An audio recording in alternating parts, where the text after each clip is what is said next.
Sometimes when I walk into my office, I get the feeling that I'm walking among the ruins of a lost civilization. Not because of the reigning disorder, but because it feels like the remains of the civilized person I used to be. Where is that damn detective? I'm gonna rip his head off. I swear I'll tear his eyes out. Hey! Hand over the pictures, you bastard. Now! Otherwise, you're gonna be dead meat. Hear me, cat?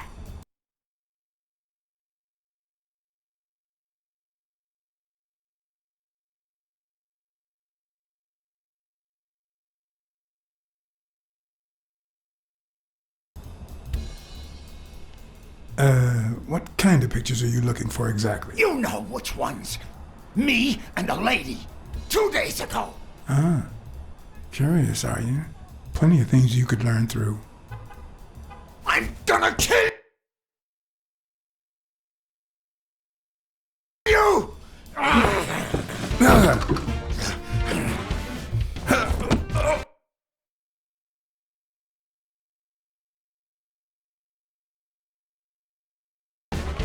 Give me the goddamn pictures!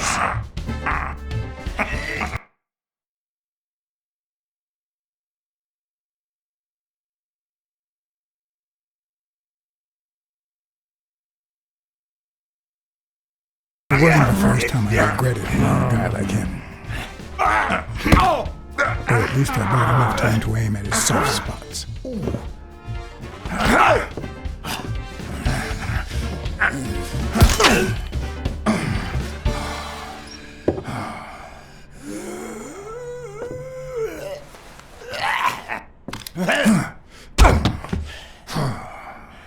Oh man, you broke my jaw!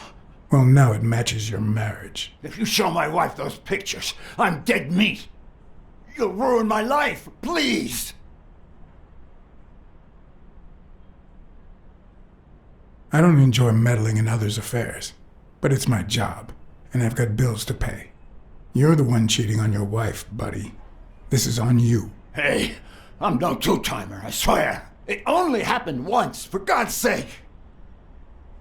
I'm just her bodyguard, that's all. She seduced me. I love my wife, honest to God. I even quit the damn job for her. You can't break up a family for one tiny mistake.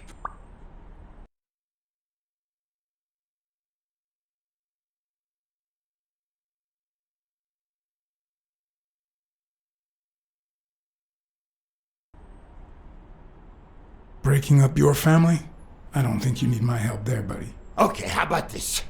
You give me those pictures and tell her a white lie, and I pay you 10 times what she's offering. You save my family, and you make a pretty penny. What do you say? Deal? For as long as I could remember, I had collected nothing more than bad gigs, debt, and sorrow. My self-respect and bank account were racing to see who'd hit rock bottom first. You're only making things worse.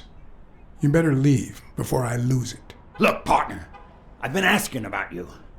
You're a good detective, but I know you've seen better days. You've had nothing but crappy cases lately, like this one. I'm offering you a way out. Money can go a long way, you know. You could try running some ads. Maybe you'll find better clients and well-paid gigs. You know, start all over? Come on, think about it. You can save my family and save yourself. I warned you. Okay, now I'm officially about to lose my cool.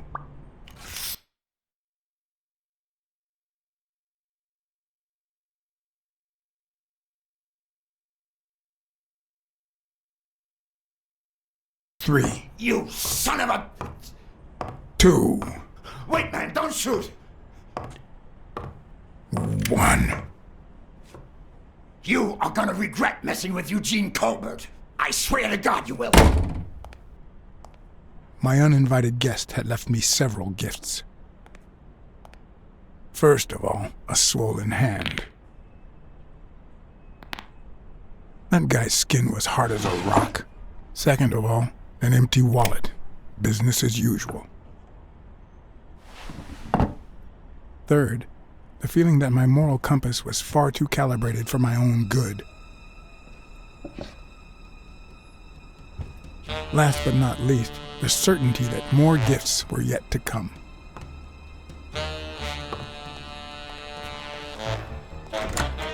He's a nice guy. You'll, You see what I said about my pal BlackSad? Doesn't even know you, and he's already offering you a seat. So, cat got your tongue, John? Good, because you need to listen to the lady. I brought you a client.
And that's why we need to find him soon, or we will have a very serious problem.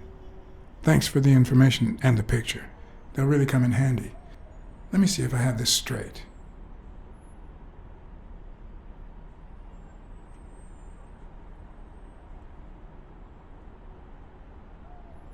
Bobby Yale, a boxer at Dunn's gym, has a crucial fight against the reigning champion in 2 weeks. But he disappeared 2 days ago. Yes. Your father, Joe Dunn, boxing manager and gym owner, hanged himself 2 days ago. Yes. In short, if Bobby Yale is a no-show for his fight, you'll have to pay a fine. But since you don't have the cash on hand, your father's gym would have to close. Yes. So you want me to find Bobby Yale? Yes. No.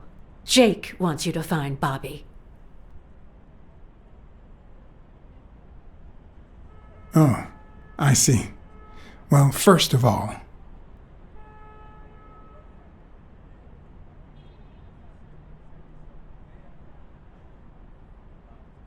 I'm really sorry, Miss Dunn. Please accept my condolences. Thank you. Damn it, John. Will you take the case or not?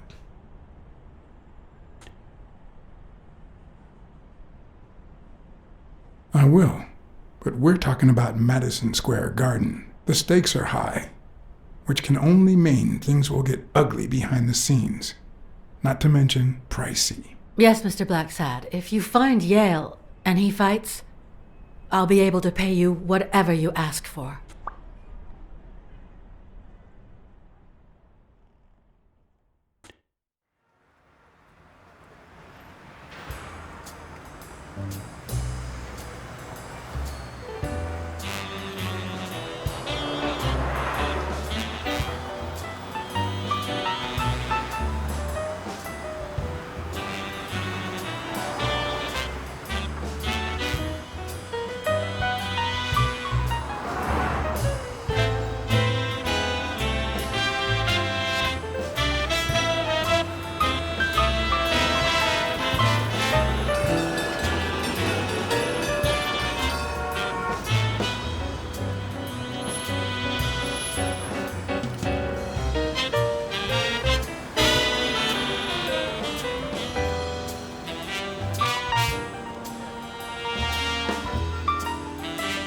I know you already went to Yale's apartment and found nothing, but I'll search it myself at some point.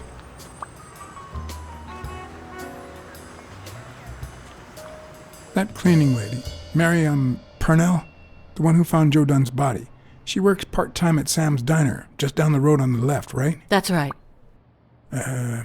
I think I might pay her a visit as well. And the gym, of course, and see what I can find. Okay, I think I've got enough to start with for now.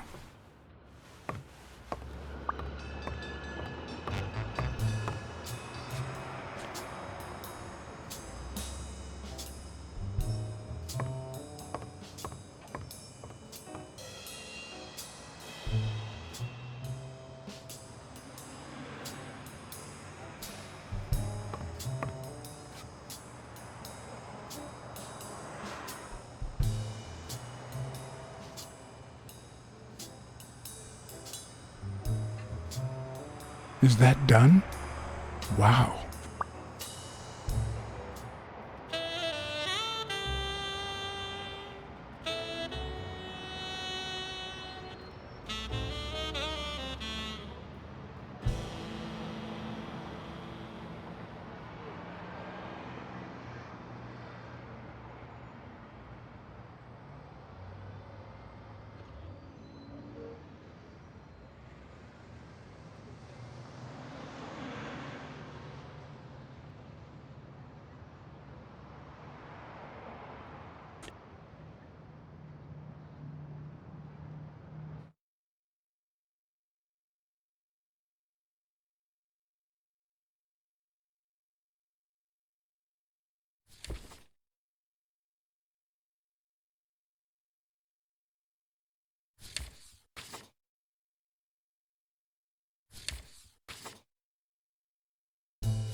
A good place to spy on Sonia.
once shredded a bag like that, just out of pure rage.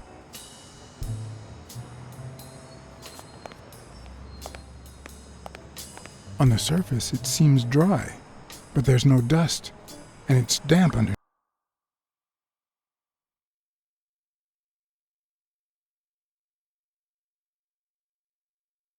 It could have fallen the day Dunn died.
Locked. But a true detective never leaves home without his...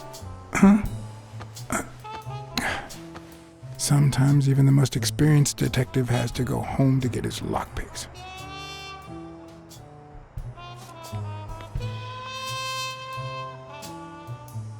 The racist brain is so full of hatred that there's no space for trifles such as common sense or, say, spelling. But this most cultured writer spotted the error and attempted to correct it, not sure what to make of the outcome.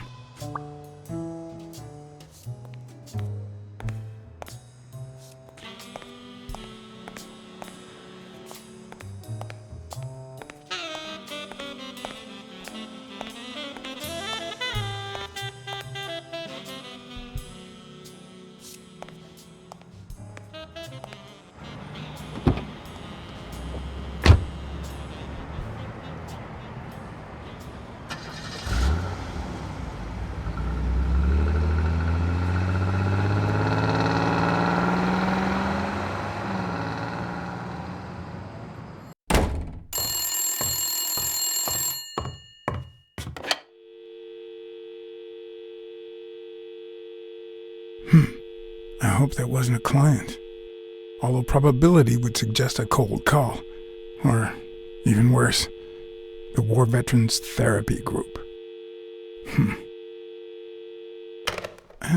I was pretty sure I left the lockpicks on the table.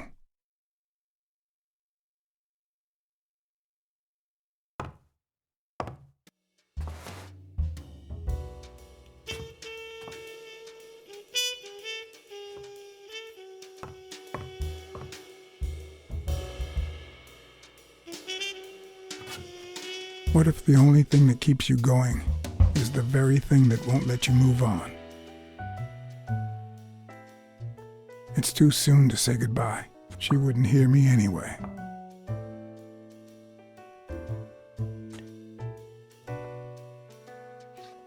What did you do to earn the admiration of a millinery culture, distant cousin?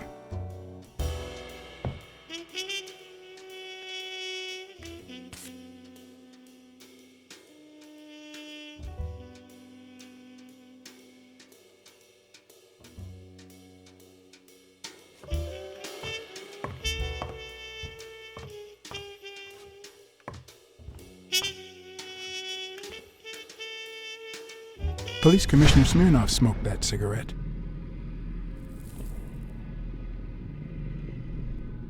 Judging by the way he put it out, he was pretty nervous.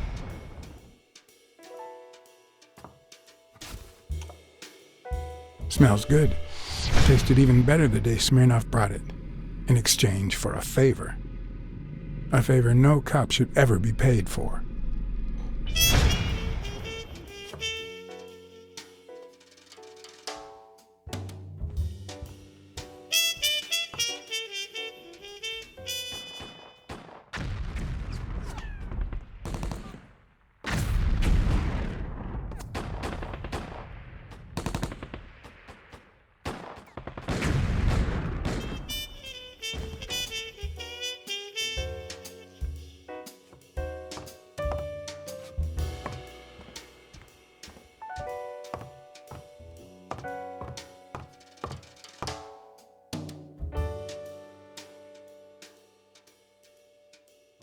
You can't really call yourself a detective if you're a teetotaler, but that's not what that bottle is for.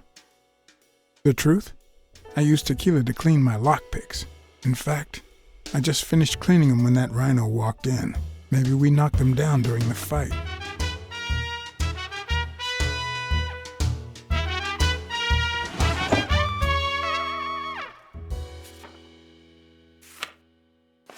Good old Weekly did a fine job with these pictures. Maybe I should give him a call, although I hope he never finds out I turned down a hefty bribe to keep quiet. I wonder if that rhino would ever have the nerve to use it.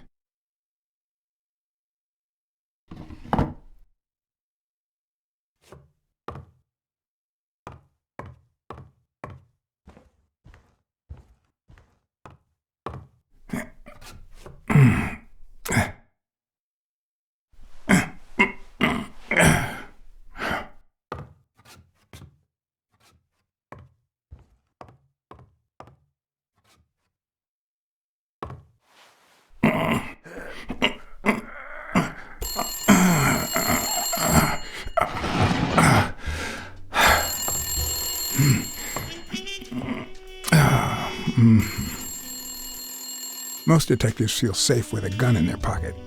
Me, I prefer lockpicks. At least I know these little fellows won't backfire.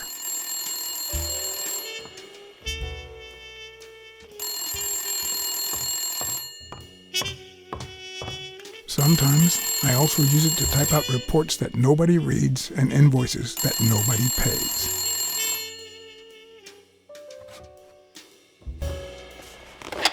Where the hell did you go, John? I thought you were on the case. I had to run an errand, but I'll be back in no time. You made a crappy impression, and now Sonia has second thoughts about you.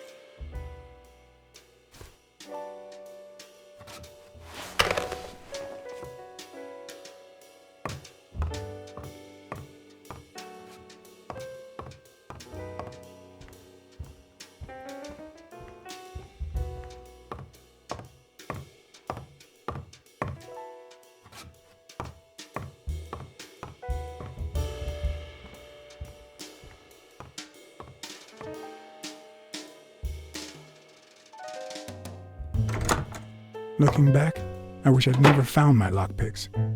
Maybe I wouldn't have gone back to the gym. All hell was about to break loose.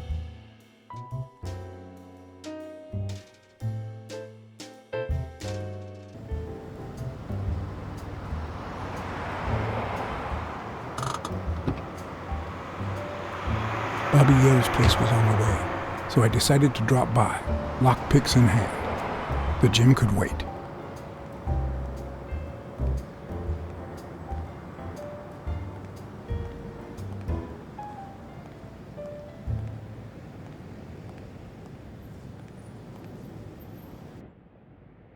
Sonia and Jake had already searched the place, to no avail.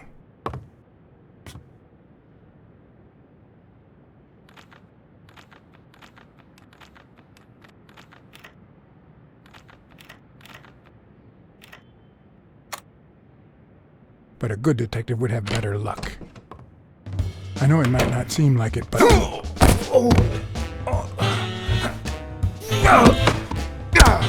When someone hits you like that, you know you're onto something. It's only fair to show some gratitude. Well, well, well. Long time no see. I'll change your mind about what to tell my wife now that my partner is sleeping. Damn cat. Well done, Colbert.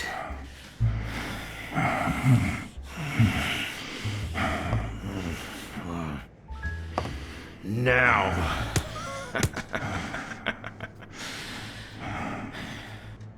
How about this? For every wrong answer, I'm gonna give it to you with this club. Deal?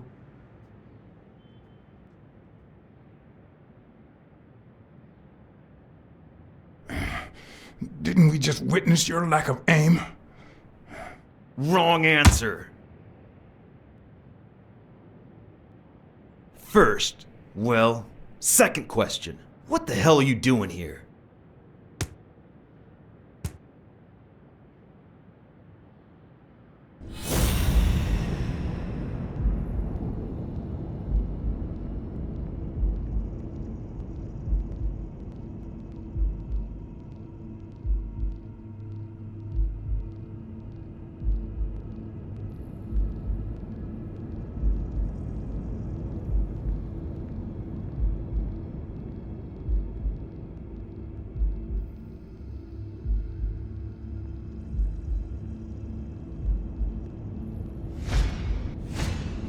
It should start to swell any moment now.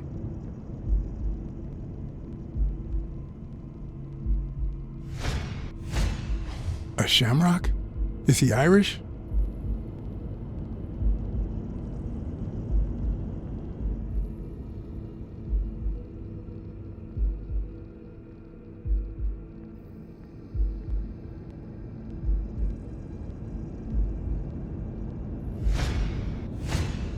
It should start to swell any moment now.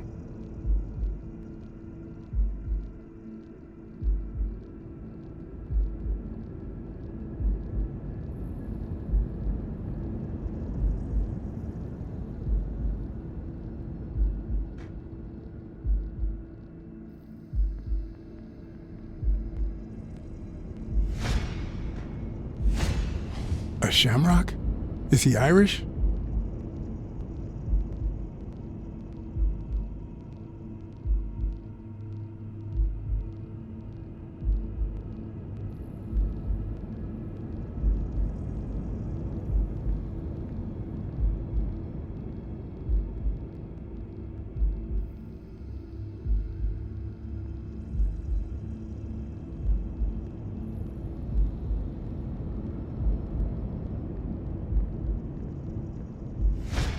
One more time. What the hell are you doing here? Are you of Irish descent? I've got an Irish boss, just like my friend Colbert here.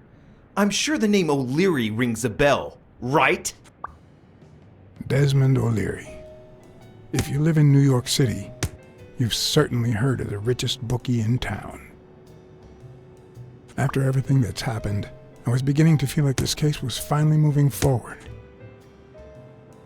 Wrong answer! But I was wrong. One more time. What the hell are you doing here?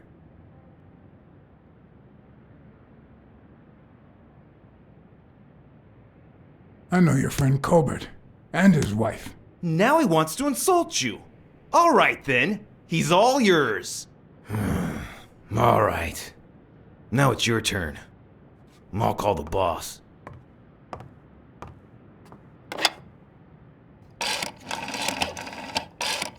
This'll help you change your mind.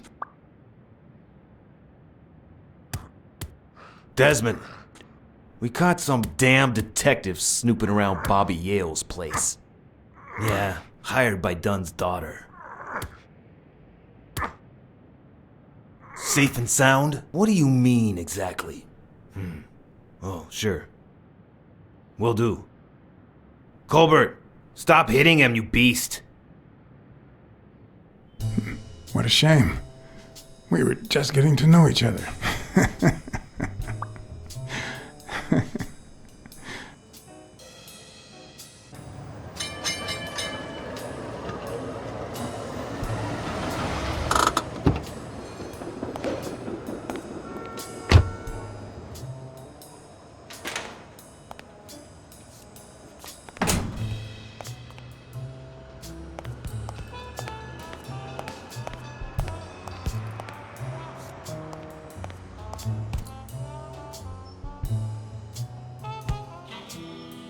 Thanks, pal. So, what else can you tell me about Dunn's death? Well, not much. My memory's not what it used to be. You'd better ask the cleaning lady. She found the body. It should be her shift down at Sam's Diner. The place is close by. Take the main door and follow the street. Just wait till you see her. You're in for a treat, my friend.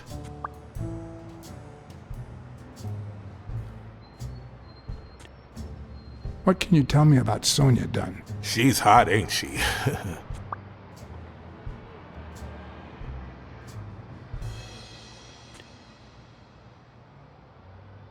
You two seem to get along nicely. Well, I've known her since she was a baby.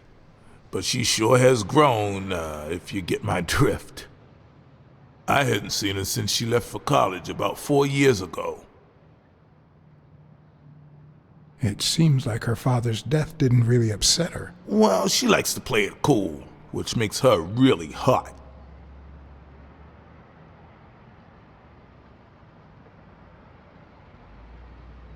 Do you have any idea where Bobby Yale could be? Not a clue. You said Yale joined a gang back in the day? Know which one?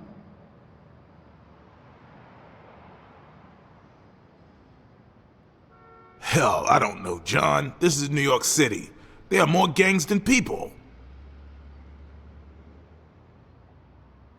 Do you know any of his relatives? His father, Avenarius. Avenarius? The boxer poet? Didn't he disappear 20 years ago? Yeah, and his wife, Bobby's mom, died shortly after. Dunn is the closest thing the family the poor kids had ever since. If Yale's gonna fight the reigning champion, he's got a big career ahead of him. He hasn't lost a single fight since he turned pro. The little bastard beat the socks off me a few years back.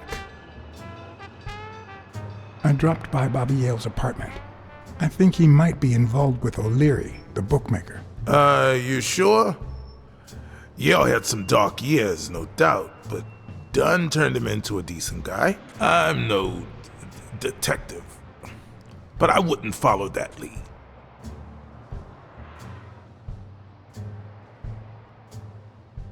Dunn wasn't black, but he allowed you and Bobby Yale to train here. Yeah, this was the first integrated gym in the city, I think. But not everyone liked that, hmm? You've seen the graffitis, right? If I get my hands on that bastard... What was Joe Dunn like? He was a decent man. Have you seen all those slogans on the wall? Those motivational phrases? Joe really believed in them. All of them.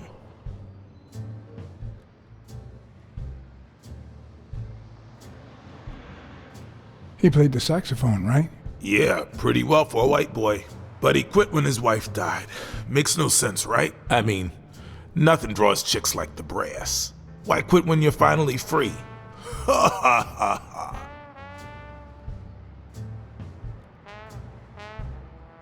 I found an empty wine bottle on the rooftop. Did Joe Dunn drink? Only for a while, back when his wife died. But eventually he quit. After that, he'd only drink on special occasions. I better let you get back to your drills. All right.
What leads a man to do something like this? Life's already dealt me a fair share of blows, but...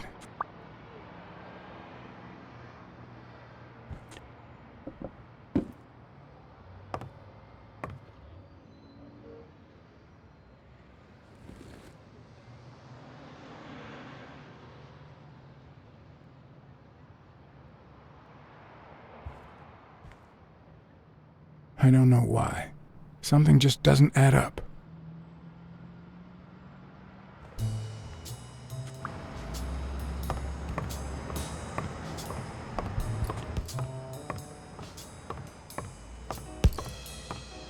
I don't know why.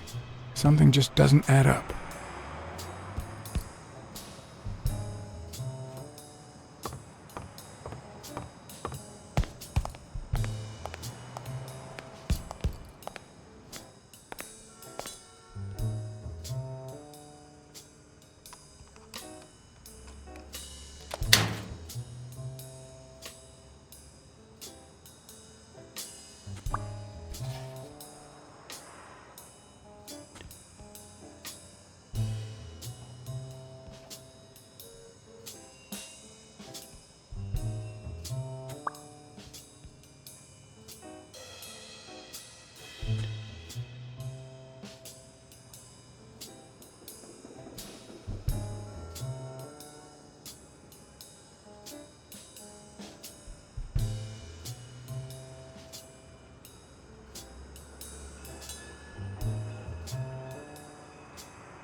Looks like a chest expander, doesn't it?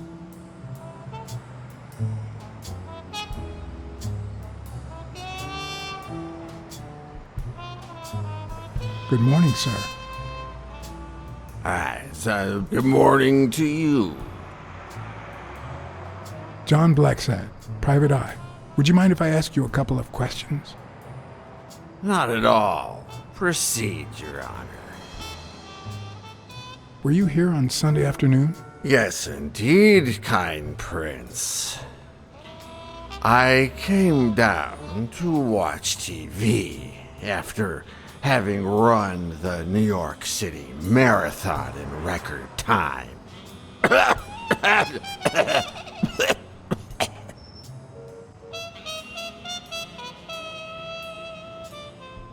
Sorry about your condition. Excuse me? What condition? My sobriety? Oh, worry not, kind prince. I have a plan. It just so happens that you can, apple of my eye, do this old man a favor and bring him some sustenance. All right.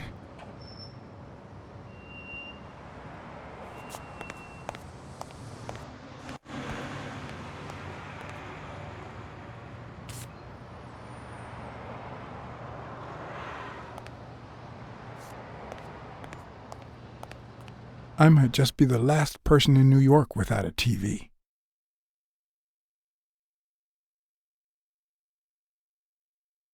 If I had only taken that rhino's money.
remember that fight, back when Jake was coming up the ranks.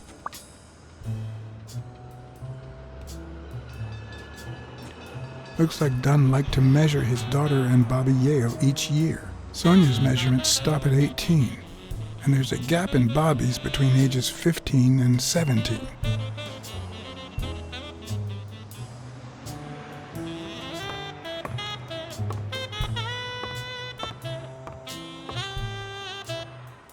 Miss Dunn, can I run a couple of questions by you? If they'll help you find Yale, go ahead.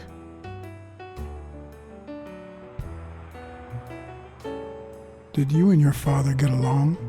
Let's just say our relationship got better when I left for Sunny University. An 8-hour drive from here. Meaning? I'll lay it out for you, Mr. Blacksad.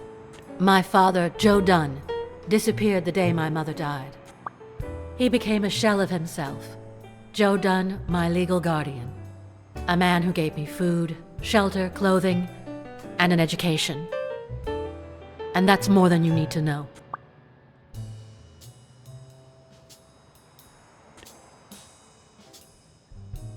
What's in those papers you're going through? Red tape. Great. If you find something, please let me know. I thought you were the detective. You do your job, and I'll do mine.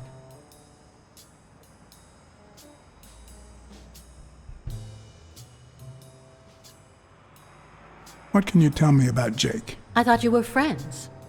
Guess I was wrong. He and my father were friends, so don't go down that road.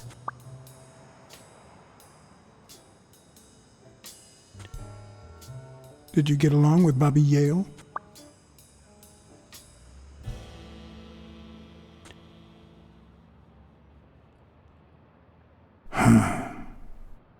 Okay. Forget it. I wouldn't give a damn about him if it weren't for this stupid Jim his stupid fight is supposed to save. Happy? What do you think about Mary, the cleaning lady? Can't say. I barely know her. And I'm not one who's quick to judge other people. Thanks. That's it for now. I get it. You don't like me. But there's something you need to know. I'm all ears.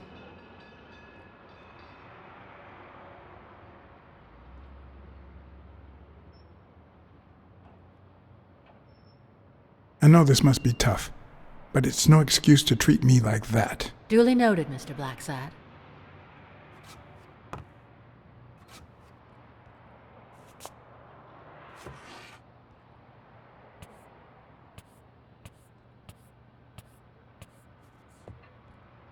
Dunn kept files on the gym's staff and clients.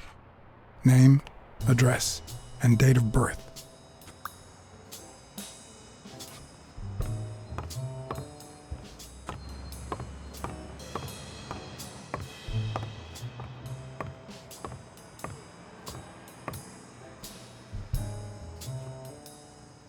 I'd like to take a look inside that safe now. Could you give me the combination? I'd love to help you, but my mother's birthday used to be the combination, but I already tried it.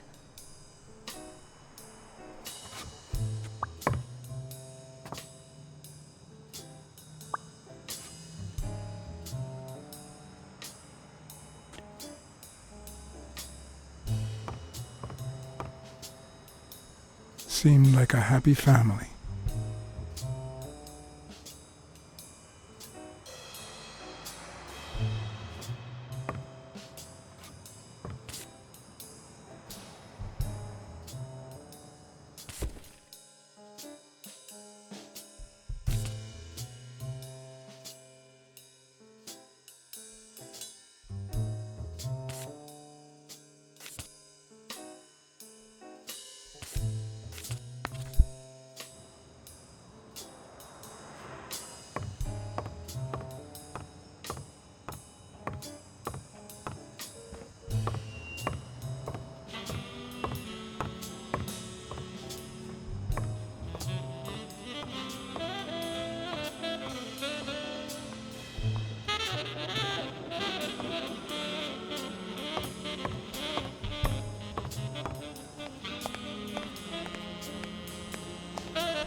I'd prefer a yellow Cadillac, but I can't complain.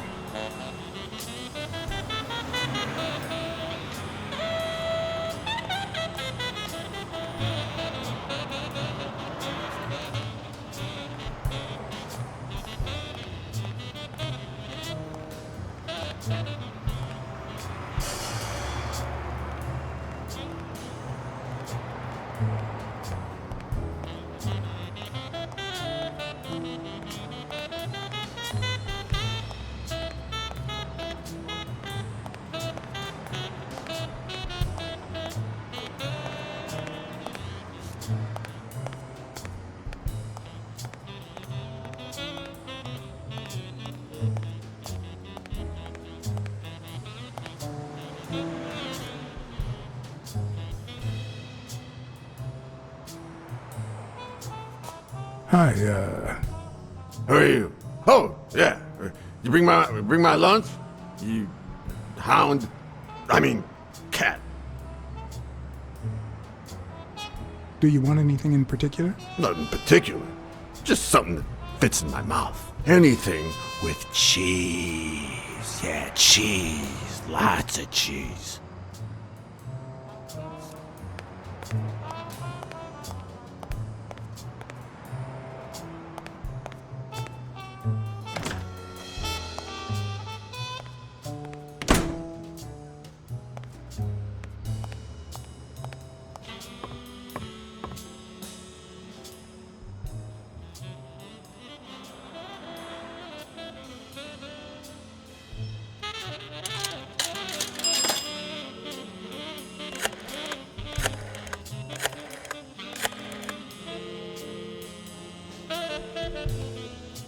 Hello? BlackSad here. Please don't tell me my husband...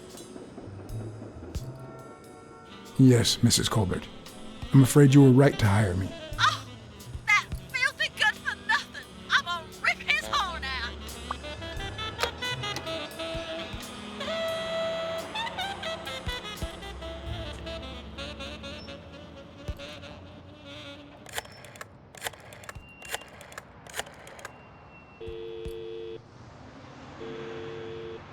Smirnoff. Joe Dunn, the boxing coach. You hear anything about his death? BlackSad, is that you? I'm just asking a simple question, Chief. Do you have any information on Joe Dunn's suicide? Oh, I'm fine, thanks for asking. Too much work as usual. I haven't been able to assign an officer to that Joe Dunn suicide case. You haven't even heard of it?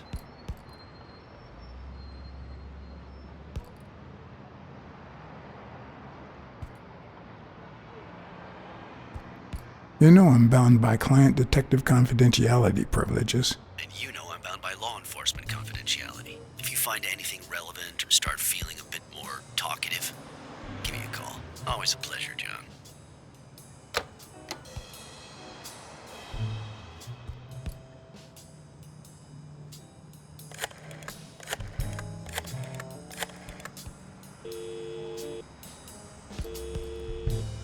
Smirnoff. Hey, it's me again. Thing is, Joe Dunn's daughter hired me. Alright, thanks, John. But I still don't get it. Any signs of foul play?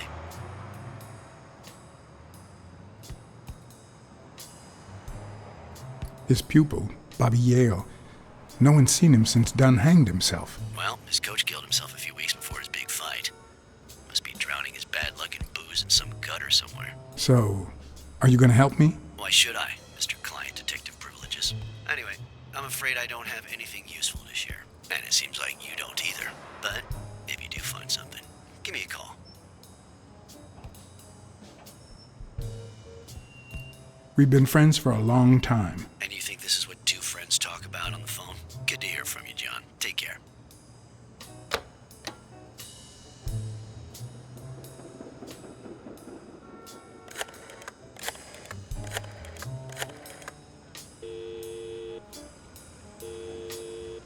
Weekly speaking, the legend of what's news. Hey, Weekly, this is... John, did you get my pictures? Yes, and... That rhinoceros has one big horn, huh? And the girl, hot damn. You want me to find out her name? Please, pretty please. No, Weekly. Look, The rhinoceros came by and offered me money to keep quiet. Wow. Are we talking petty cash or big bucks? The latter. That's my boy. Good job, BlackSad. Your boy BlackSad didn't take the money. What? Listen, Weekly. Yeah, I know. It wasn't the right thing to do. Yada, yada, yada. Okay, let's just change the subject. Hey, I heard something weird's going on at this gym. What was the name? Dunn's Gym. Didn't you have a pal down there? Can I talk to him? I heard a woman's running it now. A boxing gym. Now, that's what I call news. Actually, I'm working on a case for the gym owner. I'll see what I can do, okay? I'll call you. Thanks, pal. You just made my day.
Mary Purnell, the person who found Dunn's body, works a block away from the gym. I'm certain she can give me the kind of information that Hey! Watch where you're going, you jerk! You looking for trouble, moron? Sorry. Really, I'm sorry. You better be, you wuss!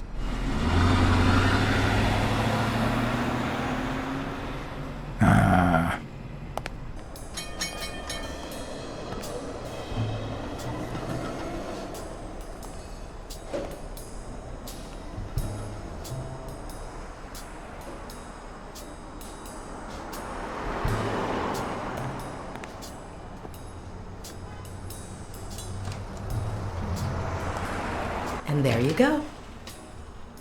We'll miss you at Sam's Diner. Come back soon.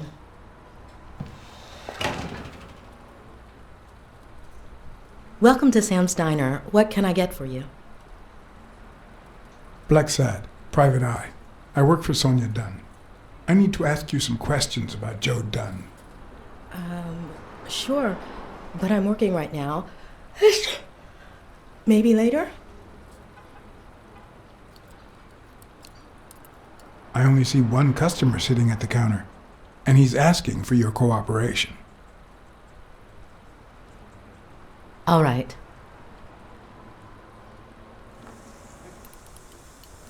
Can I have a hamburger, please? Oh, sure. Regular or cheese? I think I'll get the cheeseburger. Mm-hmm. You want fries? A drink? No, that's it. Okay. Is that for here or to go, then? To go, please. One cheeseburger to go, Sam. Okay!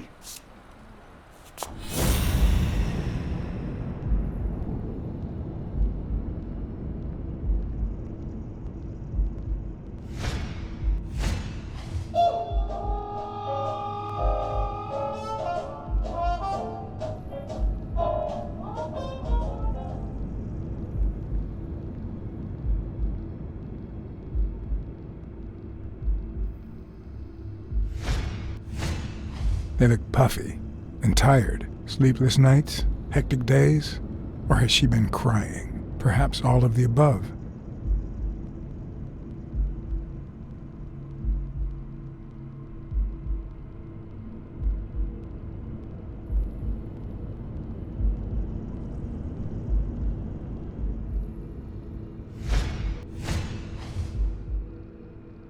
Her handwriting is nice and neat.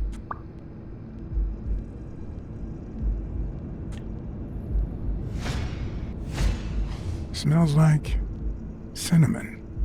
No, cinnamon and burgers.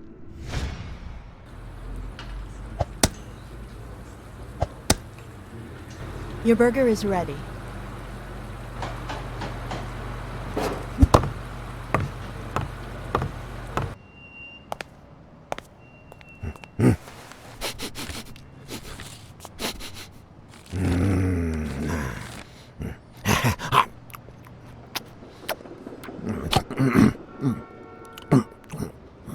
All right, I'll let you enjoy your meal. 4 people used the back door that very same night. What? Well, I might be blind as a bat, but as you can certainly see, I have 2 wonderfully functional ears.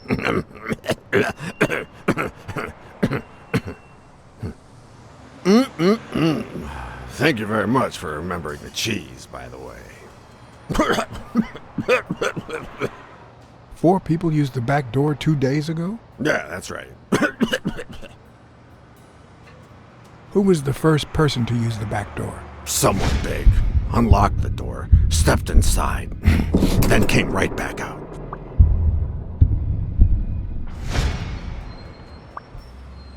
Who was the second person to use the back door? A man, just a few minutes after the first person.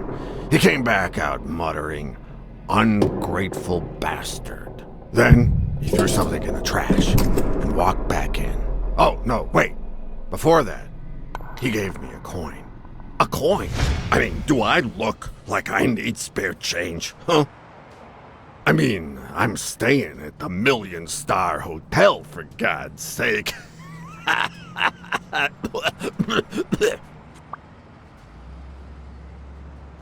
Who was the third person to use the back door? Judging by the quiet footsteps, I'd say it was someone small. I'd say it was about 30 minutes after the second person came out. Whoever it was threw something in the trash and stood in front of me for a moment. Then I heard a click. And finally, I heard trailing laughter in that direction. Who was the fourth person to use the back door? Someone big. I recall heavy breathing. The person left in a hurry, running in that direction.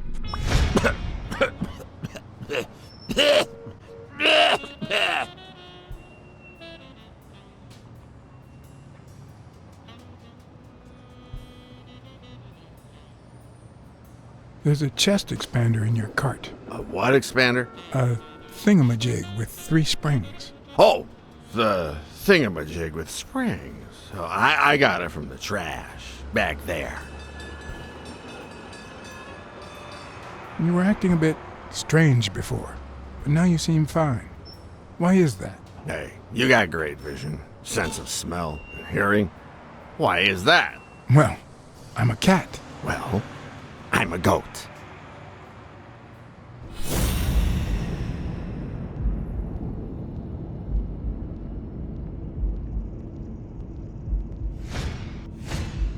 I wonder what it's like to be blind.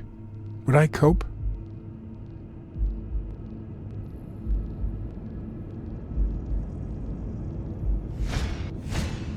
Blind and legless. How does he get by?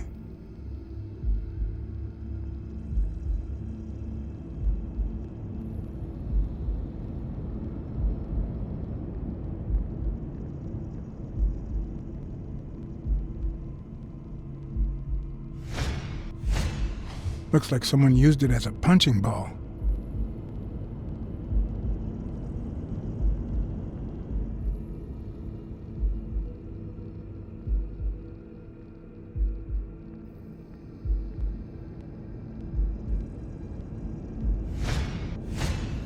Could he have been a train conductor?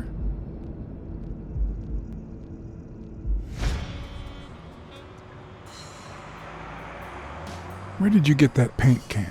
In a trash can in the back. A paint can and a thingamajig with springs.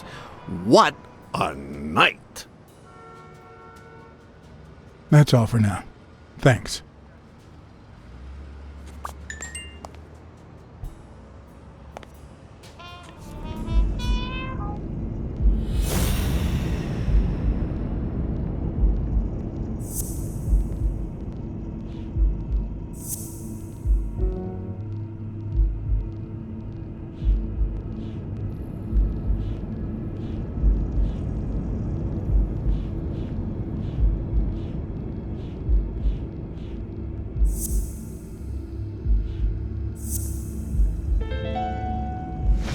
Well, I know this much. The chest expander in the trash belongs to Yale.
What can you tell me about Sonia Dunn?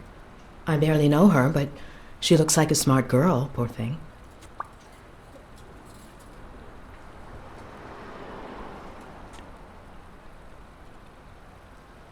What do you think about Jake Ostiambi? Who? Who's that? A big gorilla. Boxer, too. A friend of Joe Dunn's. Oh, yeah. I barely know him. I don't like how he looks at me.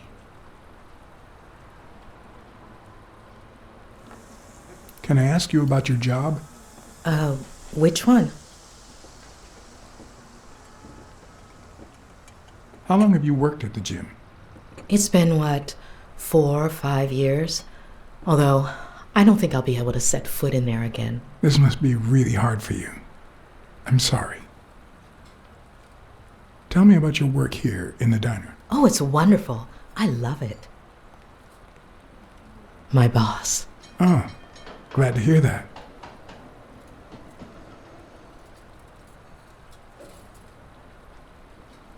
Other than the diner and the gym, you don't work anywhere else, right?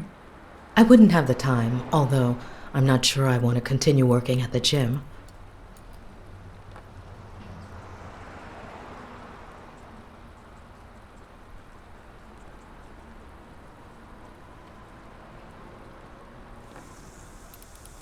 If I were you, I wouldn't quit. Trust me, it might be painful at first, but time heals all wounds. Joey used to say the same thing. Maybe. I don't know. Thanks. Any ideas where Bobby Yale could be? How am I supposed to know? He's rarely there when I clean the gym. Bobby seems like a nice kid, but I barely know him. Let's talk a bit more about Joe Dunn.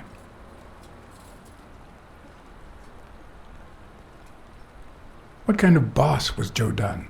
A good one. Always paid on time, never raised his voice. If I asked for the day off, he even cleaned the gym. How was Joe Dunn outside the gym? I wouldn't know. I only saw him at the gym or right there. That was his spot. I think everyone liked him. Can you tell me how you found Dunn's body? Well, I thought I was alone. I clean early in the morning before Mr. Dunn comes in. Oh, so you have keys to the gym. Yes, of course.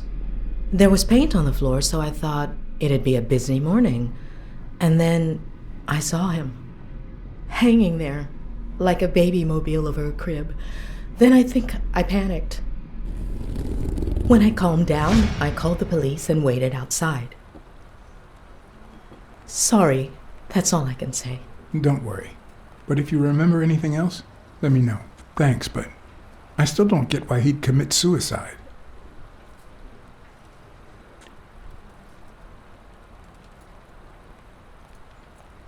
His wife died years ago.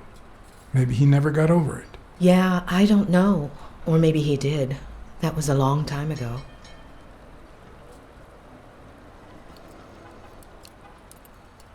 I heard his relationship with his daughter wasn't ideal. Oh, really?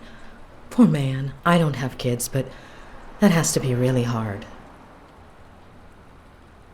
Maybe he simply had money issues. Yeah, I don't know. Could be. The gym didn't really get that dirty lately.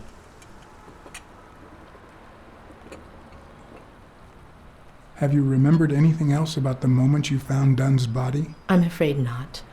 It's too painful. I know, but we need to find Bobby Yale.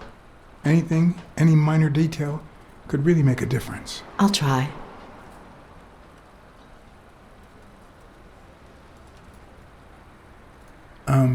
Sorry. I think that's it for now. See you around. We'll miss you at Sam's Diner. Bye-bye.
I'd prefer a yellow Cadillac, but I can't complain.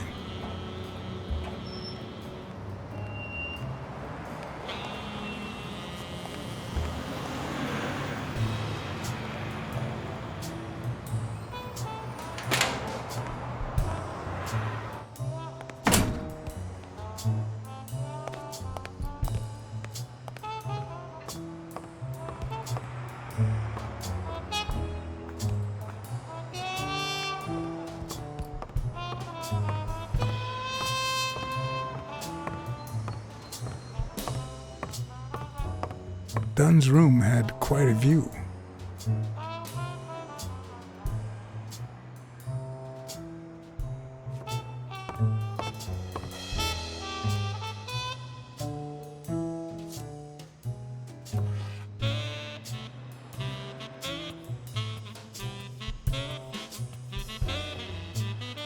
Dunn kept files on the gym's staff and clients. Name, address, and date of birth.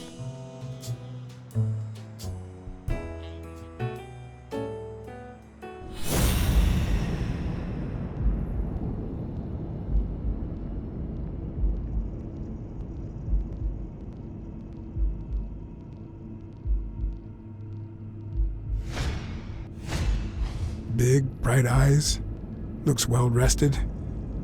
Either she didn't mourn her father, or she really knows how to work that makeup.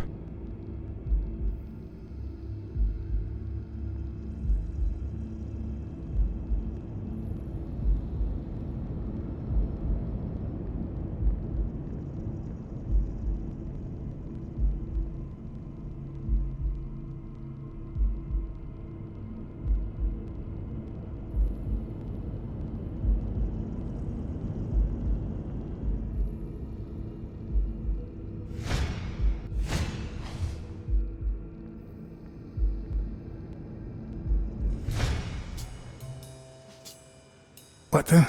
What's wrong? Someone's taking pictures from the rooftop. Are you sure? I'll go take a look. Now, who's that rope for, Miss Dunn? Weekly.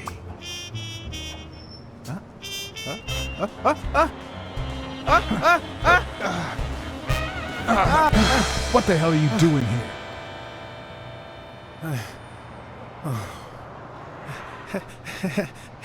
Hey, look! Isn't that Cassidy?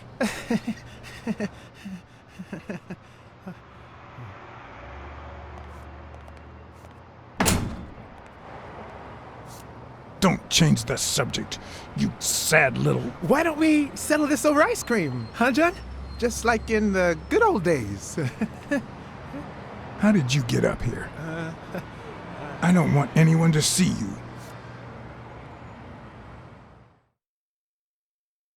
Everyone, even the most hapless of creatures, has a gift. Something that makes them special, that makes them worth knowing.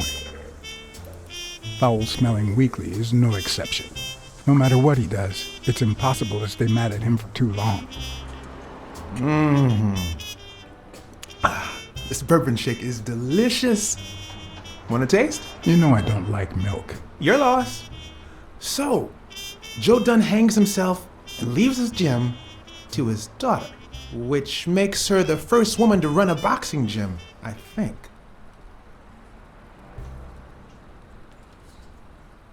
The real question is, why did he commit suicide? Well, it's pretty obvious. Is that so?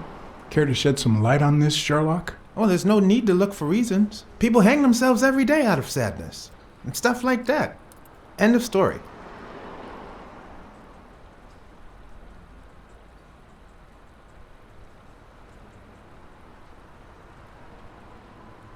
I'd say he never recovered from his wife's death. But he'd recently fallen in love with another woman. Maybe he thought he was betraying his late wife.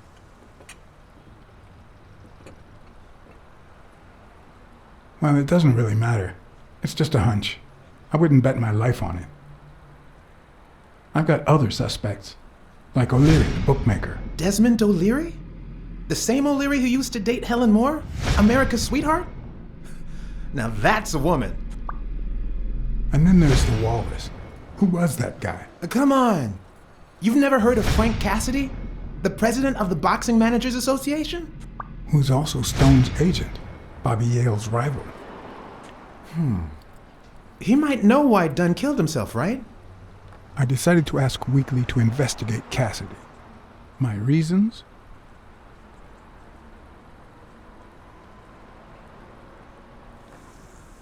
Weekly was right. Cassidy could have known why Dunn killed himself. Weekly had already proven to be nosy. The farther I kept him from the gym, the better. But with Weekly, you just never know what the best approach might be. Should I give him an order or a subtle suggestion?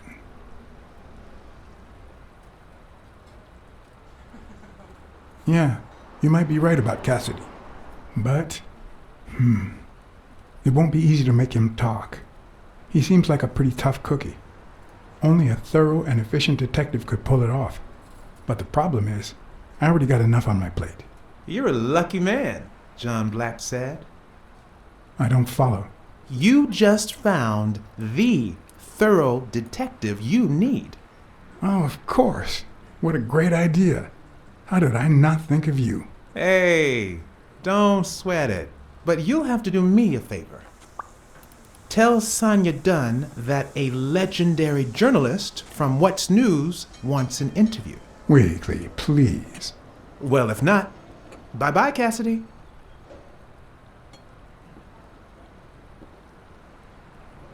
You know, there's a third option. What if I tell Sonia to sue you for spying on her? You wouldn't. Try me. Okay, you win. So, was there really someone on the roof?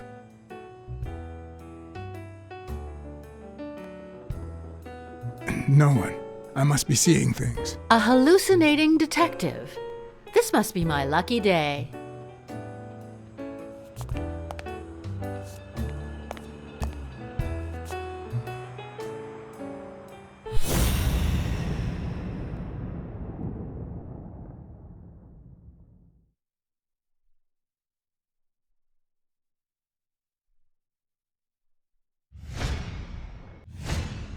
nice and steady heartbeat.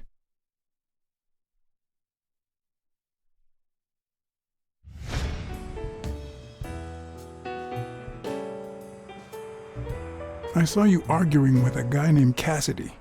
What did he want? Remember the fight that needs to take place in order to save this gym? Well, Cassidy manages Yale's rival, Stone, the reigning champion. If Bobby doesn't show up, he'll lose money. Maybe not a lot, but enough to care. Did you find anything interesting in those papers? No. Investigation work takes time, as I'm sure you know.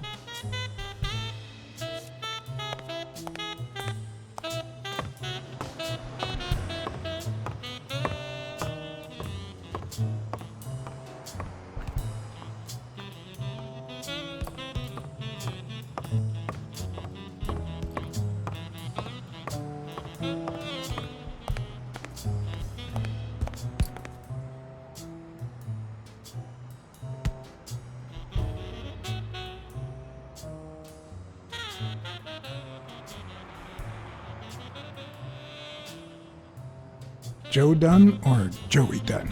Huh? Nobody called him Joey. Well, maybe his wife. Although, she didn't call him anything after she died.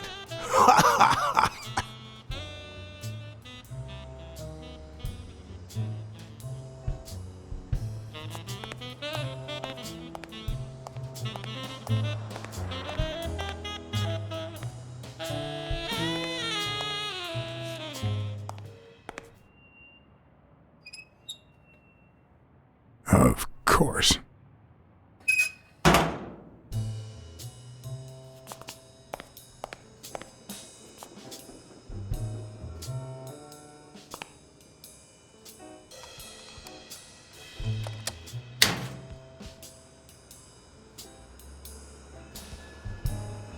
The proud South.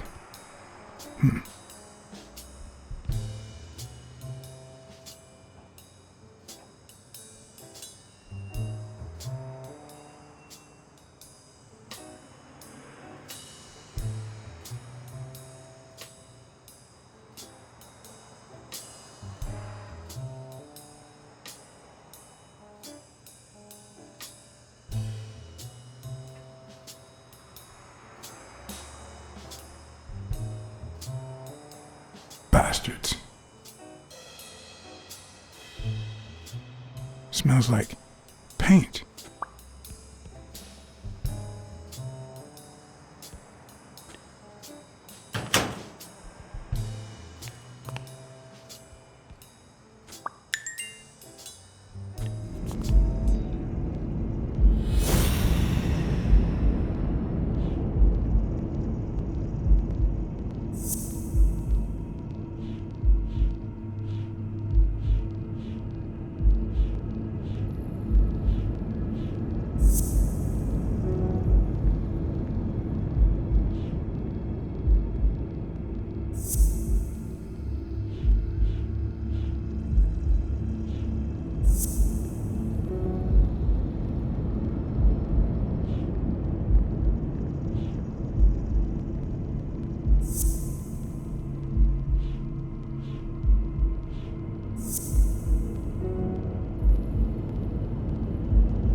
Arthur Tucker painted the racial slur on Yale's locker.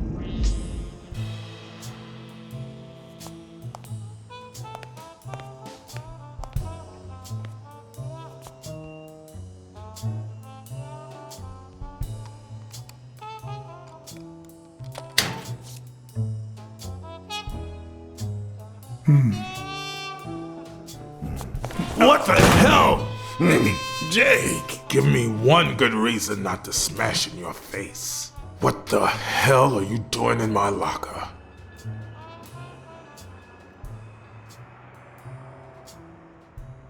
Come on, man. We're friends. Calm down. Friends don't spy on each other. Get off me. Sometimes, John, I can just punch you.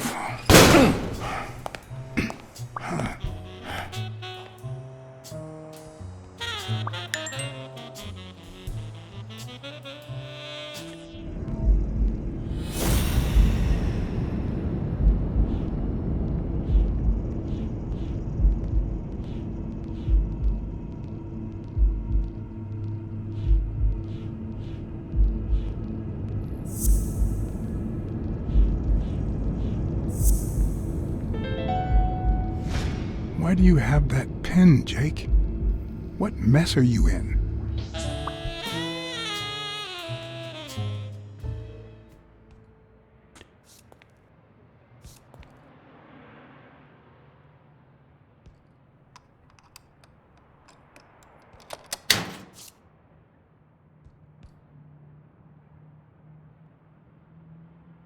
Damn.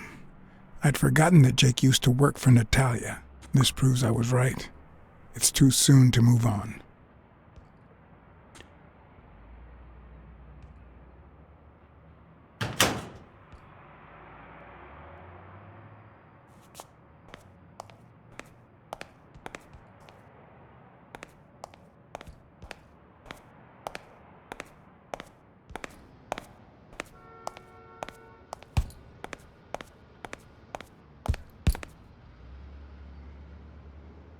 Okay, Jake. I told you.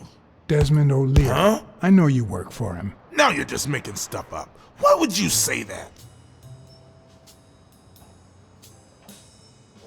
I saw the shamrock in your locker. I know what it means. Okay, let's say you're right. So what?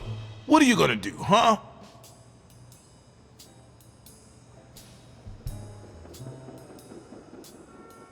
We're pals. I won't do a thing. But please, tell me the truth. Okay, I guess I should have said something. Business isn't going that well lately. Natalia was my last well-paying job, and it's been a while.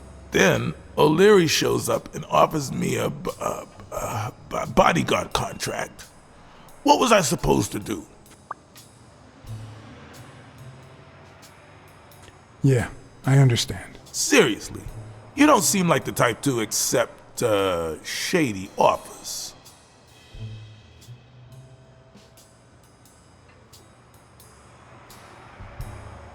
I've done things like that, and worse, but I'm not proud of them. This very morning, for example.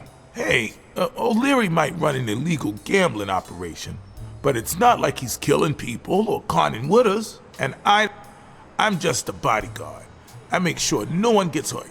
What I do, including my contract and paycheck, is 100% legal. How bad can that be?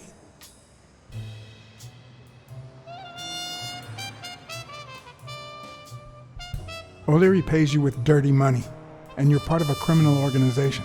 There's no two ways about it, but that's not what bothers me.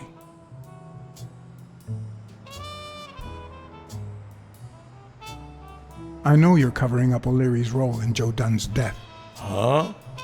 O'Leary? No way. I mean, I don't think so. Jake, please. Well, I guess there's no point in hiding it now. I was here the day Dunn died. Go on. I had to take care of some business for O'Leary. He makes me wear the shamrock when I work for him. I left the damn thing in my locker. Say no more. You came in the back door. How did you... Yeah, that's it. Joe had mentioned he'd been painting that afternoon, but I forgot.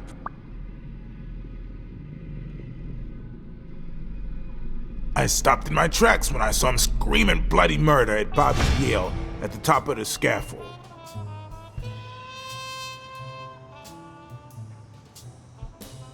What exactly was he saying? Something like, if you do that, I'll call off the fight and make sure you never set foot in this gym again. I didn't want them to see me, so I left. Jake, why didn't you tell me? I thought you'd be pissed off. Well, you were wrong. I'm sorry, John. I should have said something.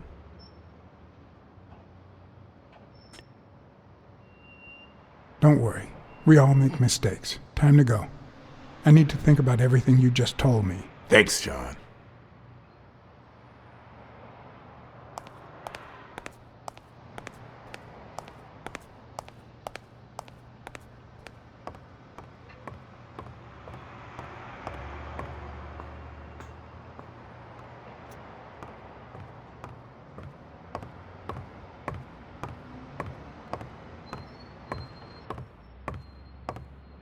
Did you find anything interesting in those papers? No.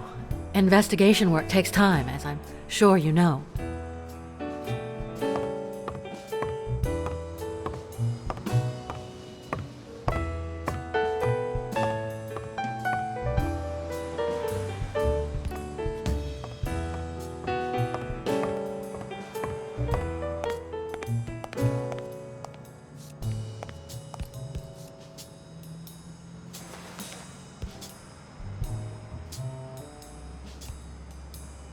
Thank you, Mr. Blacksad.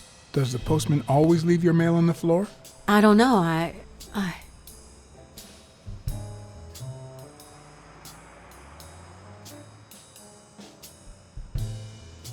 What's wrong? It's my mother's wedding ring.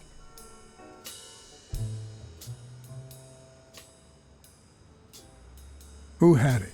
I don't know. My father wore it on his pinky finger after she died. Not always, apparently. Will you find out why? I'll try. But there's something else I'm worried about. This might have something to do with,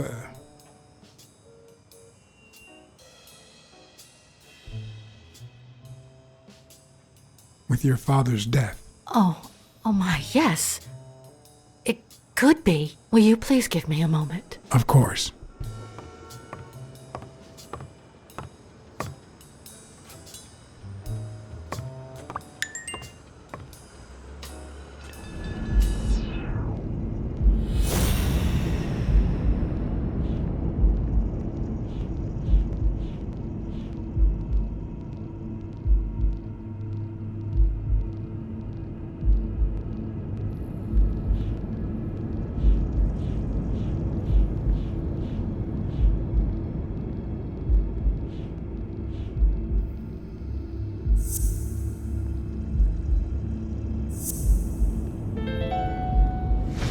Okay.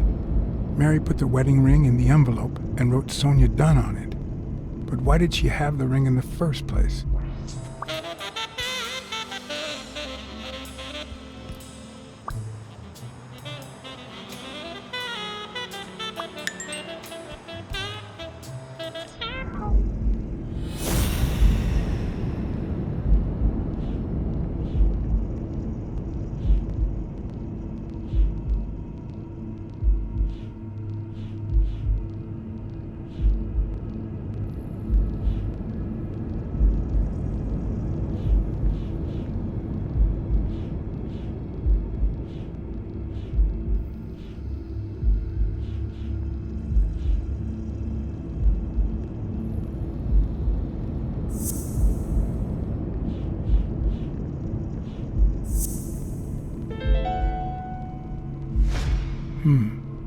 Were Mary Purnell and Joe Dunn an item?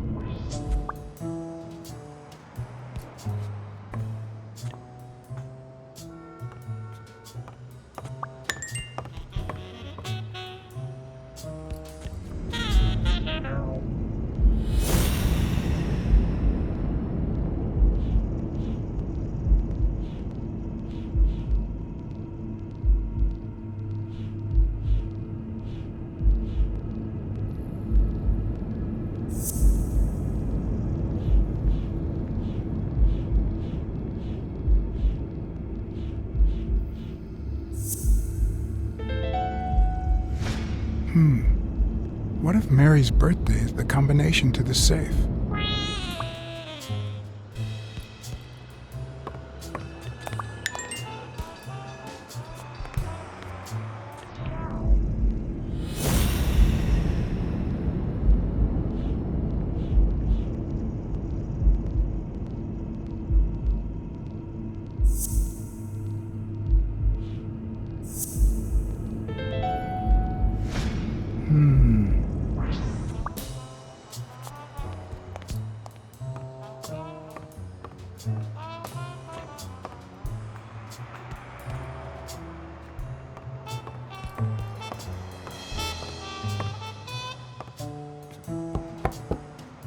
Yes?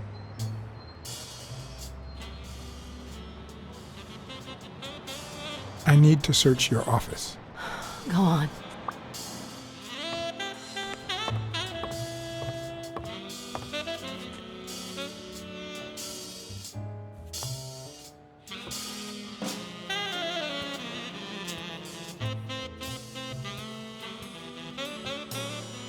And there it was, Mary's birthday, a week prior to that very day.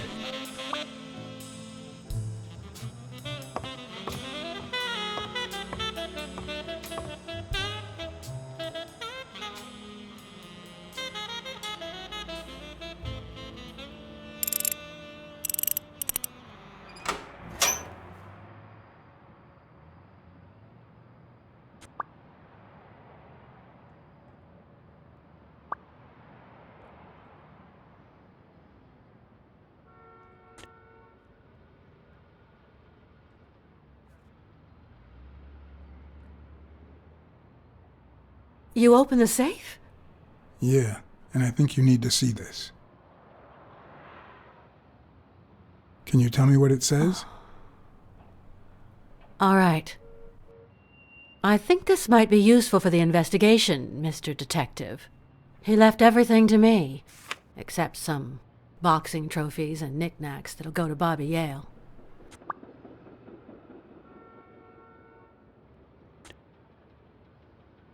When was it signed? It was written 4 years ago, just weeks after I moved to Buffalo.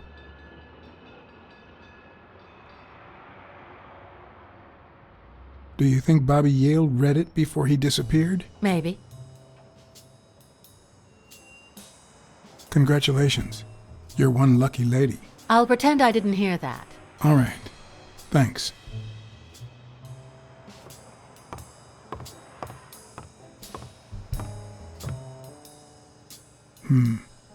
I never would have taken Dunn for a gun owner. A few bucks. Just petty cash.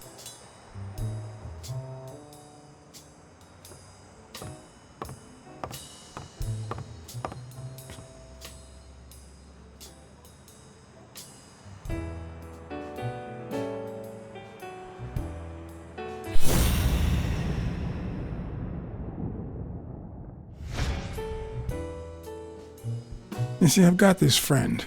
He's a journalist, and the thing is, well,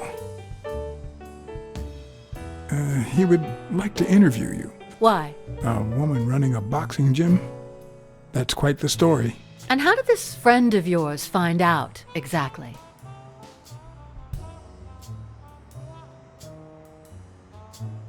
Well, you know how these things... I don't even want to hear you.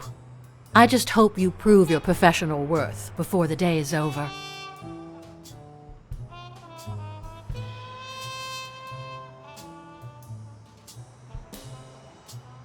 I never asked about the gym's insurance.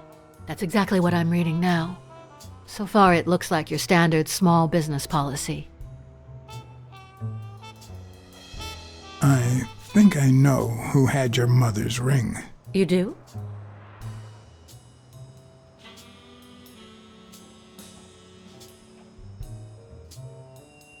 On second thought, I don't really know. Not knowing seems to be one of your strong suits.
I know you're hiding something. What?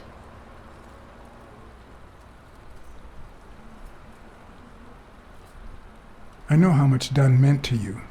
I'm very sorry for your loss. I don't think I... Your handwriting on the envelope. Your date of birth on the safe.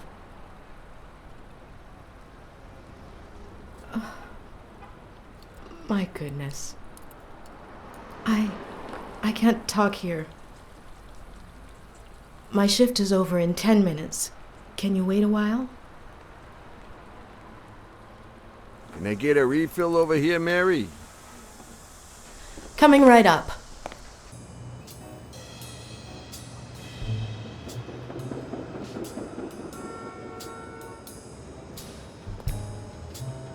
Mary Purnell, the angel Joe Dunn found in his golden years. We'd been seeing each other for almost 2 years. It all started with... well,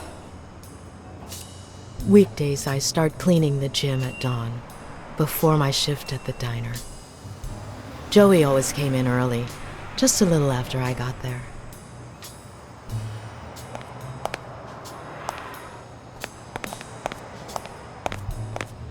He used to say it was the best time for the worst task of the day. Oh, I know exactly what he meant. Worked out first thing, huh? Oh no.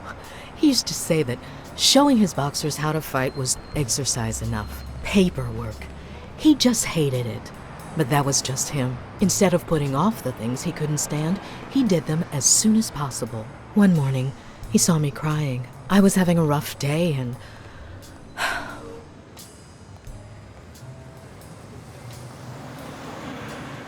He tried to make you smile. He pointed at the coffee machine. You need a cup of joe and some fresh air. That was the first of many cups on the rooftop.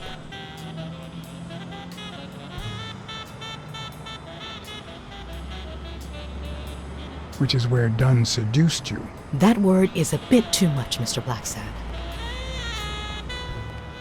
You might be too young to understand this, but real love has little to do with seduction. One day, we realized those rooftop coffees were the best part of our day, so we began to spend more time together. But you never told anyone.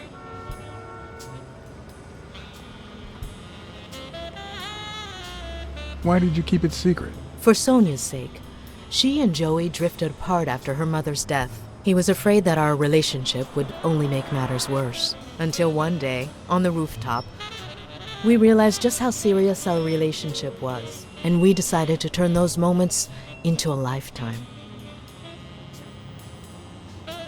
So he asked you to marry him? Yes, of course. He gave me the wedding ring, and we decided to tell the world. He said he needed to share that happiness with his little girl. Turns out, he wasn't that happy after all. What about you? How did you feel about telling Sonia? Maybe you already noticed, I have a slight cold. I really should be heading home.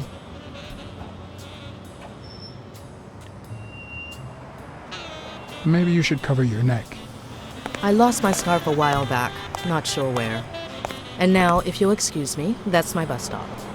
A pleasure to speak with you, Mr. Blacksad.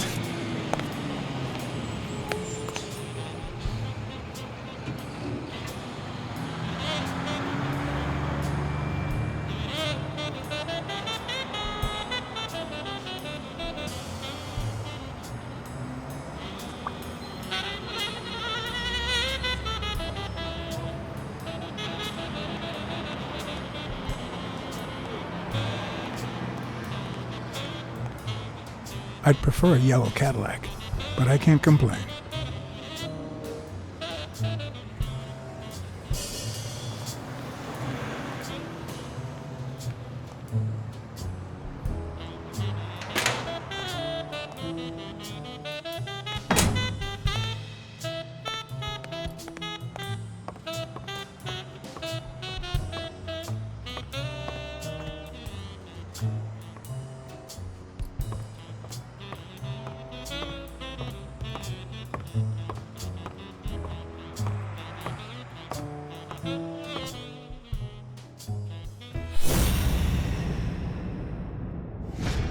Did you find anything interesting in those papers? No. Investigation work takes time, as I'm sure you know.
I think I have a new lead on the Dunn case.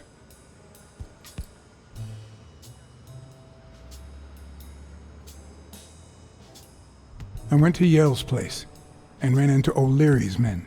They were waiting for him. Ah, well, it's only normal. They run an illegal gambling operation.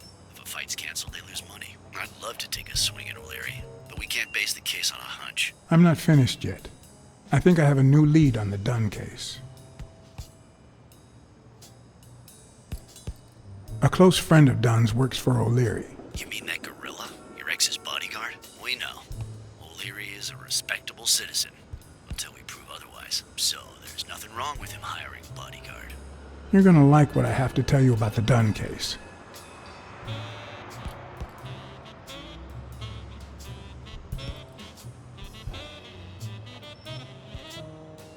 Dunn and the gym's cleaning lady were about to get married. Great. Call What's News. They'll know what to do with such an incredibly interesting piece of information. The combination on Dunn's safe was her birthday. He even gave her a ring. You know, your typical suicidal bliss. Okay, I'm still not convinced, but I might have something for you.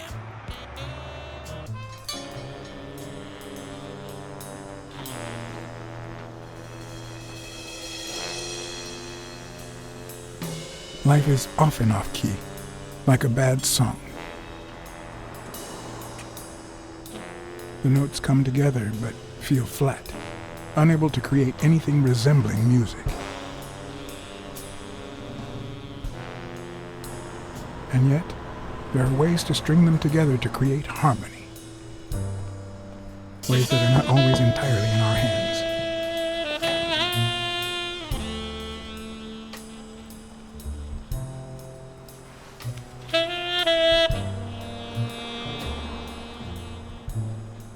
You look tired, John.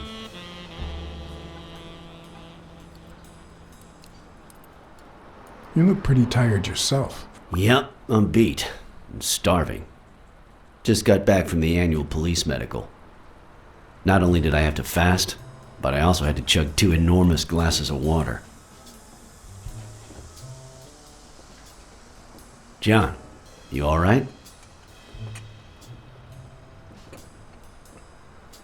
I've had better days, and I'll have them again, I hope. We both deserve to. The thing is, I'd love to help you out with this case, but I can't. You know I work for the state of New York. If I had any information, I couldn't share it with a private eye. Even if it was lying on top of this table.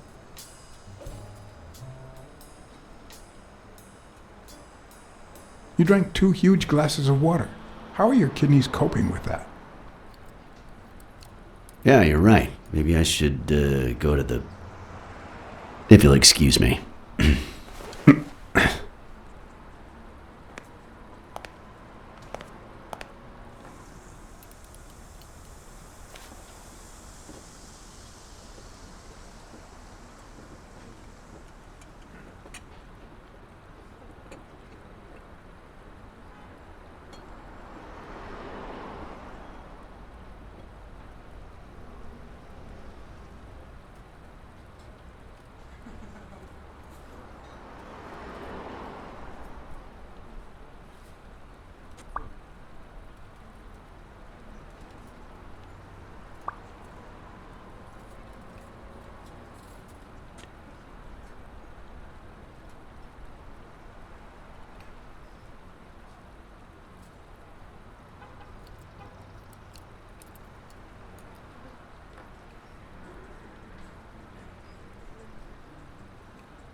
Interesting.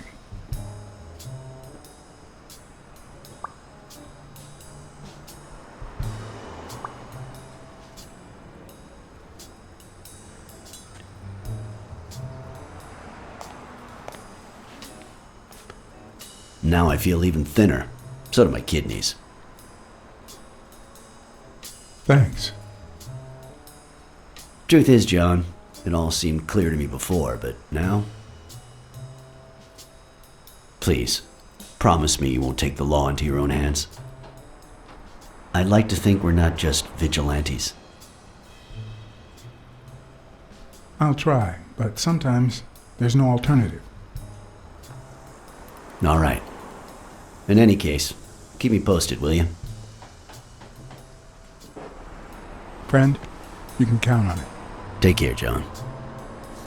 As always, Smirnov had given me new, potentially relevant information. Not to mention second thoughts. When an old dog like him gets that serious, one must be prepared to bite.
Dunn must have punched the can while he was arguing with Yale.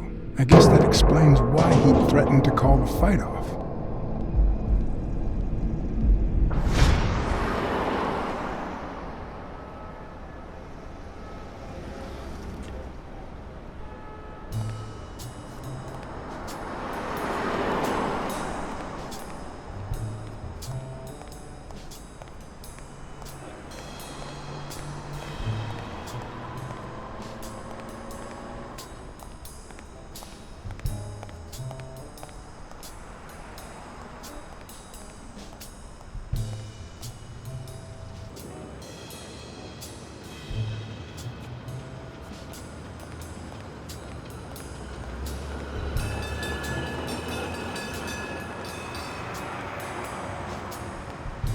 I'd prefer a yellow Cadillac, but I can't complain.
Do you remember anything else about the day you found the thingamajig with the springs and the paint can? Yeah, no. Wait. Yeah. Well, no. Now that I think of it, no. Hey, pal. How about thanking a good-looking goat with a cigarette?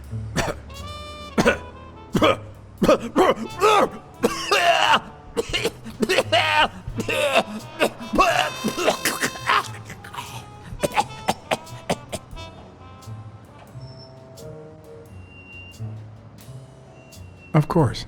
Here you go.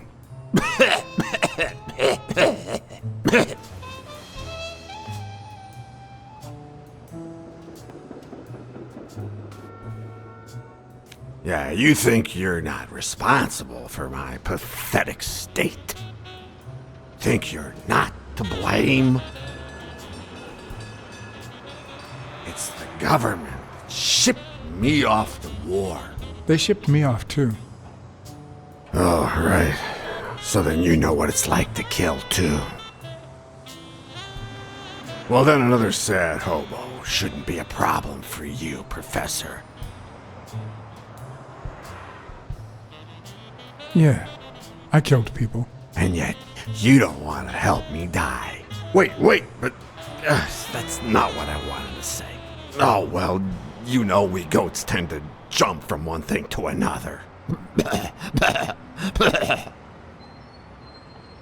The government paid for everything. Army fatigues, rations, weapons, lodging at hookers, drugs. Do you know where that money comes from? Taxes! Your taxes, my dear friend. You help them cut my legs. They declare war every chance they get, so that the weapon industry that finances their campaigns gets richer and richer and richer. And that's how we finance their wars. So the slightest connection with corruption turns us into accomplices. Unless one manages to keep at arm's length. That is what I did, my loyal disciple, at the Million-Star Hotel. So, do like your master, the great... Hey, what's your name? You never told me...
Do you remember anything else about Joe Dunn and Bobby Yale's argument? No, not really, no. Only Joe yelling. If you do, I'll call off the fight and kick you out of the gym. Not all folks are as open-minded as Dunn. I happen to know who painted the lockers. Arthur Tucker. I knew it. I knew it was him, that bastard. I'm gonna whip the white out of him.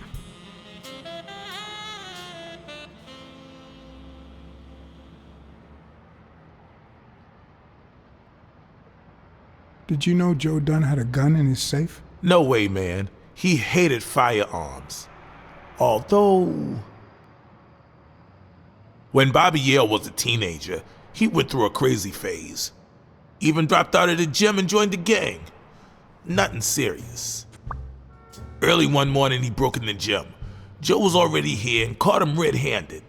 Bobby pointed the gun at Dunn and ordered him to open the safe. So, Joe opened it and asked Bobby to put the gun aside, leave the gang and start boxing again. I got here 5 minutes later and found Bobby crying like a baby in Joe's arms. Then he just stood up and put on his gloves.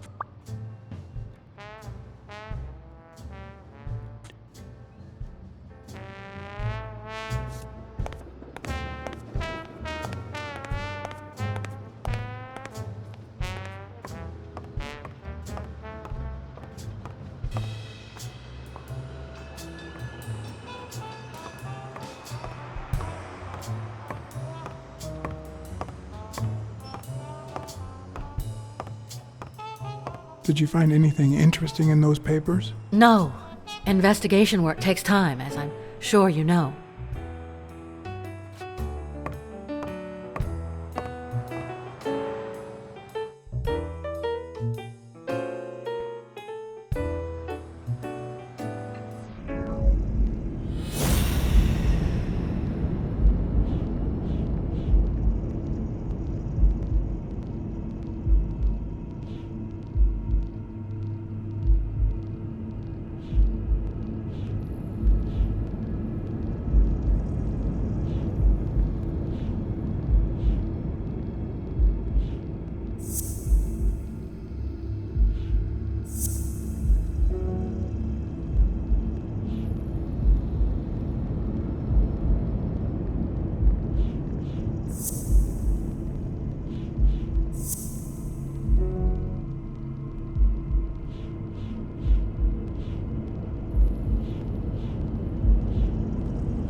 I'm much taller than Dunn, and I can barely reach the noose. There's no way Dunn hanged himself. Not on his own, at least.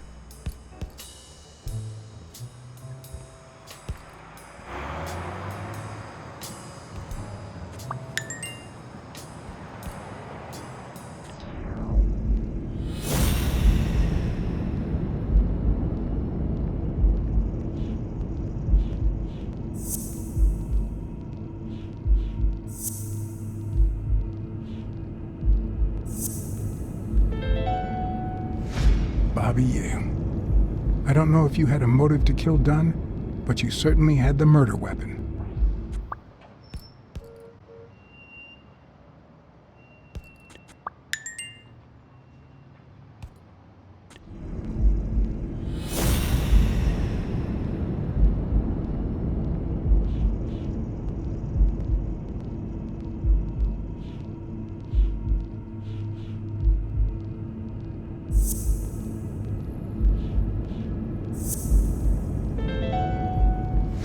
Christ. Did Yale kill Dunn just because he wanted to call off the fight?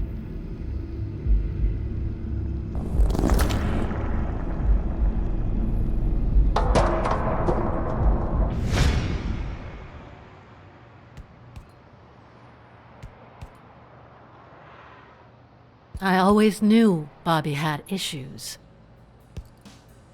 But I never thought he'd go that far.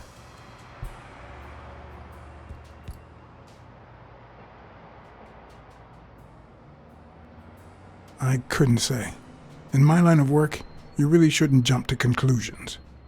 But the chest expander, the box in his locker, the marks on my father's neck. It all leads to him.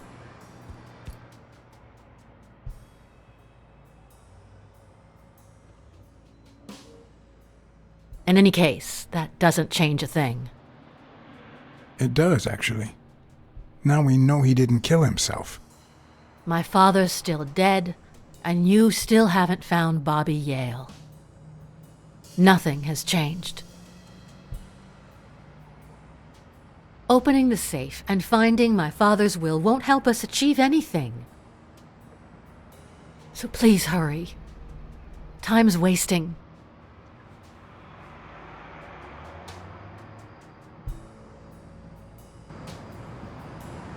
Sonia's indifference never ceased to amaze me. But most importantly, why was she so opposed to Yale?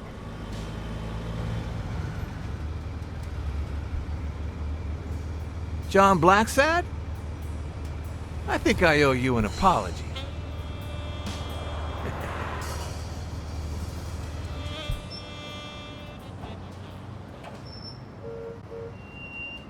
Do I know you?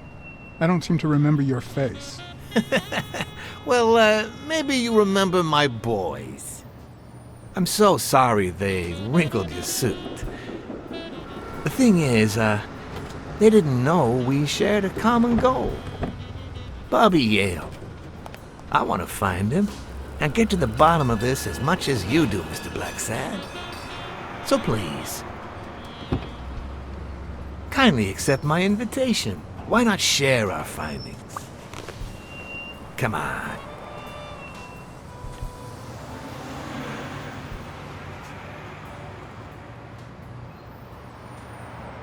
Of course. You don't mind me riding in this fancy car with a wrinkled suit, do you? Aw, I think you look mighty dapper, Mr. Blacksad. Although if those wrinkles were to rub off on me...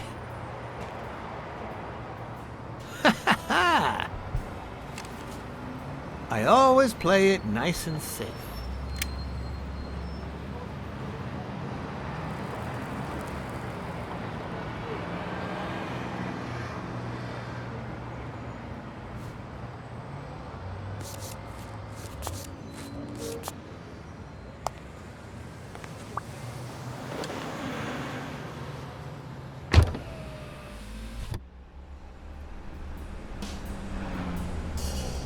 Thank you, Blacksad.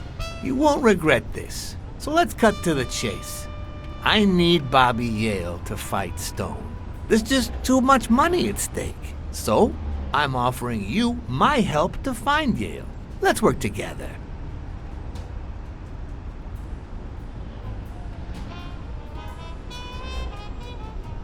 I don't work with criminals like you.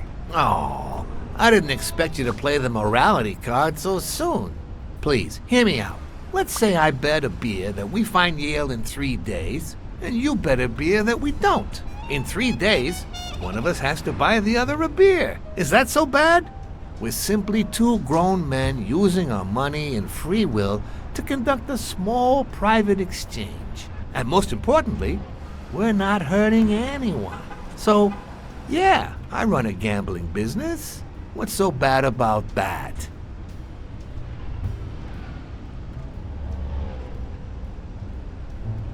It's illegal for starters. Illegal?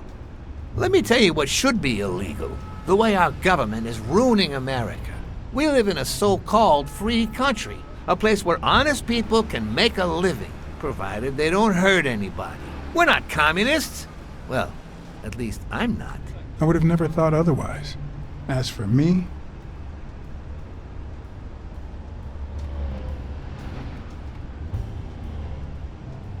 I'm not either. Ha! Well then, you see, we're all among friends. In any case, that's not my point. The government betrays our nation's values by passing communist laws that forbid an honest man like me to make a living without hurting a soul. And that, Mr. Blacksad, is just wrong. I'd even say it's unconstitutional. Do you get my point now?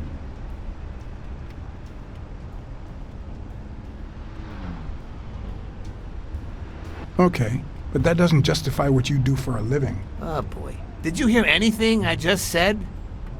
Anyway, when the government passes these laws, there's only one legitimate weapon the people can wield. The same weapon that turned America into a great nation. Civil disobedience. So, as the proud American that I am, it's my duty to disobey.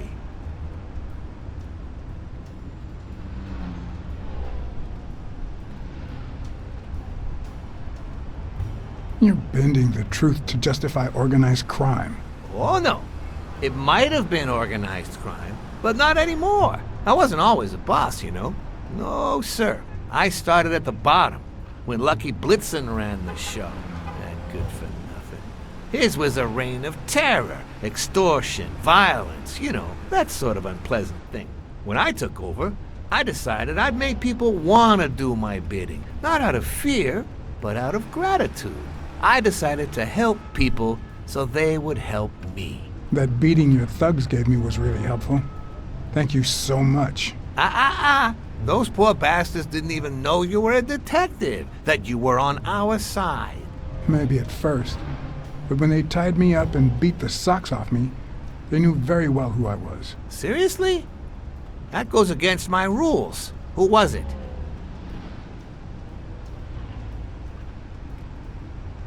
Yeah, the two of them. Bastards. But don't you worry. I'll have a talk with those two. I cannot tolerate this behavior. Please accept my apologies, Mr. Blacksad. You see, a lot of people work for me. Many families depend on my business. Not only that, St. Christopher's Hospice practically lives on my donations. The widows of my late employees are set for life. Their kids get free schooling. The cops leave me alone because they know my business doesn't hurt anyone. On the contrary. And, it looks like we're here. Yale's apartment? I told you, I'm on your side. Go ahead, search the place. I'll wait down here. When you're done, maybe you'll change your mind and share your findings with me. Or not. It's your call, Mr. Blacksad.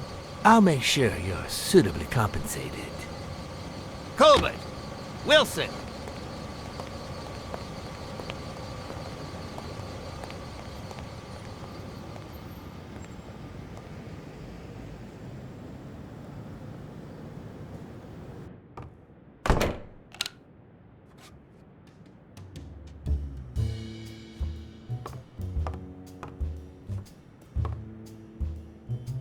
A woman's fragrance.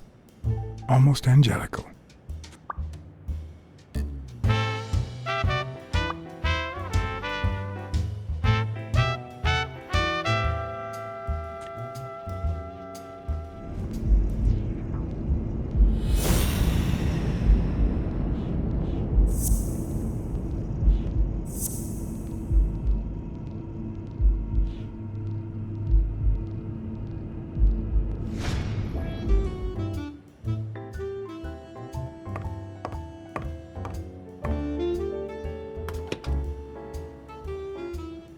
I'm not sure how Yale's love of pickles will help me crack the case, but it's good to know.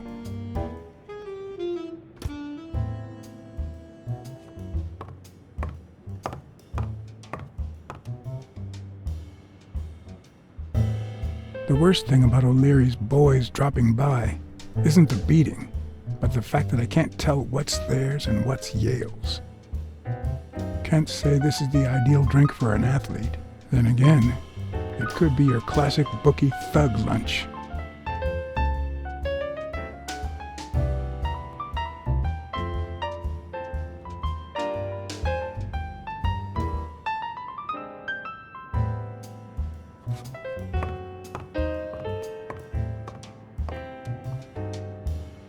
Bobby seems like a nice kid, but I barely know him.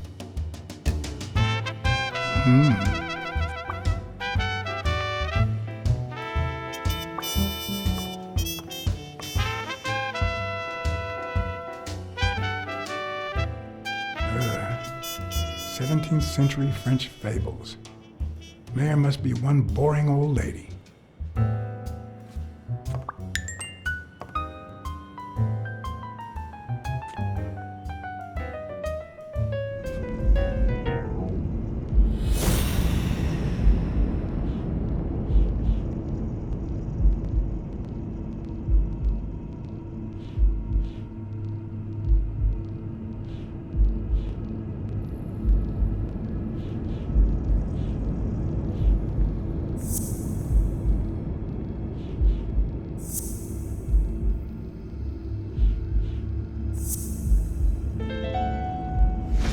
That means she's been here recently, but why?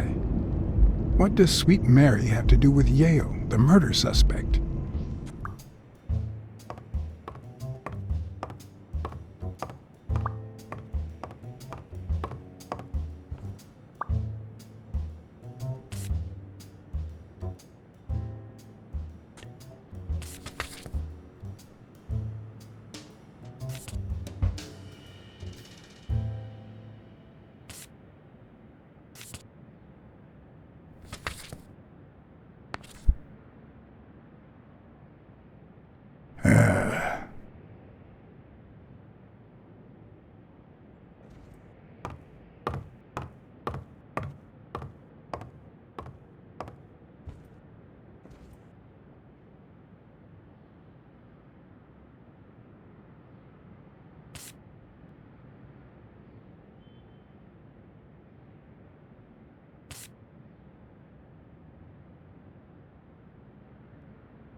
Seems like Bobby inherited something more than boxing skills from his father, besides the tendency to vanish into thin air, of course.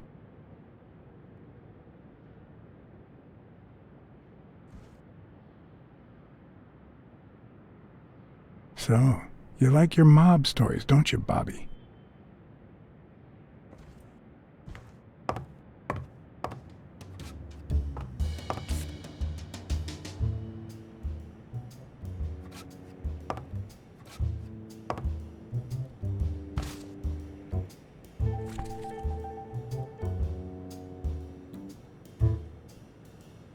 Copy 1 of 3. Do you know any of his relatives? His father, Avenarius. Avenarius? The boxer poet? Didn't he disappear 20 years ago?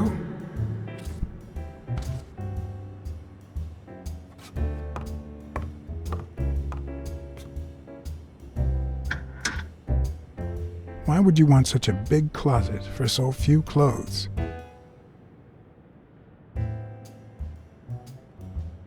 Unless someone emptied it recently.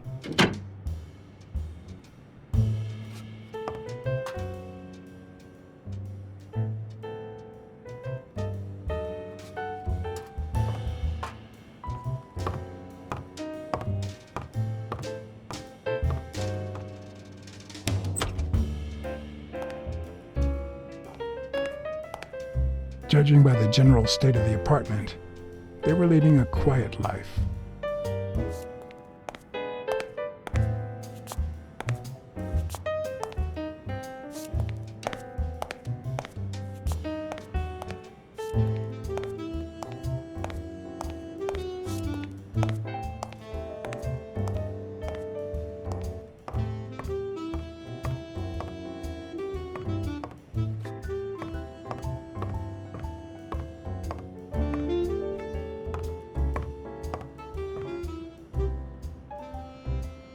With people like O'Leary, you just never know.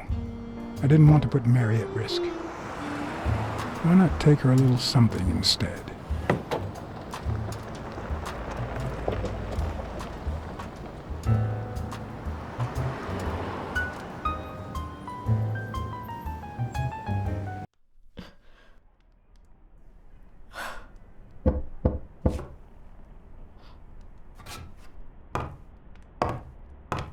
I've never trusted angels.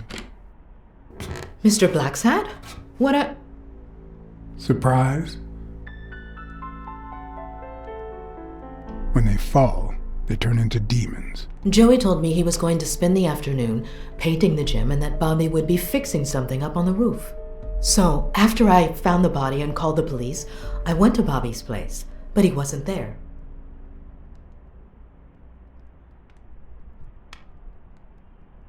How did you open the door to his apartment? I think it was already open.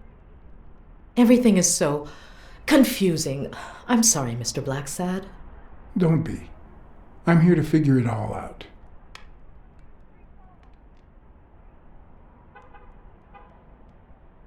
What's your relationship with Bobby Yale? He was like a son to Joey, and we were about to get married, so, you know. Okay, I think it's time to set things straight.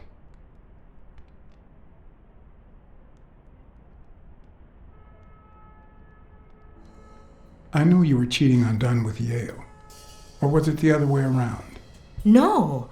How can you even think of something like that? How can you convince me otherwise? I found a picture at Yale's apartment. It's you and him on a roller coaster.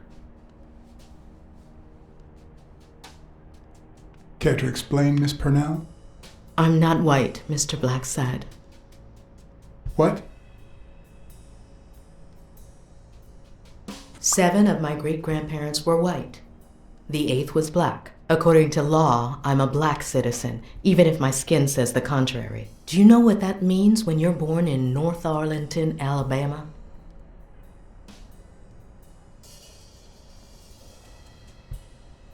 Segregated schools and a worse education for colored children. We even have different water fountains, for God's sake. The separate but equal doctrine and all that.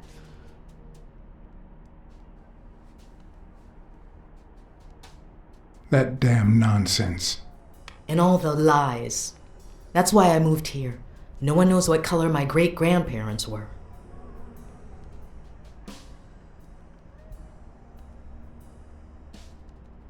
I completely understand you, Mary. Just think if you were also a woman. He's my nephew, Mr. Blacksad. Joe and I first started taking care of poor Bobby when my sister died. That was when he was almost 15. The 3 of us went on that trip to Luna Park. So this is where Joe Dunn comes in. Bobby was the only one who knew about me and Joey. We were afraid that someone would use my past to ruin his career. It's not the first time I hear that story.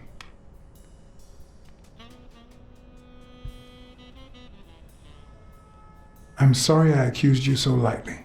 Don't worry, I understand.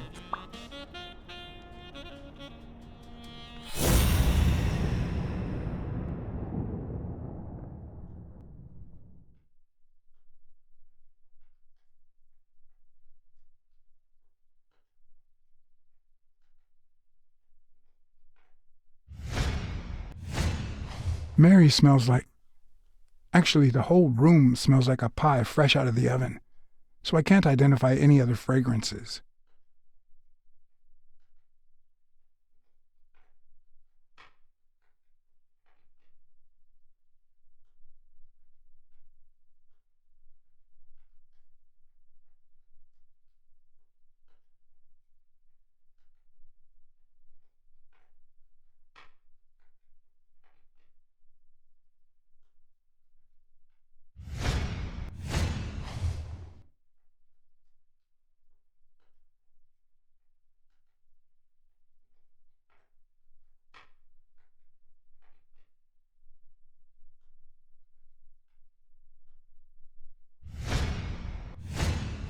Fresh out of the oven. The whole room smells like pie.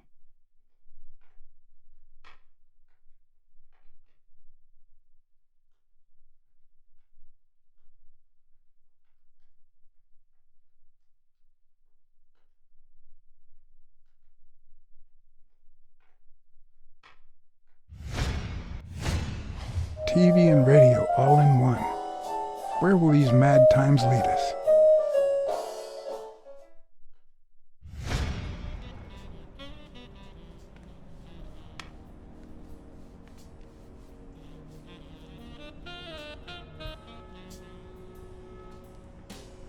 That cherry pie smells so good. I'm starting to get hungry. Thanks. I pulled it out of the oven right before you arrived. Oh, where are my manners? I'm the worst hostess in the world.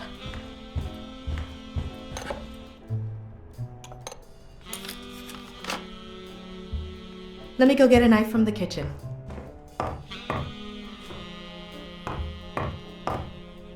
And you must be thirsty. Let me see. OJ? Coffee? I'll take some coffee, thanks.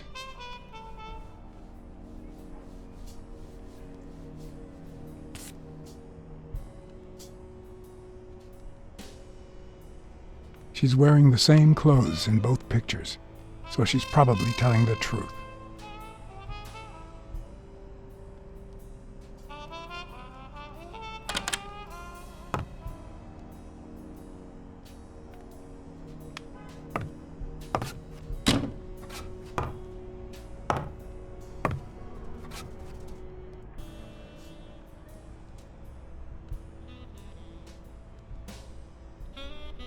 Sorry, I was going to help you with that.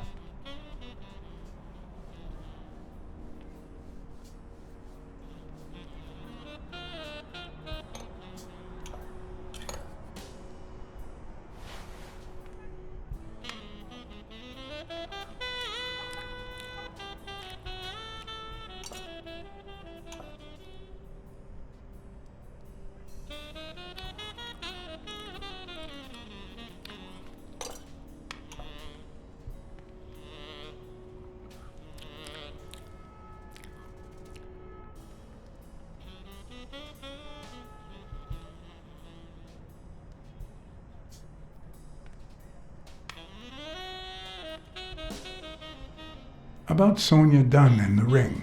Well, I told her about you and Joe Dunn. I had no choice. And what did she say? I don't think she took it too well, but she might come to understand it. Maybe. But I'm not so sure you'll be able to keep my other secret safe.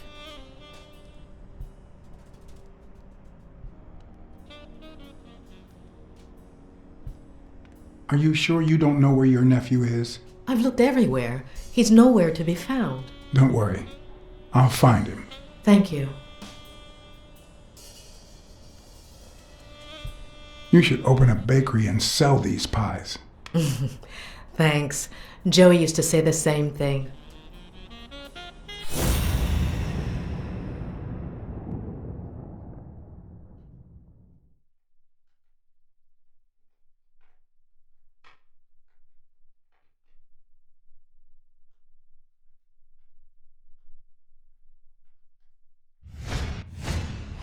Now that there's almost no pie left, the scent has also disappeared.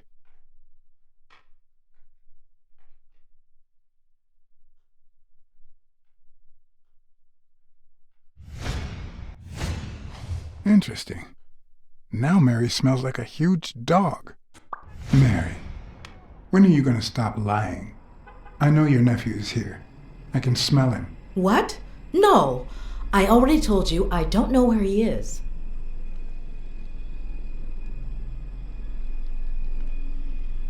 Stop playing around and tell me. Where is he? You can search the whole house if you want. Go ahead. He's not here.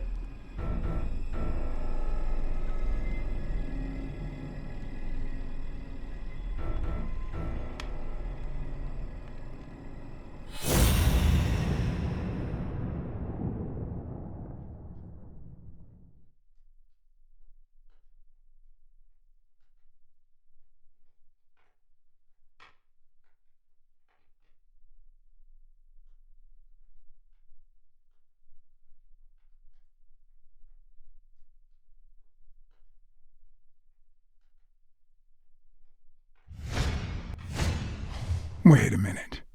She's not the one who smells like that. That's where Bobby Yale's scent is coming from. So, that's why you were sitting there. What? I don't know what you're talking about. Yes, you do. Could you step aside so I can check, please? Please go. Mary, for Christ's sake, put that knife down, would you? Livora.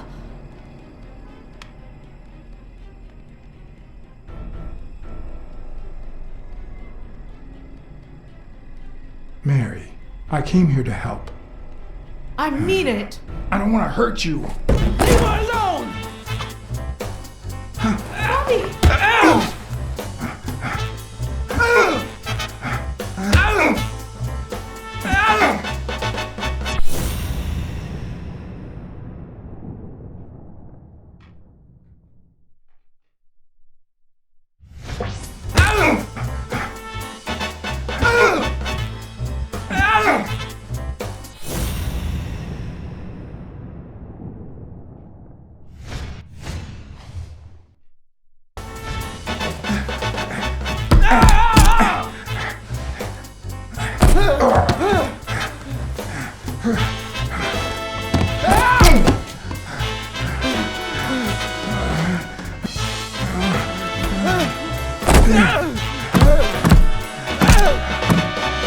I'm gonna kill you!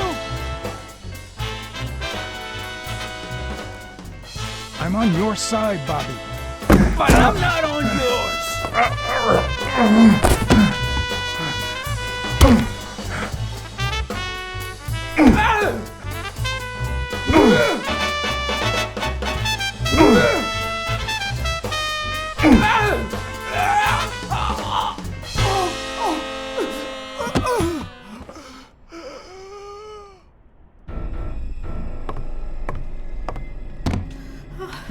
Bobby!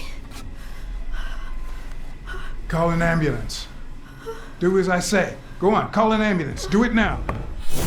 In the face of a heart attack, there's two things you can't forget.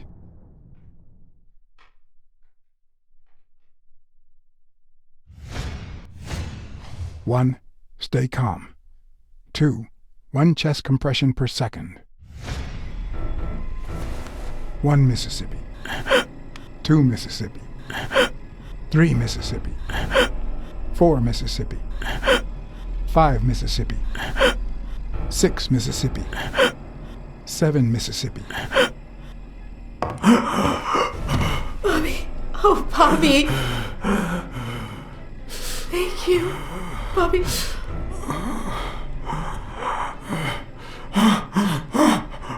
Bobby. Thank you.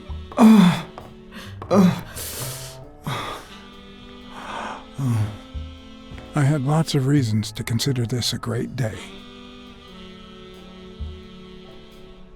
I had investigated a suicide case. I had discovered that, in truth, we were dealing with a murder. I had found and captured the prime suspect. And I had saved a life.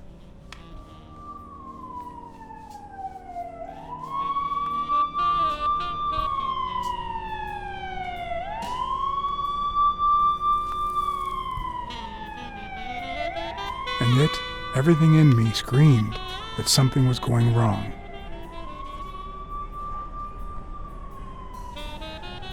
Terribly wrong.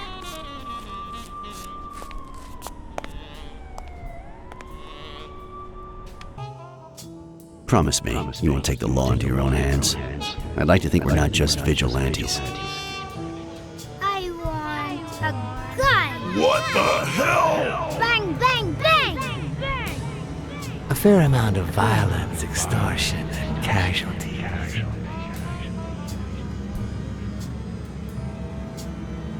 I hate detectives. Bang, bang, bang! You're dead meat, cat. That you, Smirnoff? You seem agitated. Nightmare?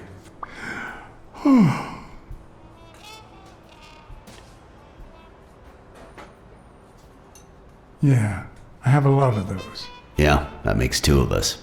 Anyway, why don't you go home? In his current condition, Yale's not going anywhere. Besides, we'll take it from here.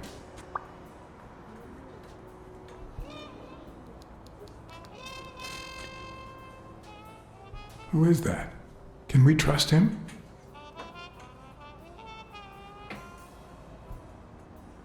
I know how to pick my men, John. You? I'm not so sure. I asked you not to get involved, or at least give me a heads up.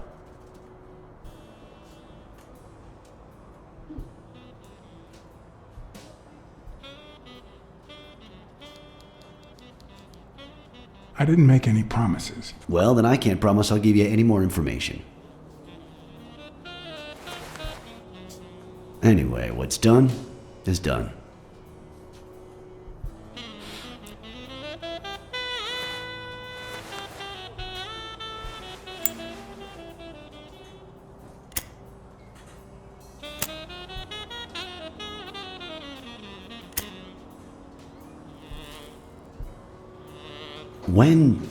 When exactly did you realize that he killed Dunn?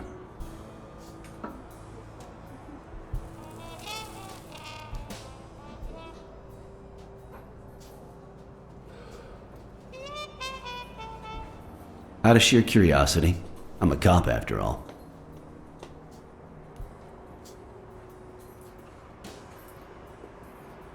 As soon as I realized that the murder weapon belonged to him. How about the motive? Any ideas?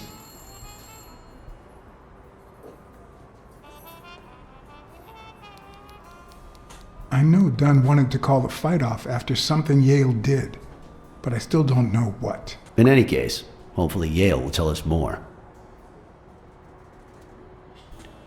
Would you let me ask him some questions when he wakes up? I know you will, with or without my permission, so I'd rather not feel betrayed. In exchange, drop by the station when you can. Your investigation could really help my men. Who, by the way, must be waiting for me to interrogate Mary Purnell. Boy, she was hard to pry from Yale's side.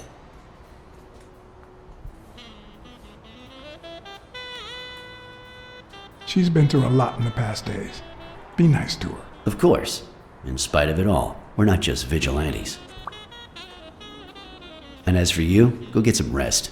God knows you need it.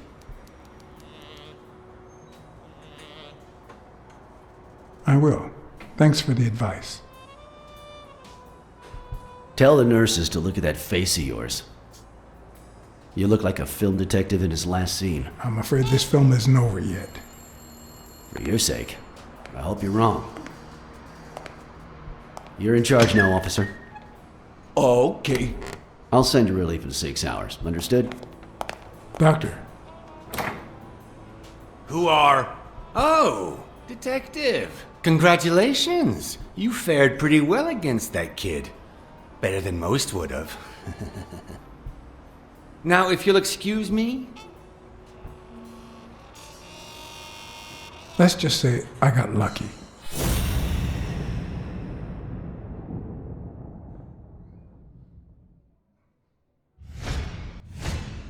We, as a society, simply don't trust reptiles. But that's not the real problem. The real problem is our extended belief that there's logic to that distrust, that it's natural and well-founded.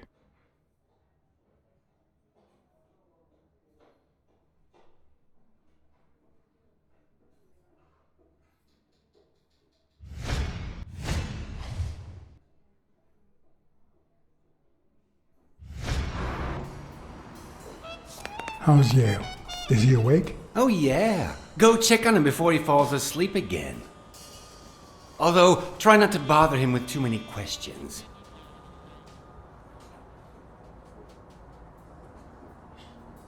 What's his current condition?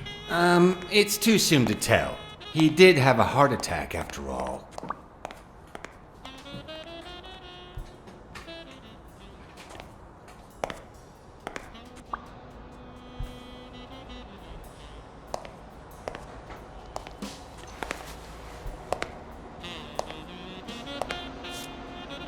Go away. I don't want to see you. The doctor told me to sleep. I rarely get to interrogate a suspect with his guard down in a place as quiet as this. Getting the chance to study his body language with no distractions is a rare gift.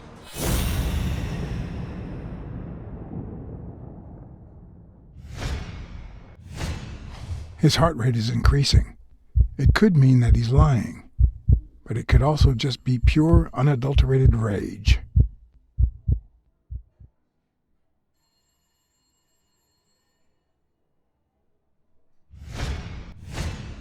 He's clenching his fist, a sign of contained anger.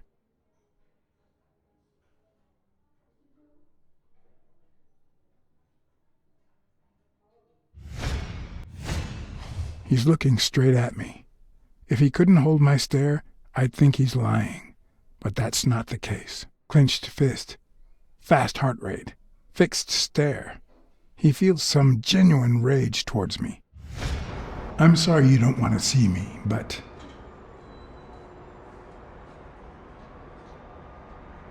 I saved your life, son. Maybe my aunt feels gratitude. I certainly don't. Luckily, I just got my medication. I'll be snoozing soon. All right, I'll just cut to the chase.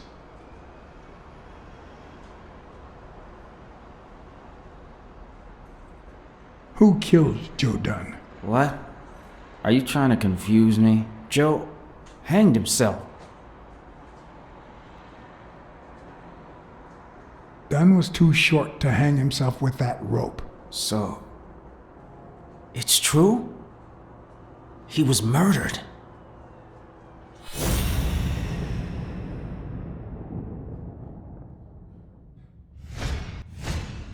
Is he lying, or did his heart rate speed up out of rage?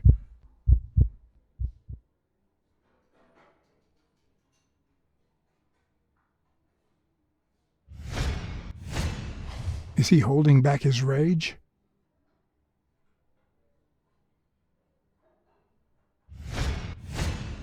His pupils just dilated. Did I surprise him?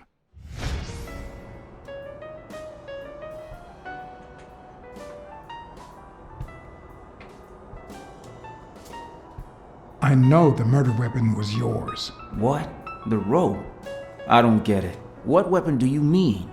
Don't play with me, boy. The chest expander. An expander? I've never had one of those.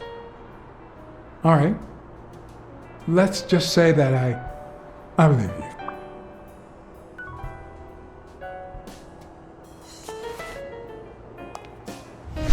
The murderer killed Dunn with a chest expander and planted evidence to make us believe it was suicide. But he also left enough clues behind to make sure we found the true murder weapon. Then he put the chest expander box in your locker to frame you. Do you know anyone that twisted and who also happens to have a motive? I don't know.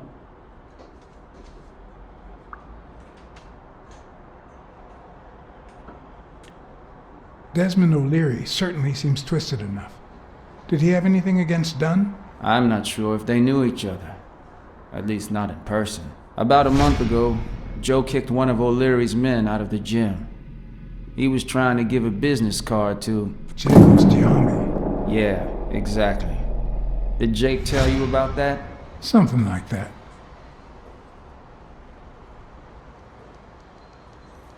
What about Frank Cassidy? Do you think he has a motive? Maybe. A few weeks ago, Joe took me to a boxing managers association meeting. Headed by Cassidy.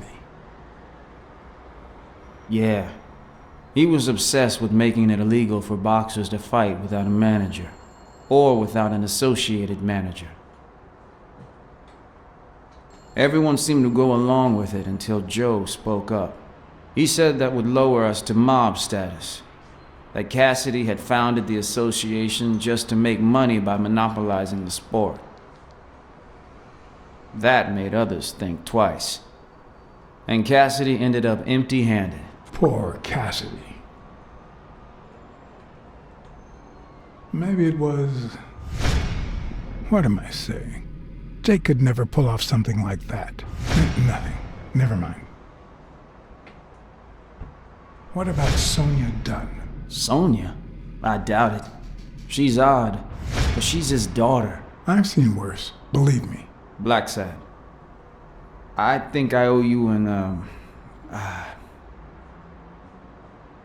You know, my father disappeared when I was 6, right after winning a fight.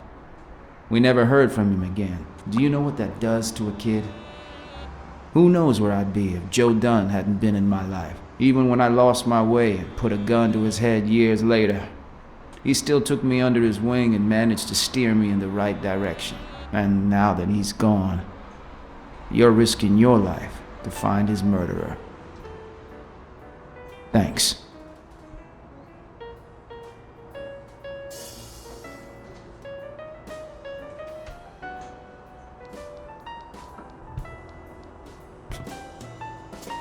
What about...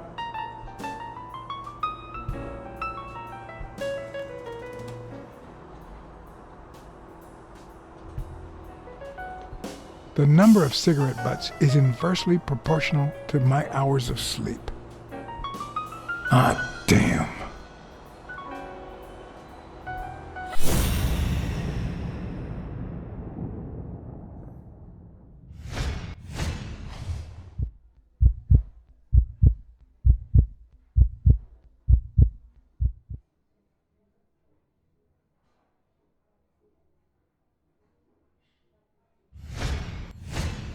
The hands say a lot about what's going on inside a person.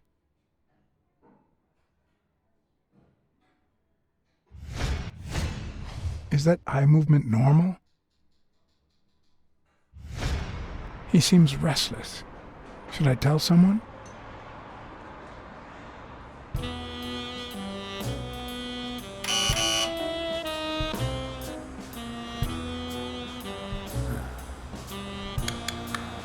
See, there's no fever whatsoever. He must be having a nightmare. Are you sure? Wouldn't you have nightmares too, after what he went through yesterday? I know I sure wouldn't sleep. I have nightmares myself, but those go way back. Oh, the poor thing. Do you know what my nightmare is? It's that witch I have to work with. Oh. Good thing she's got trauma surgery at 12:30, but I wish it were a little sooner, you know? Anyway, thank you for letting me know, and for bringing him in. You don't know how excited I am to be involved in a criminal case. It might not be important, but I need to take a look at his medical report.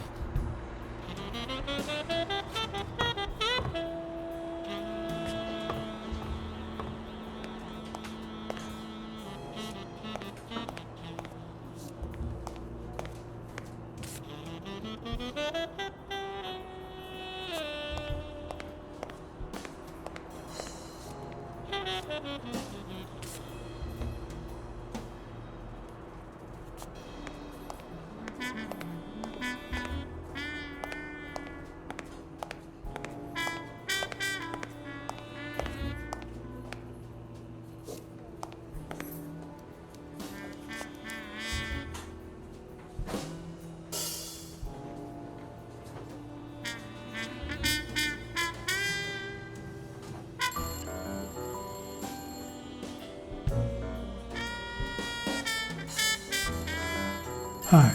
You're awake, handsome?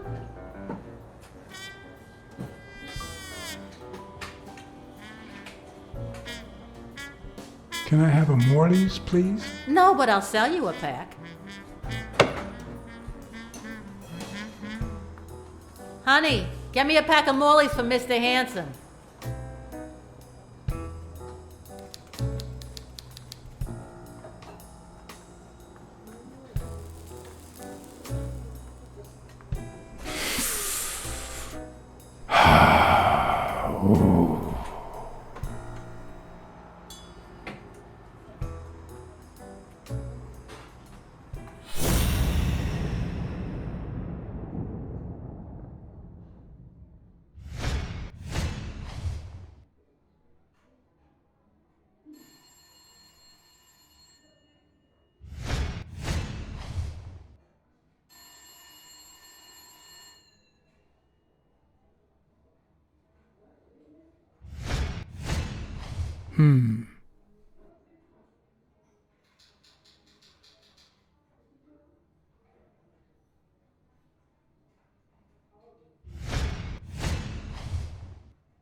Yale's medical report is right there. Mind if I take a look?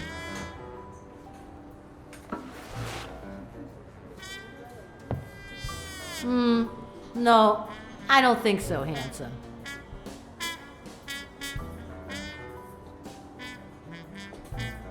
What if you show me Yale's report and I buy you dinner? You're handsome, all right, but I'm not stupid.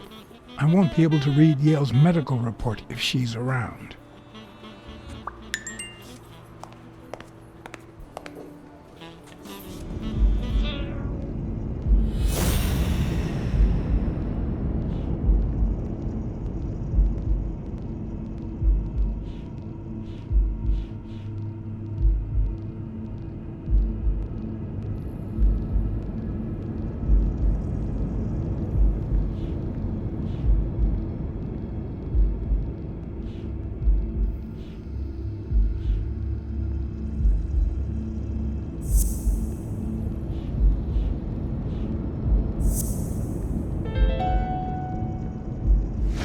It seems like the Doe nurse will be assisting Dr. Talbot during his 12:30 surgery. In 4 hours. Could I get them to operate any sooner?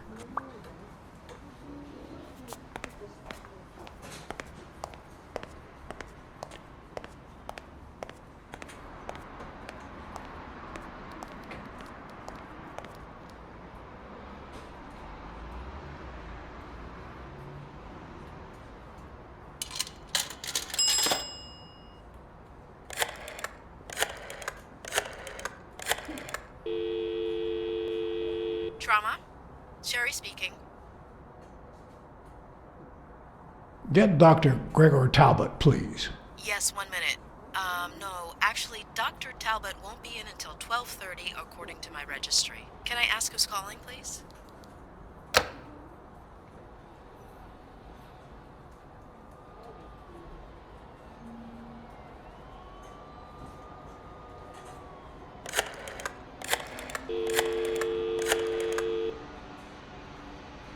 Sherry, this is Dr. Talbot. We have to reschedule the 12:30 procedure. I want everyone in the operating room in 5 minutes. If anyone gives you any grief, tell them it's a matter of life or death.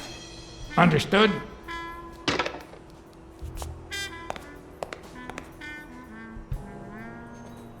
A matter of life and death, a matter of life and death. You've got to be kidding me.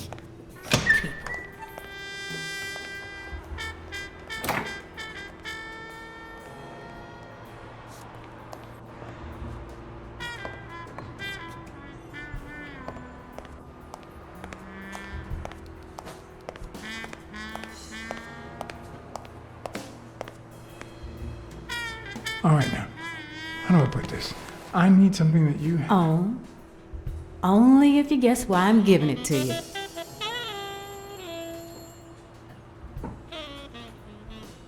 I think you just want to spite your fellow nurse. Well, aren't you smart? But be quick about it. You hear me, huh?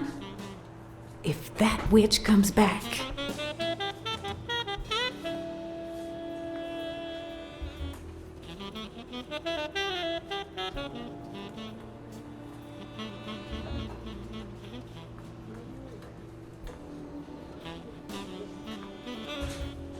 What?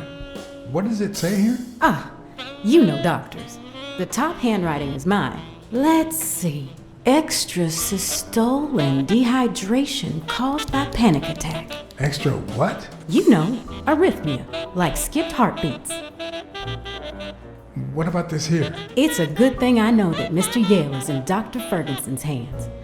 Otherwise, I'd be worried. Hey, no means no, miss. You really don't know who I am, do you? Miss, I've got orders. And the fact is, those orders say that... Here you are, Miss Dunn. Huh? Tell him, Blacksad. I can't get through that thick skull of his. You see, Highfill,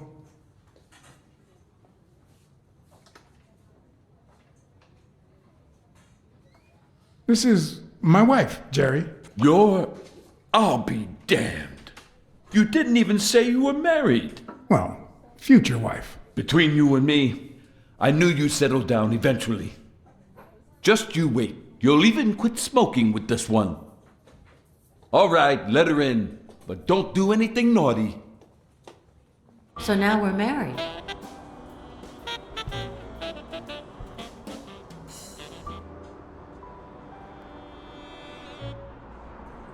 Would you like that? Don't play with me, Mr. Blacksad. Anyway, you did your job. I'll send you a check the day after the fight. You can leave now.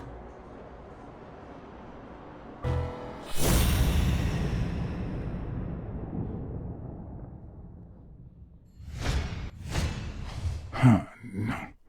She's gonna do something stupid. Sonia, don't. He killed my father! You said so yourself! Your father wouldn't want you to do this. He was a just man, and this is not justice. Look at your face! He did that, didn't he? How could he not be guilty?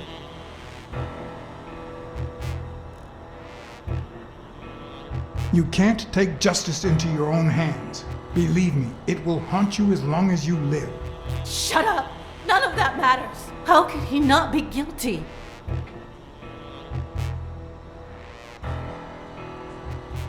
Your father sacrificed everything to pay your way through college. If you do this, you'll destroy the future your father wanted you to have.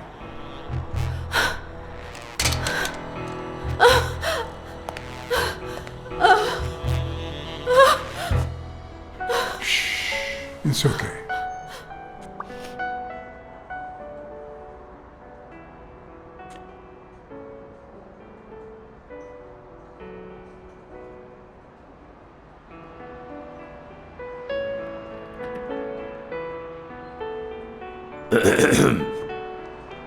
Uncle Tim!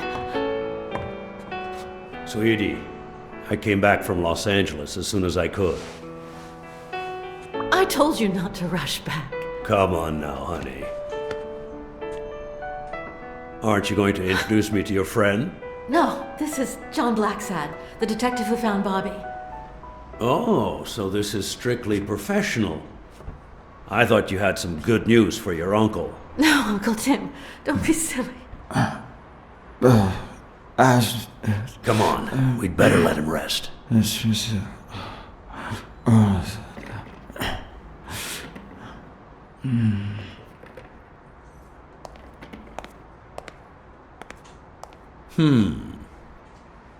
see. Let's say you're right and Bobby Yale is innocent. Who should we focus on now? We? Well, your father turned down my money, but he made me promise one thing, that I'd take care of you if anything happened to him. But I can... I know you're perfectly capable of managing that gym on your own, but we don't even know if he'll be ready to fight Stone. Besides, someone seems really invested in stopping that fight, and someone has to pay Mr. Blacksad to get to the bottom of all this. Please, talk some sense into her.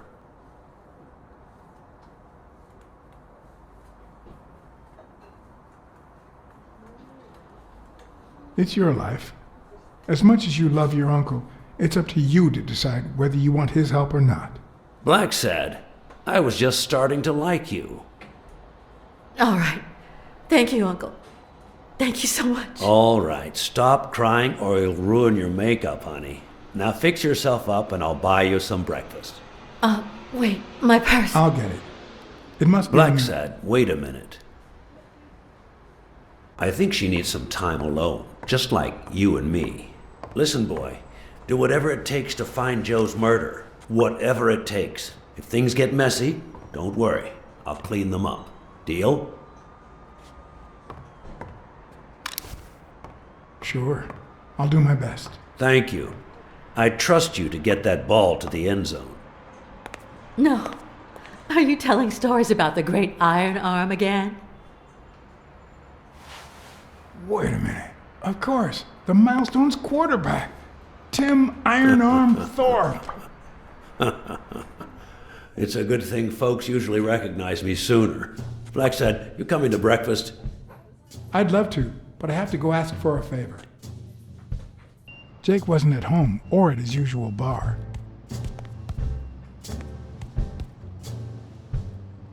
But on the third try, I found him.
Not the smartest cookie in the jar, nor the most tactful.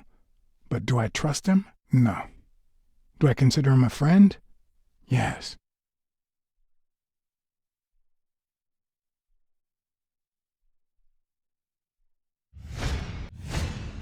He's been training with those same shorts for who knows how long.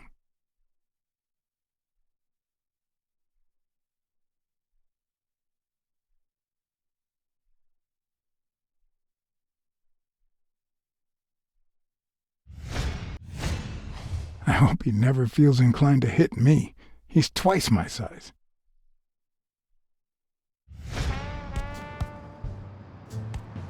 Hey, Jake. Not now, John. Hey, Jake. I said not now. Hey, Jake. I said not now.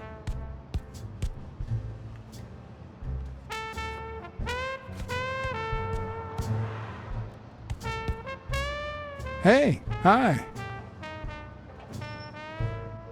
Hey, focus, will ya?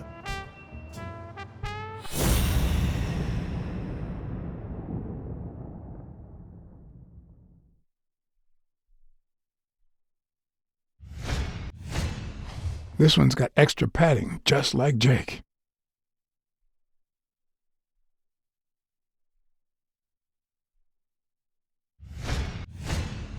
How many hits does a boxer take to the head throughout his career?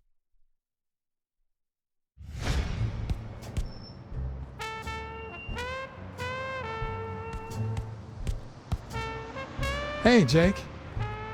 I said not now.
All right, that's enough.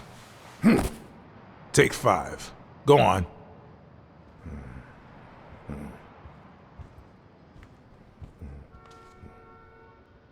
What, John? What's so important?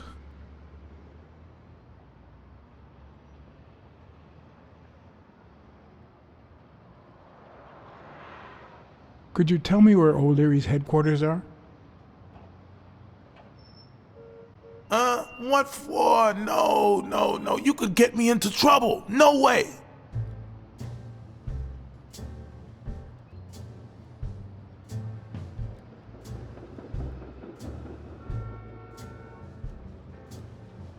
You lied to me yesterday, and being the good friend that I am, I kept your secret. You owe me.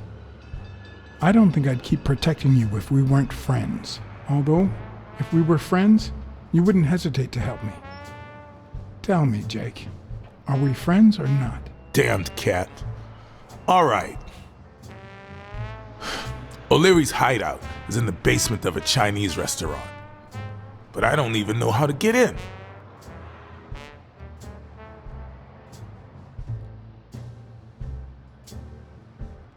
Have you noticed anything strange about Sonia? I don't know. Yesterday she said she hated the gym. But it also seemed like she wanted to save the place. Do you get any of this? I sure don't.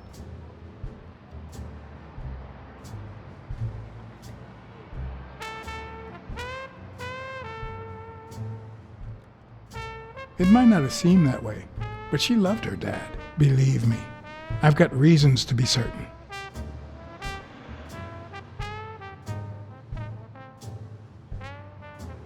Why are you coaching that guy? Oh, that's right. You don't know. Sonia asked me to run the gym. Well, at least the fun part.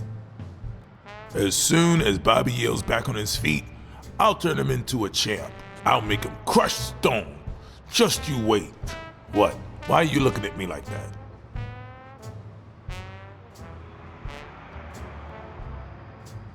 Couldn't you just stop working for O'Leary? Yeah, I guess I could. Well, I'll see you tonight. See you there. Ronald, the break's over. After 30 hours of work and several beatings, every bone in my body ached for a bed. Now it's my turn. So I went home to recharge. Because the night ahead was bound to be promising.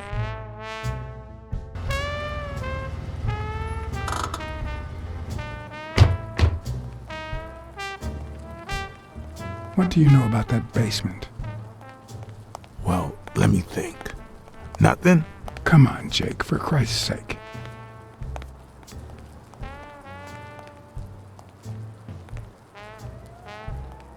Strain that little boxer brain. You must know something. I've come to get O'Leary several times, but they always make me wait in the dining room. One day it was so late that the restaurant was closed. They made me call from a payphone in that alley over there to let them know I was here. A few minutes later, O'Leary came out the back door, that red one there. All right. You stay by the payphone. Wait till I'm inside. If you see anyone, call the same number you did that one time. Let it ring twice and hang up. Got it? Screw you! A promising night indeed.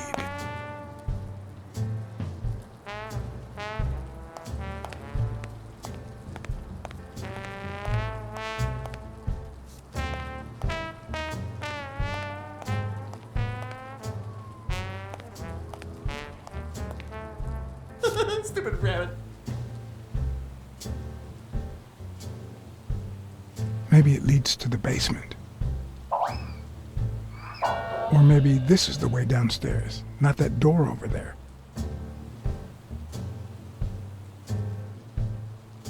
I'm guessing it lights up when they ring at the main door.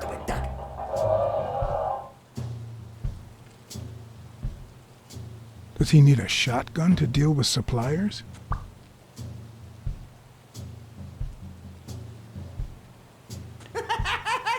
Would he even notice if I got in? Stupid rabbit.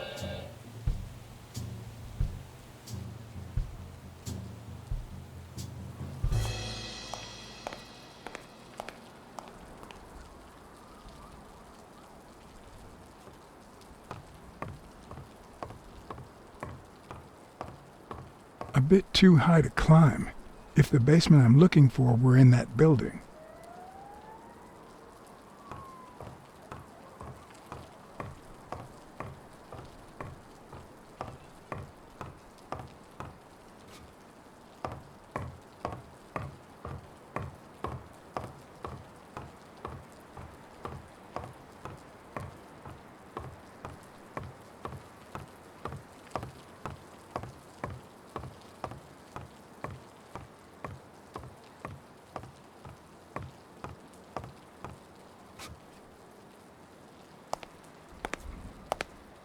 What happened? Should we run for it? Do I look like I'm in a hurry? There's a guy watching TV inside the restaurant. A red panda, I think. Doesn't ring a bell. I don't recall any panda waiters. Are you done? What do you think?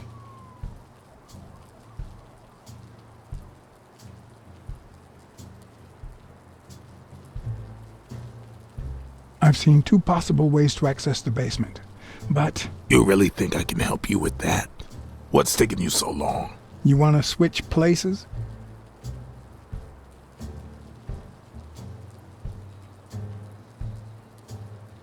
I need you to go to the front door and ring the bell. Alright, is there a bar in that alley? Have you been drinking? Count to 30, ring the bell, then run for the car. Got it? Whoa, you better send a bunch of Natalias my way after this. So, now what are you gonna do? I'll open the door with my lockpicks. Once I'm in... I'm still not sure if I'll take the hall or the door on the right.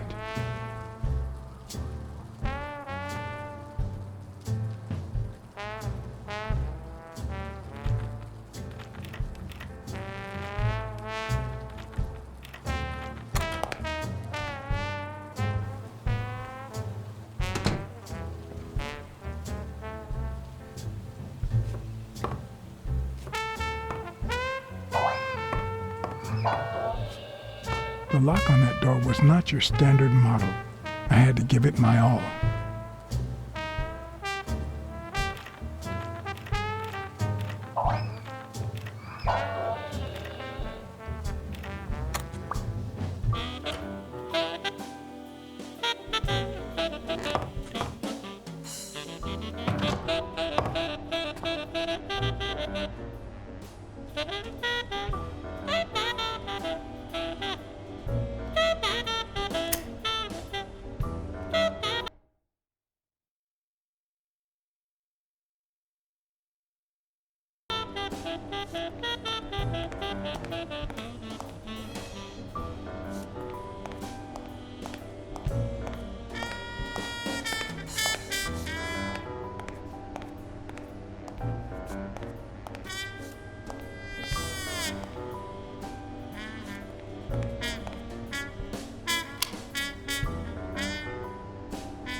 I was expecting some frozen bodies.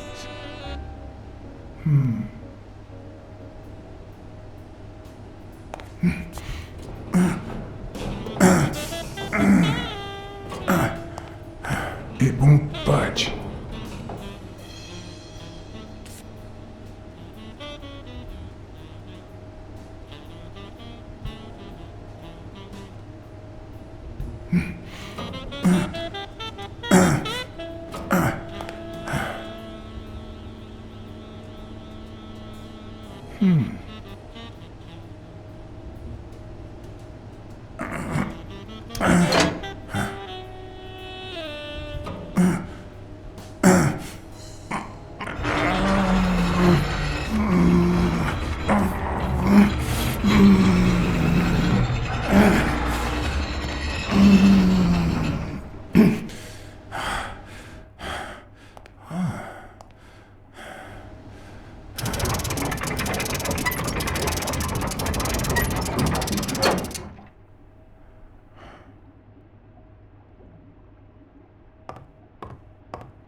There's one on each table, except this one. The odds are incredibly in Stone's favor. I guess that he's the reigning champion, and Bobby Yale is just a contender, but maybe word got out about his condition.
Does O'Leary have a network of pals?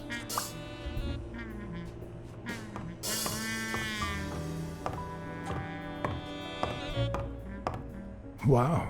I didn't realize you could place so many bets on a single baseball game.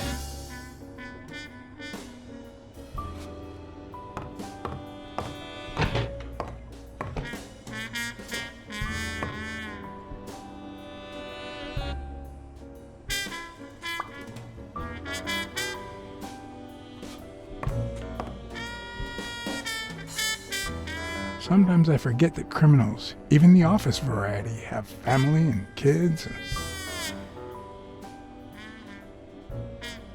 Anyway, maybe things aren't so bad on the dark side. 16 days until the fight. A little thingamajig that adds on its own. What'll they think of next? It looks like a summary of all the bets that come in. Day, amount, bet, wagerer. Wait a minute. Did O'Leary himself bet $5,000 on Yale?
Could that be Ireland?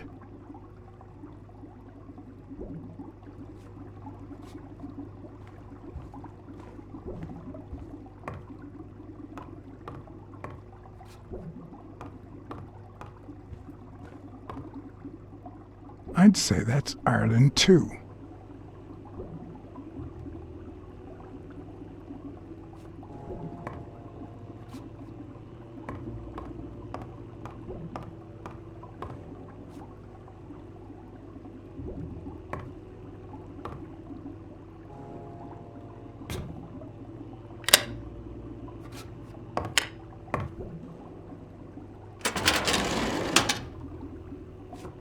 The painting concealed file after file of celebrity reports with all sorts of shady information, ranging from S to Z.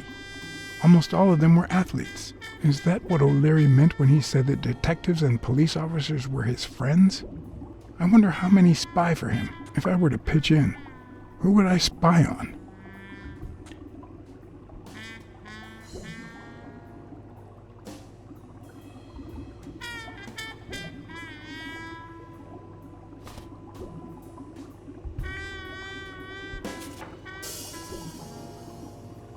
Thorpe had been a rising football star before the war, which he came back from with honors and decorations. After the truce, he resumed his career. He won 3 season trophies and a couple of MVP awards. He retired after an accident that left him paralyzed from the waist down. He started his own sports advertising agency 4 years ago, but according to the files, O'Leary hadn't even tried to corrupt him.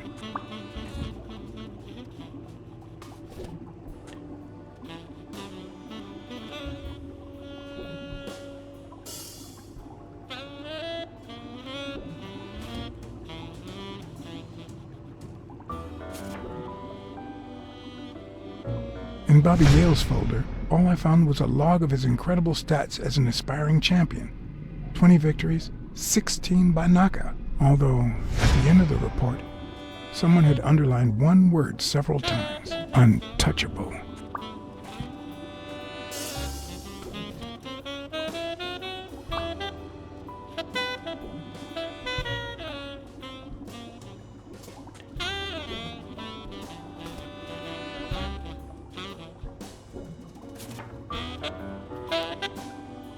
According to Stone's report, he was so clean, not to mention hard to corrupt, that O'Leary opted for a more subtle strategy. Apparently, when he broke up with the tennis player Helen Moore, he set her up with Stone. Lucky for him, they hit it off. As I put away the report, I stopped in my tracks.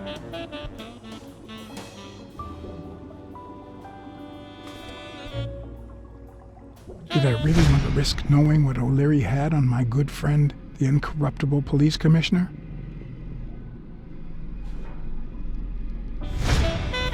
I sighed in relief.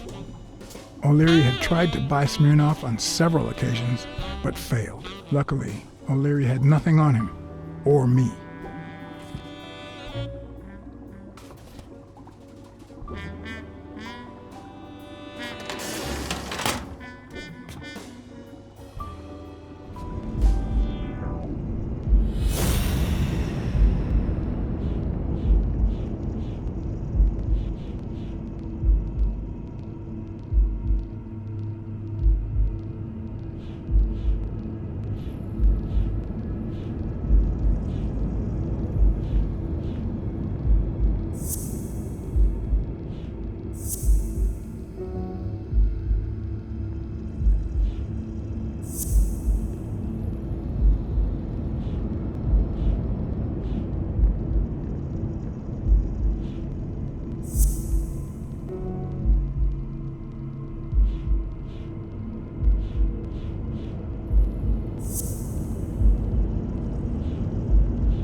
Limited edition copy 2 of 3. We listen, if you call it listening, to the sentimental romance. Your eyes act like the moon.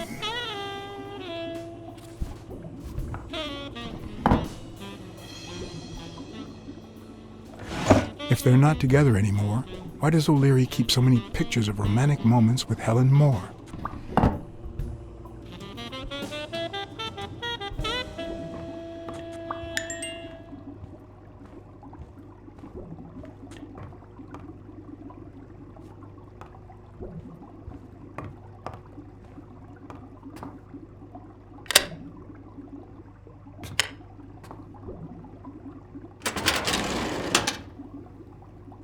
Luckily or not, files in through R included no one that I could somehow connect to the case.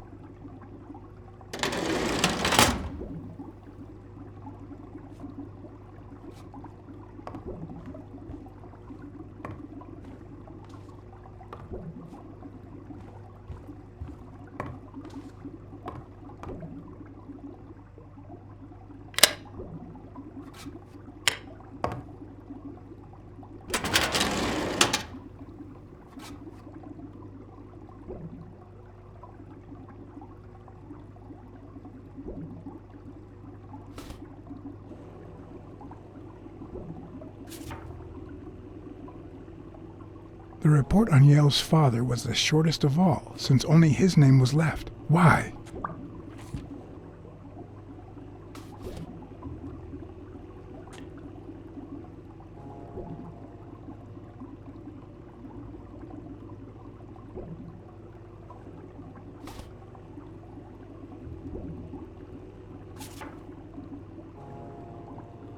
Cassidy's report was possibly the longest among all of O'Leary's files. Apparently, their rivalry went way back.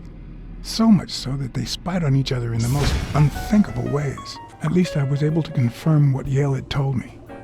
Cassidy had threatened Dunn after he refused to join the managers' union.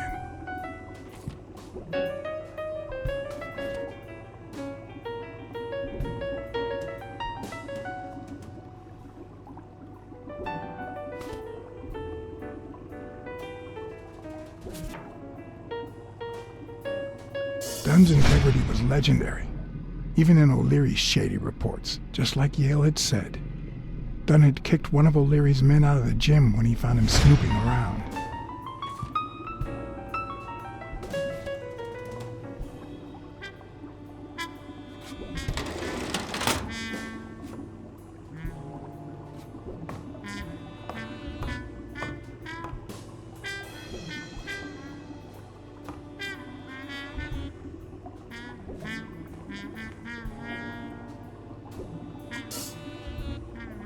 A Crossler?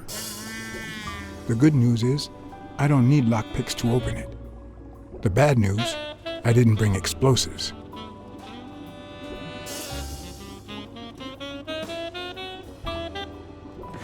Even Dunn had a gun in his office.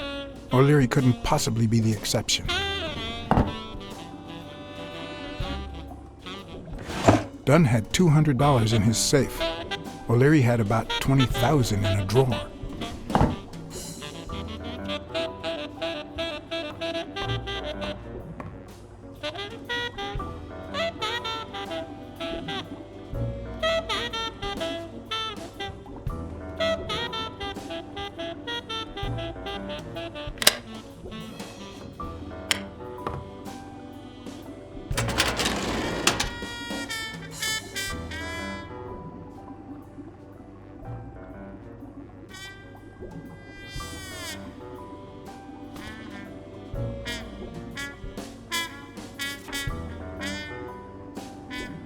Helen Moore's file was, by far, one of the juiciest. She had been just a run-of-the-mill tennis player until O'Leary launched her career by rigging enough games to help her climb the ranking. However, O'Leary hadn't fixed any of her games in over a year. In spite of that, she remained undefeated. Be as it may, it was clear that O'Leary had enough information to ruin her career.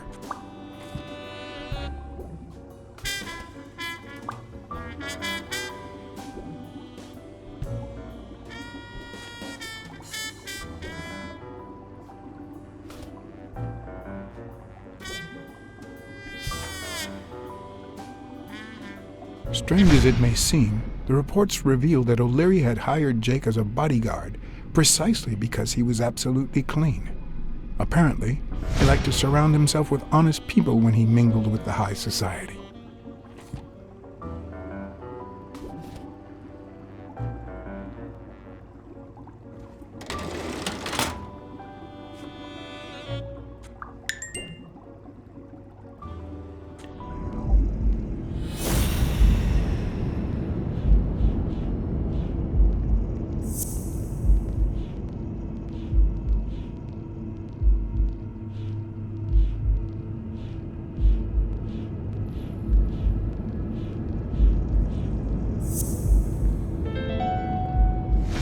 I'd say O'Leary has threatened Stone with ruining Moore's career.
Jake. Someone was coming. Are we or are we not exemplary workers, Jimmy? Here it is, middle of the night.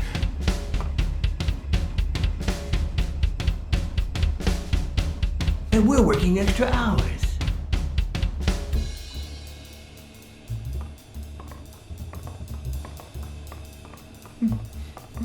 Hey, Jimmy, what do you think about that? I think he's scared stiff, Desmond. Why's that, Jimmy? We're giving you the red carpet treatment. We even let you in the boss's office. You're one lucky fellow. You can't say I don't treat you well, Jimmy.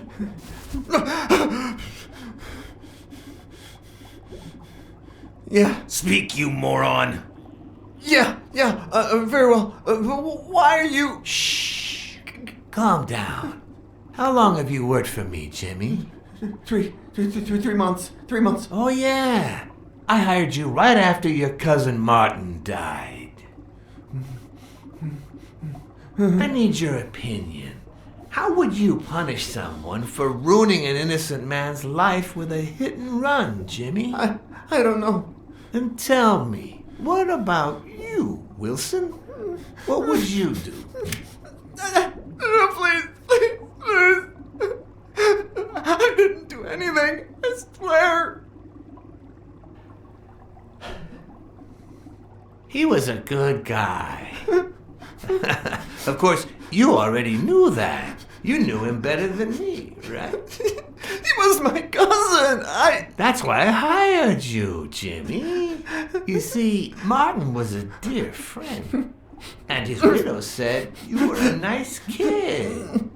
That you do a good job. And you needed the money.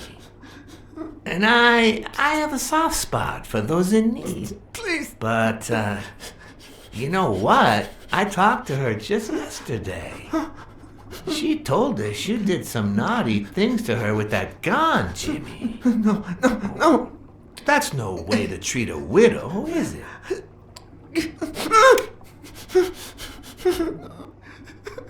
She's lying. Why would I do that? What about the kid? Are you so sure you know how long a kid can hold his breath? With his little head inside a toilet bowl? Son of a bitch. I didn't want to. It was his idea. Selfishly, I was glad I hadn't risked my life to save Jimmy. Maybe not even someone like him deserves to die. But one could also argue that I didn't deserve to die for someone like him. Who's your boss? Give me a name! Cassidy. It was his idea. He said you'd hired me if I'd managed to scare the widow, and I just... All right. Let's just... calm down now. It's gonna be okay.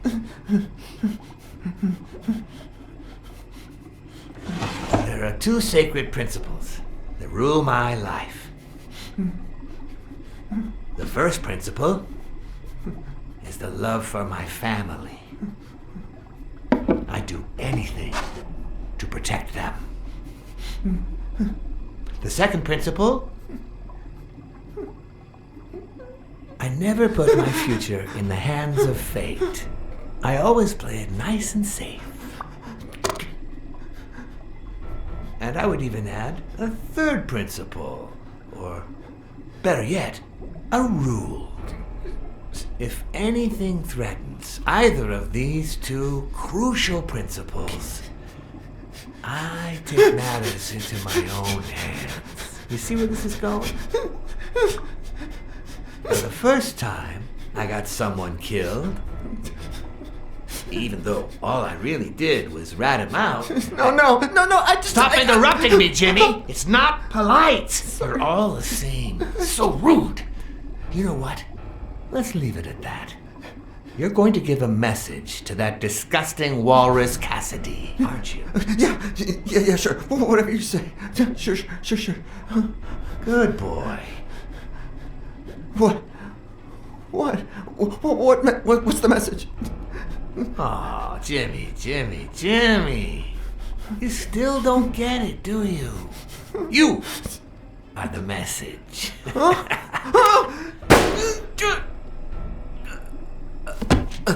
Come on. Wrap him up. Make sure Cassidy gets the message for breakfast, will you? I hope he chokes on it. Got it.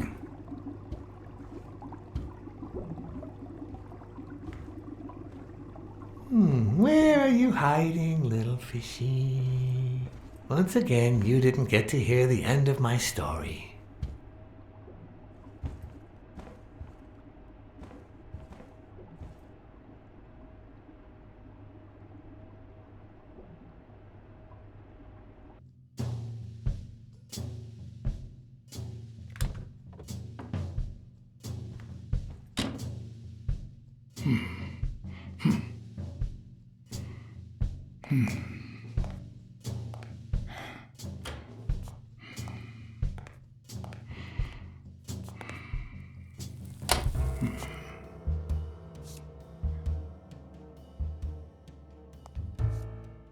What?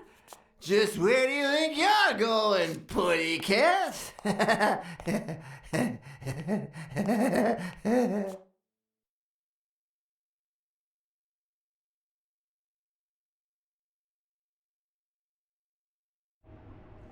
Two sacred principles rule my life. The first is the love I feel for my family.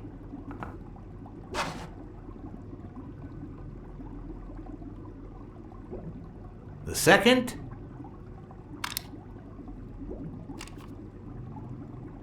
Never leave destiny in the hands of fate. I always play it nice and safe. And I'd even add a third principle, or better yet, a rule. If anything threatens either of these two principles, I take matters into my own hands. The first time that someone died because of me, even though all I did was rat him out, well, that guy ended up in the Hudson River, right off Pier 27. He's got to be even wetter than that fish by now. You should have seen his face. It's interesting what comes to mind when you think you're about to die. Suddenly all I could think about was how much I wanted a pet fish. You too, Bruce? Anyway, I was 14 years old, and I still dream about it. But it will and stop. By then, I was adamant about buying a fish. But first... That was that. Never again. Nowadays, whether it's me who pulls the trigger or not, I have zero regrets. What's more, I sort of enjoy it.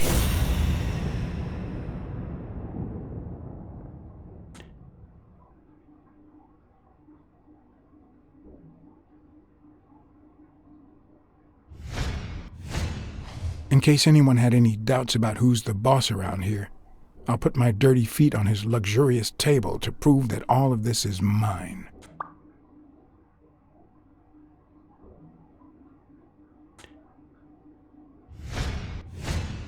His pupils are dilated, and there's a slight grin on his face. The bastard is enjoying himself.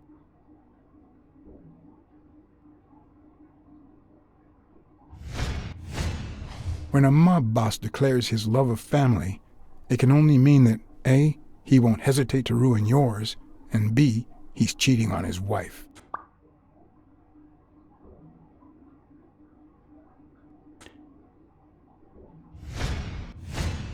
The guy never hesitates to pull the trigger.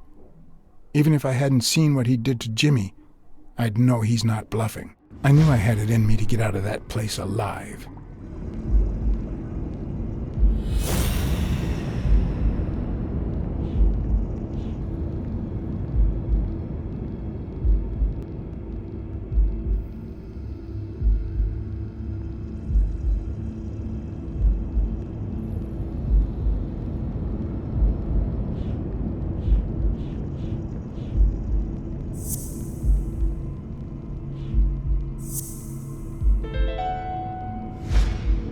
No.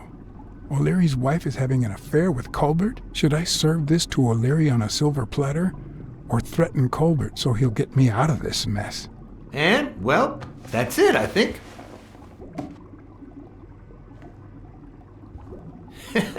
You know, Blacksad, I never made it this far.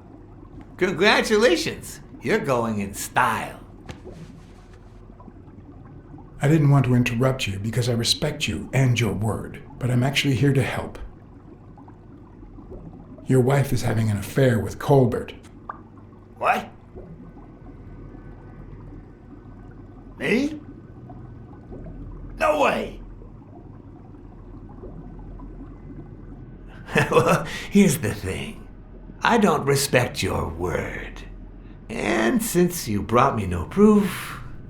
Check my coat pocket, on the right.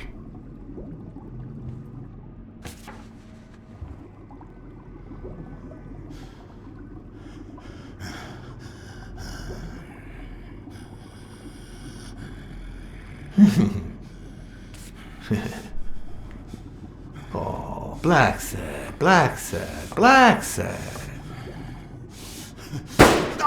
Oops. Thank you very much. And sorry for jumping to conclusions. First, you get a random beating from my men. And now this. Although you have to admit I had my reasons to be suspicious, you ran away from Yale's apartment, didn't you? But as you well know, you can't trust anyone in this world. Take it. It's only fair.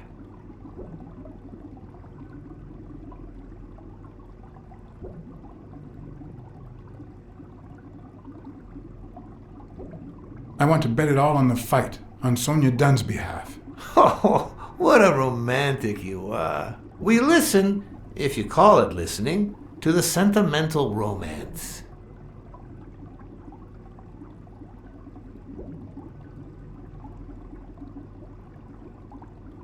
The word you're looking for is feel. Same difference. Anyway, go ahead. Place your bet. I bet it all on Yale.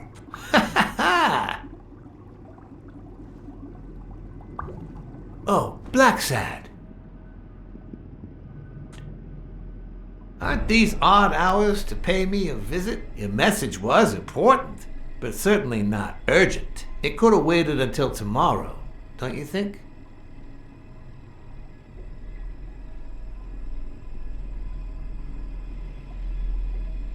We cats and wolves hunt at night.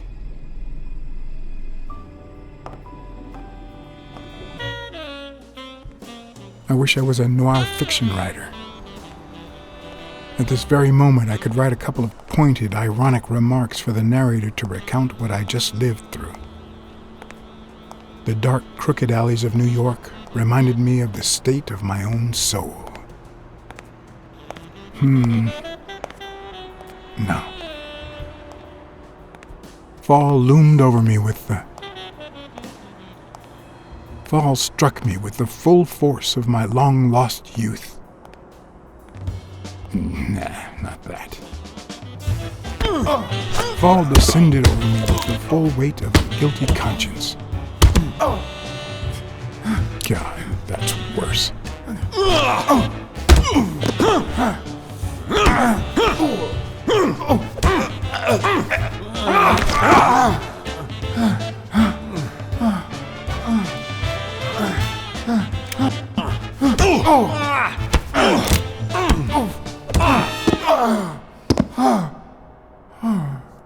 What were you thinking? He wants him alive!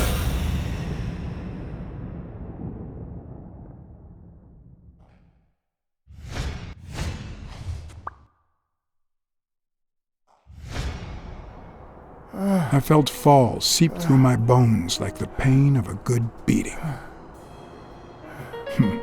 Mediocre, but appropriate.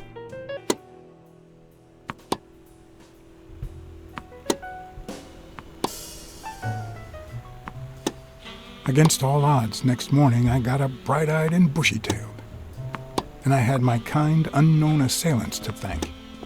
The beating had taken its toll, but for the first time in months, I had slept like a baby. Oh, come on, Helen, focus! All right, take 5. We'll work on that double backhand later.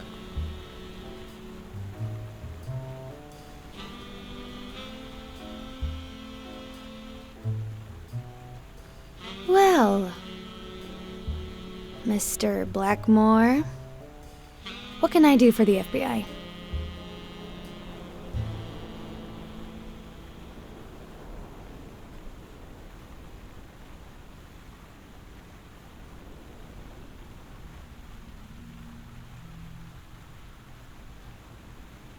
We'd appreciate it if you stopped breaking the law.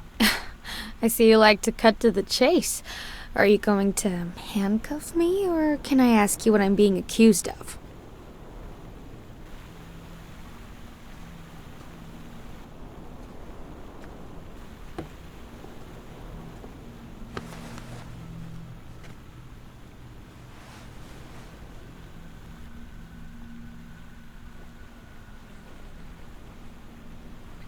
Maybe if we could speak in private? Alec! Coming! You've got 4 minutes, Mr. Blackmore, so... make them count.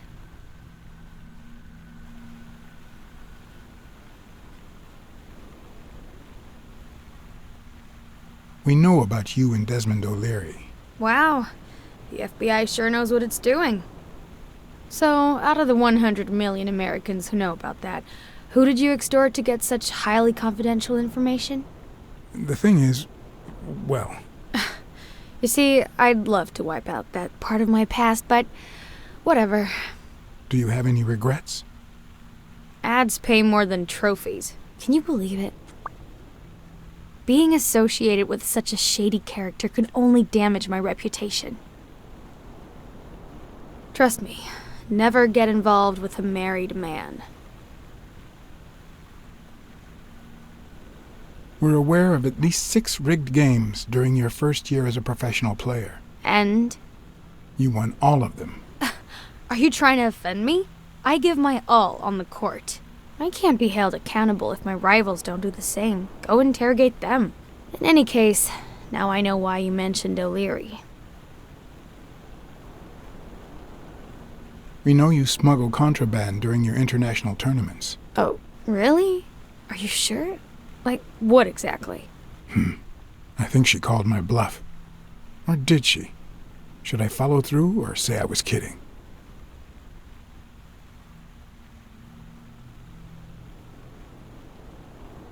You smuggle tobacco. You're just making it up as you go, aren't you? To think I was starting to like you. Come on, what do you really want from me? They say you're currently involved with Al Stone, the boxer. Is that correct? Wow, your sagacity never ceases to amaze me. Don't beat around the bush. We know why you're with him. Oh, so you like his biceps too? Desmond O'Leary asked you to seduce Stone. Why? What? No, I met Al by chance at a party. A party hosted by Desmond O'Leary. No, that can't be. No one is that shrewd. Not even him. Damn, I hate that bastard. Anyway, now I get why you brought up the rigged games and your obsession with O'Leary. What do you really have against him? And don't say illegal gambling.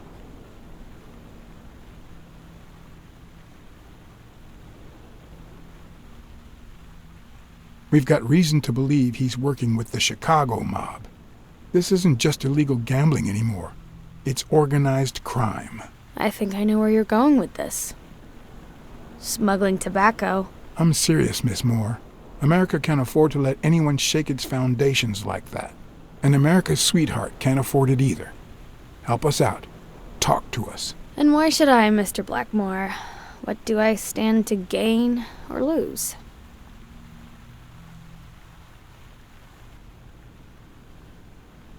I'm sure you're aware that we could end your career if what we know goes public. But no one wants that to happen, right? This is actually quite simple.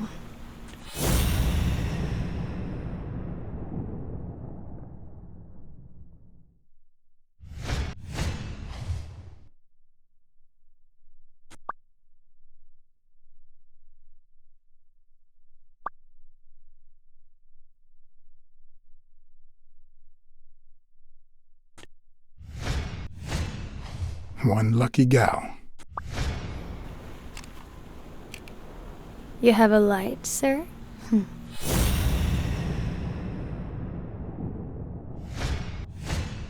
The pearly white teeth of someone who barely smokes. Am I making her nervous? Damn. I'm almost out of fluid.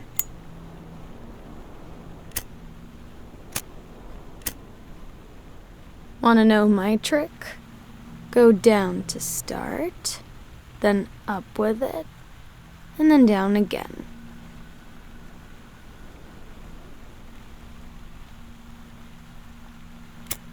Will I get to smoke today?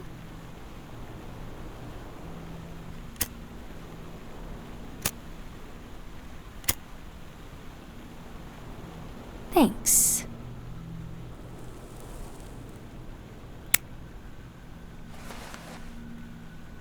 I don't know what you want me to say. You're trying to frame O'Leary, perhaps rightfully so, but I think you're barking up the wrong tree. Believe me, if I had the slightest... Come on, Helen. Time to work on your backhand. Let's go. Do you smoke?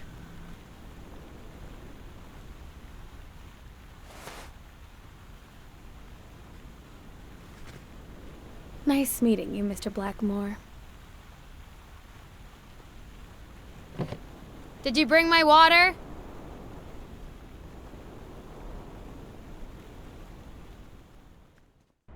She tossed a cigarette in your face? You're such a loser! Too bad I was busy chasing Cassidy. If that had been me, America would no longer have a sweetheart. So, what do you say, you and me, we change places next time, huh? Your turn. Now tell me, what did you find out? You're gonna love this. You ready? I've got news, but I happen to also have a BlackSad. He's off with that whore, isn't he? What? Who is... Oh, Mrs. Colbert. I told him I knew all about it. You know, after our chat, he cried and asked me to forgive him. He said he was gonna leave her, that he loved me, and it was over.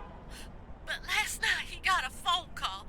He said he had to work, and he still hasn't come back. Nobody's seen him at work since yesterday evening. He left with her, didn't he? Tell me the truth. I can handle it. Your husband ran away with his lover. Somewhere far. Farther than you can imagine. I'd forget him if I were you. It's time to... That good for nothing? I'm gonna scratch his eyes out. I'll tear his stupid head off. I'm gonna make him regret.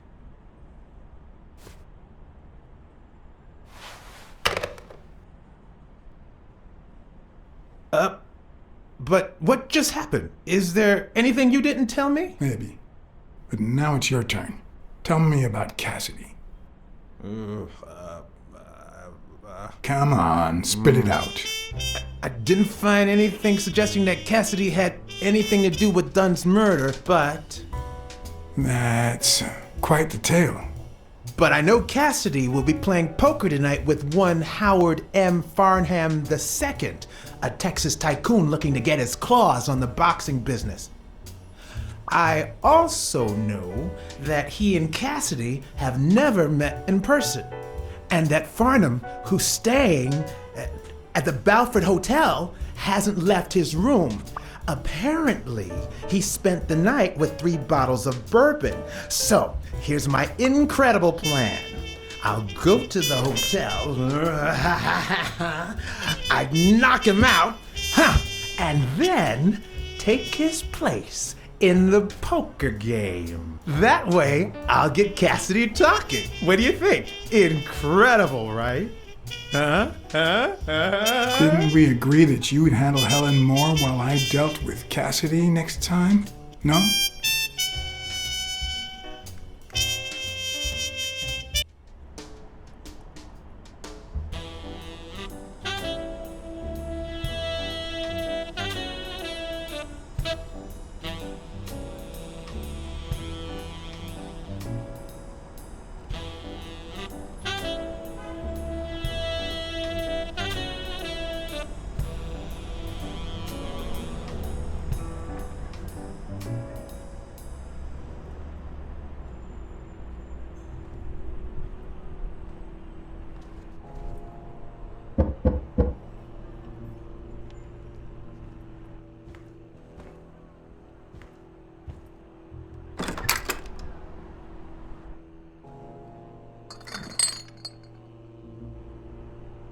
Good afternoon, Mr. Farnham. What's going on? Allow me to introduce myself.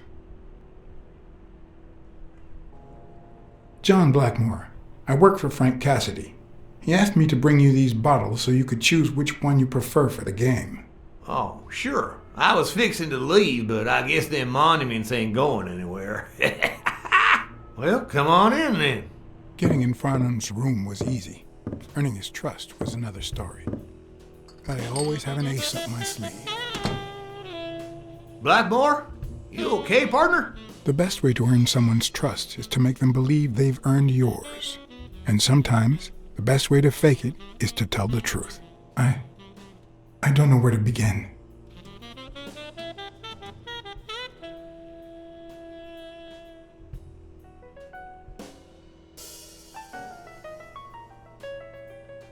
I ratted out a 2-timer, and now he's dead. You told the husband and he restored her honor, right? Something like that. Well then, what's the problem, son? You did the right thing and that pig got what he was in for. Listen here, you're gonna get your reward, son, from our Lord Jesus in this here bottle. One of the tricks of this trade is to be wary of the biases we all have. They cloud our judgment and blur the person in front of us, painting them with the shades of our preconceived notions of who they should be. But every once in a while, you run into someone so locked in personality that they can only be regarded as a stereotype. Farnham was a disgrace, not only to himself, but to Texas and the entire human race. To think I had to impersonate him. I wish I was like you. You seem so content, so free of burdens. Stop right there, partner. You think this old dog don't have ticks? Let me tell you something about my first wife. Woo-wee! Once I had gained Farnham's trust,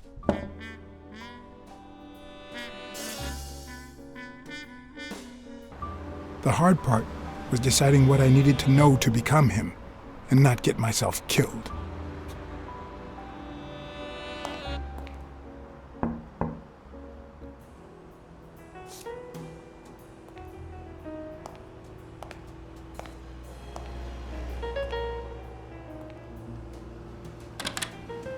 What can I do for you, sir? Farnham was one hell of a drinker. I had to get the information out of him before he drank himself unconscious. Otherwise, I'd have to find that information myself.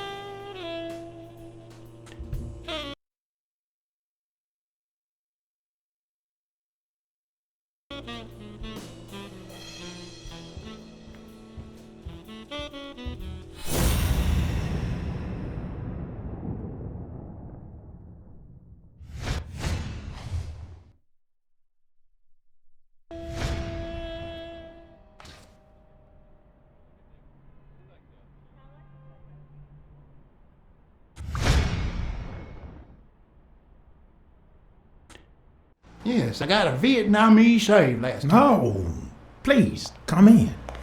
Of course, I remember you. Take a seat.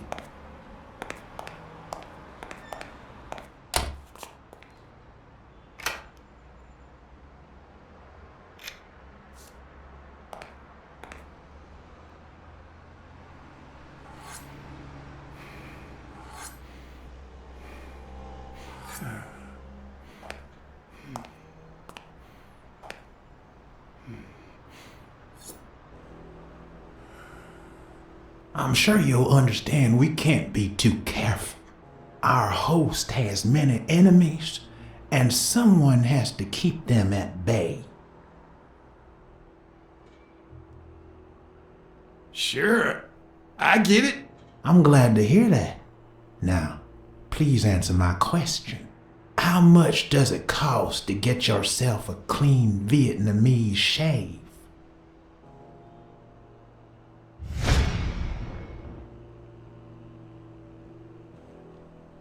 Then, sure enough, booze put the nail on the coffin of my first marriage. You know, the wife that caught me cheating with the maid. My second marriage, too. You know what I did to her daddy? Same old with several mistresses. So I decided to stick to my guns and only deal with hookers. Even if I did end up marrying some. I feel you, Mr. Farnham. So I'm going to be honest with you.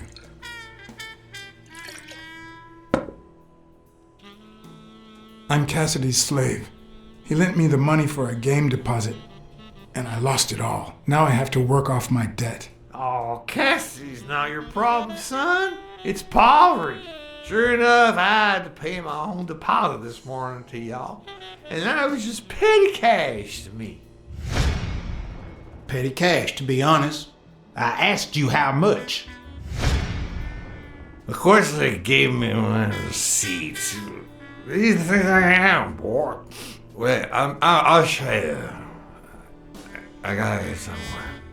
Just a sec. I'll get it. I just put it over. I think I'll be right back.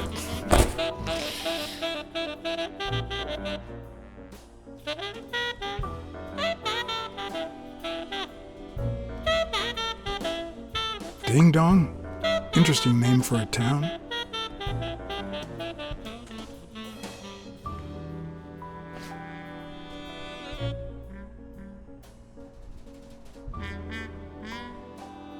Why didn't you just say you had the receipt in your pocket? I'm almost certain, but tell me, who told you to come to this barber shop?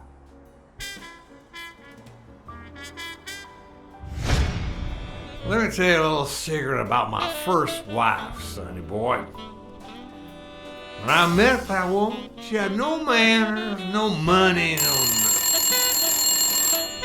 Who in the hell?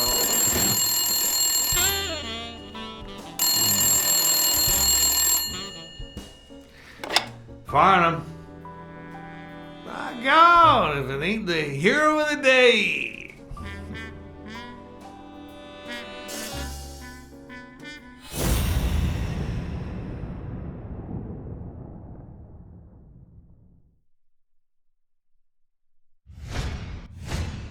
It's not going to be easy to sound Texan, but I'll give it my best shot.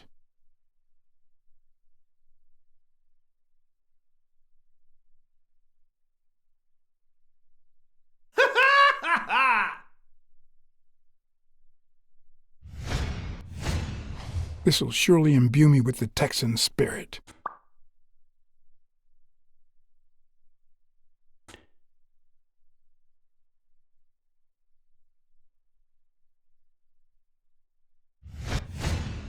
Nothing says Texan like a cowboy hat.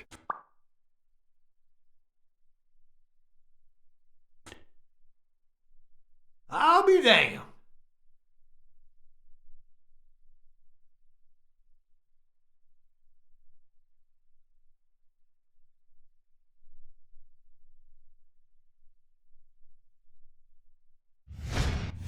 I probably don't need to imitate his gestures during the game, but it certainly wouldn't hurt to try.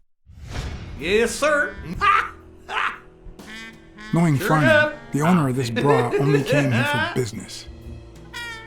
Anyway, Kenny, thanks for fixing the game with Cassidy. God bless you, brother.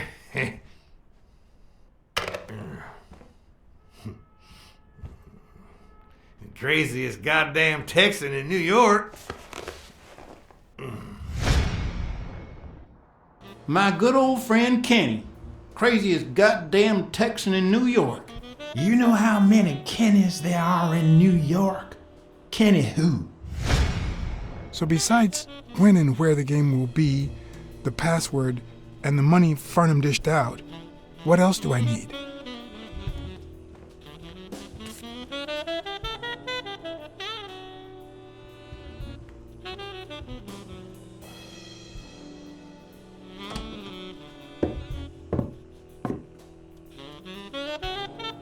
Luckily, there was only one Kinney in Farnham's address book, Kinney Eeks, residing at...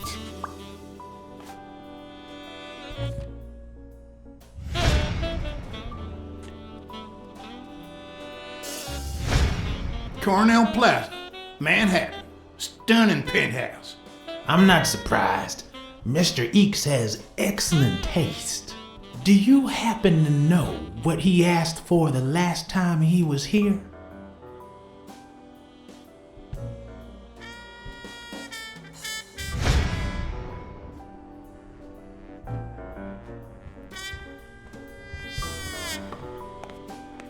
They smell like a party.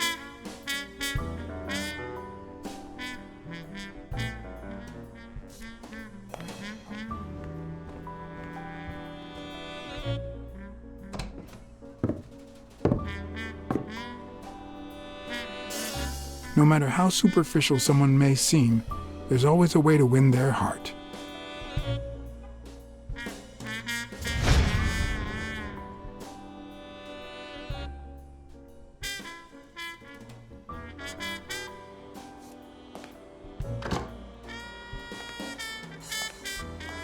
Don't tell me, Billy Bob. This here is my new friend Father. Am I right?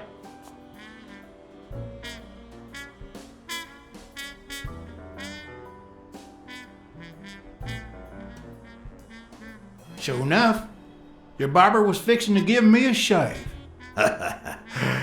You can get a good shave at another time. Billy Bob is always at our beck and call. Of course. Hey, come on. Let's get in there before they finish all the bourbon without us. I haven't frisked him yet, sir. I don't think that'll be necessary. Mr. Farnham here, he's an honest Texan. And I'm sure he'll hand over his weapon if we ask him to. Right?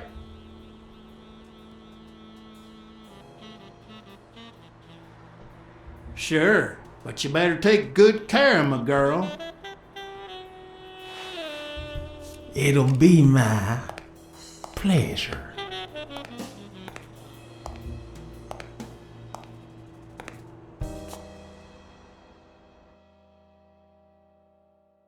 Welcome, gentlemen. Chips are on the table and guns are in the safe. Now, we got a lovely night of poker ahead of us full of smoking and bourbon. So let's get started. Take a seat, Mr. Farnham. Let me introduce you. To my right, wearing gray boxers and weighing in at 140 pounds, the owner of Pink Vice, the largest meat market in all of Manhattan. In other words, a real son of a bitch. No offense to the women he exploits. Our reigning champion, Oswald Quince. A title I aim to keep, provided our new contender here doesn't interfere.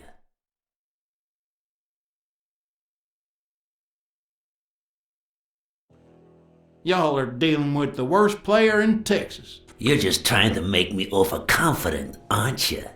The truth is that our friend Farnham owns the largest and, I dare say, most entertaining establishment in Texas. Really? So we're colleagues then? Yeah, you wish, Quince. He owns a casino. Damn. And it's not even in Austin or Dallas. It's actually in a little town called, what was it? Darn it. I looked it up the other day. Had a funny ring to it. I hate it when this happens. I thought they moved all Texan casinos to Vegas, where gambling is legal. You mean Ding Dong, Texas? Ding dong! That's it.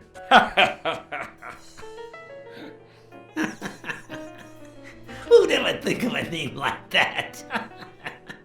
Well, casino or no casino, let's just hope he doesn't keep as many aces up his sleeve as the late Ventimiglia, huh? Amen.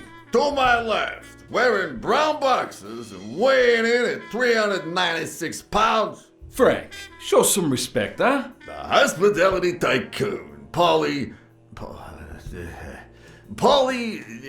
no. Tycoon?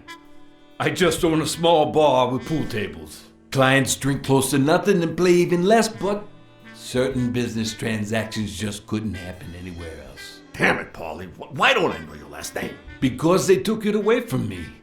You have no idea how good my ex-wife's lawyer is. Women, they even take our damn names.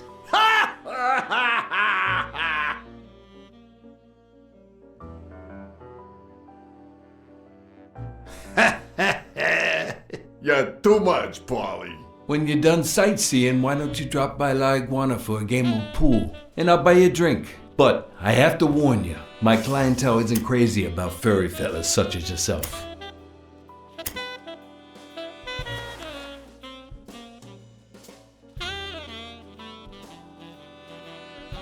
Thanks. I love me some pool. Perfect.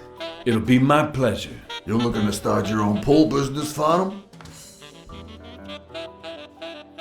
This guy here wants to start a boxing association in Texas. Guess who he's turning to for advice? To be honest, several things got me worried, so I'd be much obliged for any counseling. So, what worries you?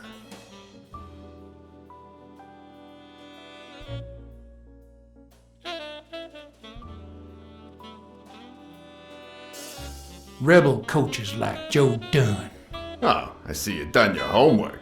That bastard wouldn't accept the most basic rules. For example, banning boxers from official competitions when the managers don't belong to my association. Hey, don't get me wrong, I'm sorry for his death. But if they ever find the murderer, I'd be glad to pay his lawyer fees. Billy Ma, bring out the bourbon. We're drying up here. I'll deal with a fresh deck, of course. We respect traditions in this establishment. Poker is as boring as it is simple. All you need to do is read people's faces.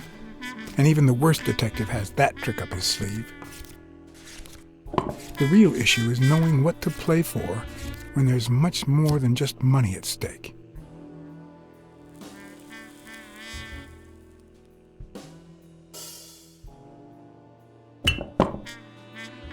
Damn it! What again?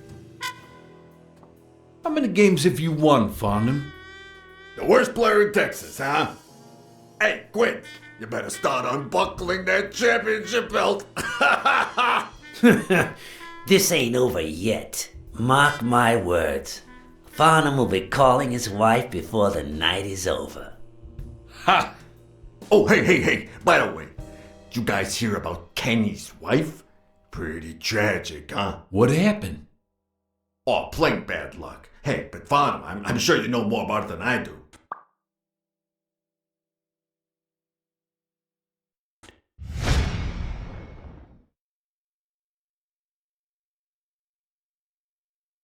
Anyway, Kenny, thanks for fixing the game with Cassidy.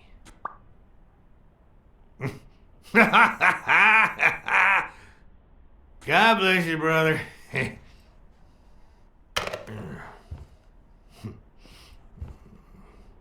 craziest goddamn Texan in New York. And the poor fella's already got enough on his hands now that his wife... Women just gotta have their vices. Well, she's in a rehab clinic now, hooked on tranquilizers and all that. That's it, tranquilizers. Don't tell me women don't have their vices, too. Bring out the bourbon, Billy Bob. Come on, give me the bourbon. Maybe I spoke too soon when I said that poker is easy for a good detective. Let's just say it's relatively simple. There's always someone ready to surprise you. Relatively speaking. Well, I'll be damned! I don't believe this! What happened, Farnham? Beginner's luck doesn't last forever, and that's when the real champ comes in. I hope you're ready to lose it all, my friend. Poor Farnham. Came looking to make big bucks in the city with his boxing, and he's gonna lose it all with poker. I hope your counseling will make up for it. Yeah, so how can I be of help?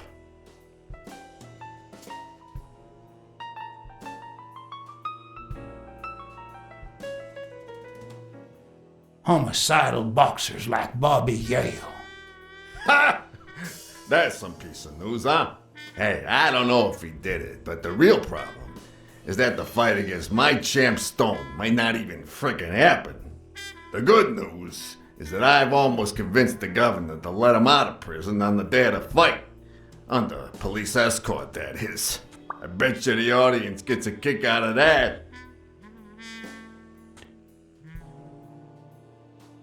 Those there athletes hooking up with each other, like Al Stone and Helen Moore. I see you subscribe to What's News. Yeah, my star boxer, the reigning champion. He's having an affair with America's sweetheart. Hey, I got nothing against those two idiots falling in love.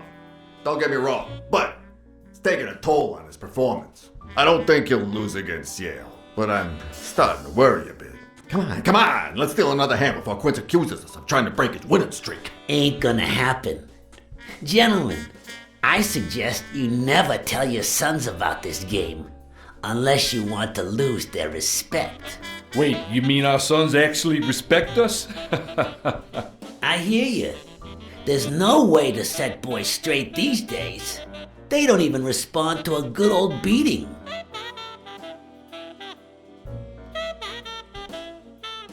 Then try not beating them.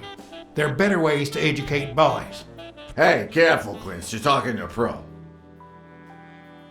So, Kenny told me you had quite a house full. How many kids you got in that house full of yours?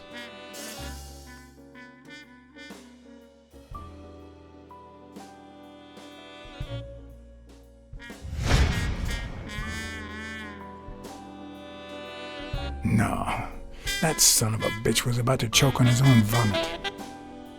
If I'd been a communist, perhaps the vision of a millionaire choking on his own vomit would have made my day.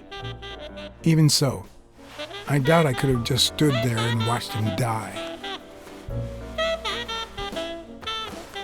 No, deserving or not, the man would live.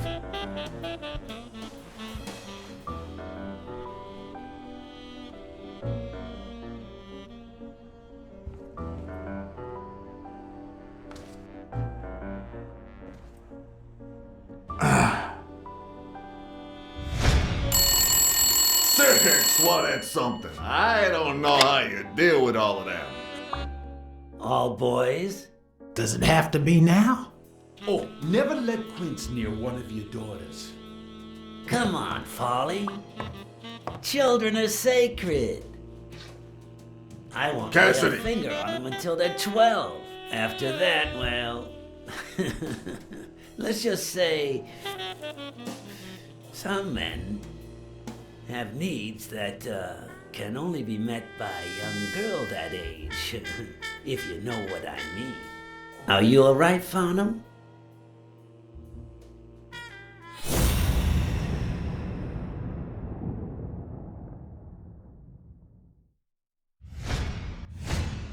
There goes your winning streak, you sick bastard.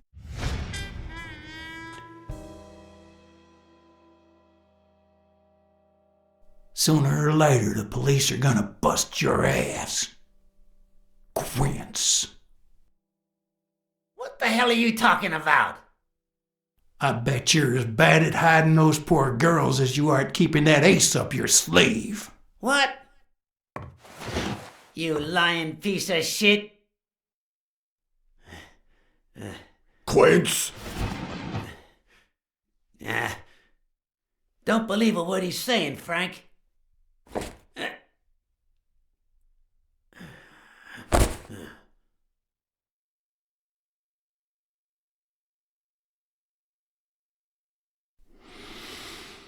Don't you dare call me Frank. Billy Bob. It's 500 more. For washing up. It's a deal.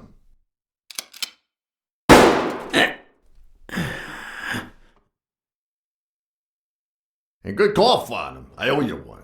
Please, take that flying scumbag's tokens. And mine too, if you want them. I'm feeling generous.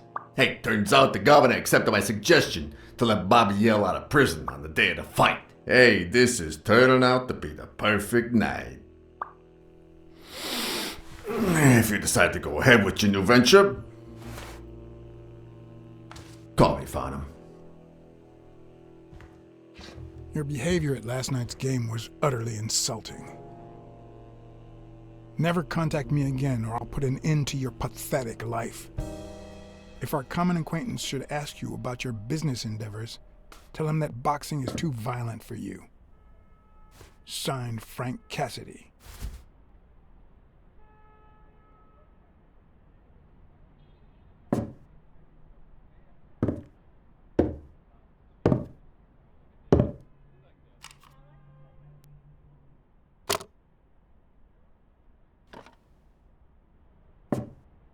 My own tracks would be covered the following morning when Cassidy read this note from Farnham. Dear Mr. Cassidy, although I'm grateful for your kind help, last night's game made me realize that boxing is just too violent for a peaceful Texan like myself. I have decided to invest elsewhere. Yours sincerely, Howard M. Farnham II. Damn Texans.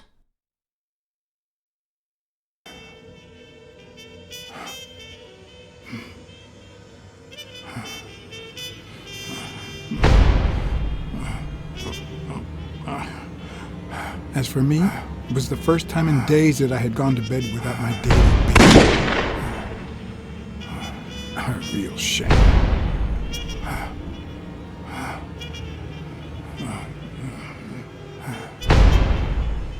Nothing like a bruised body to help you to sleep like a baby.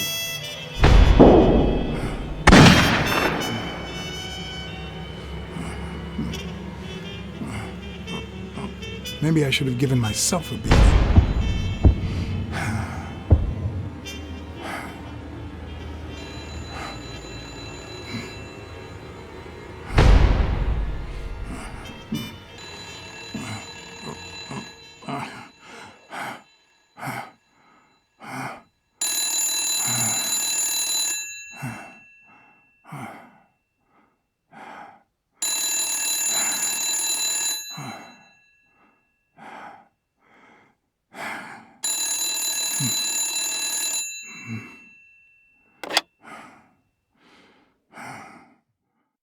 BlackSad. Finally! I need you at the gym, now, please! It was like this when I got here.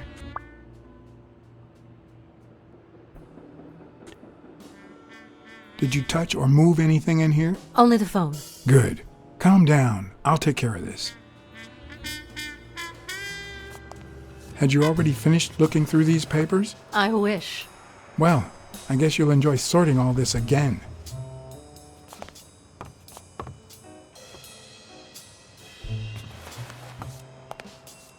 Bingo. What is it? Nothing. Just a freshly signed contract.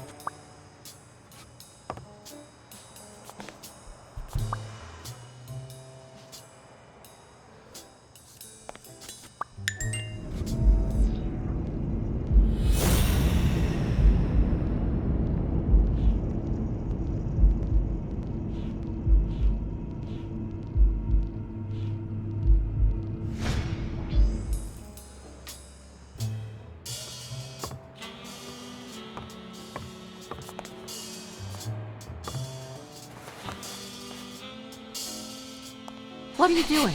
Do you like sardines? Excuse me? Do you like sardines? Ugh.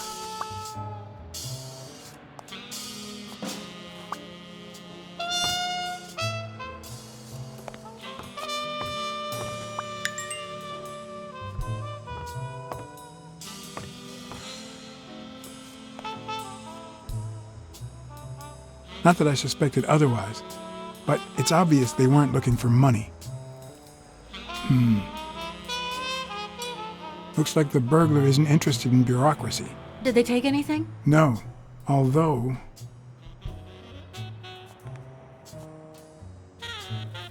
When you went in the hospital room to get your purse, did you get the gun as well? Yes. Isn't it there? I put it back. I'd rather not go through that again.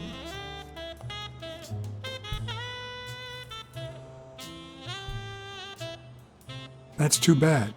It looks like they took it.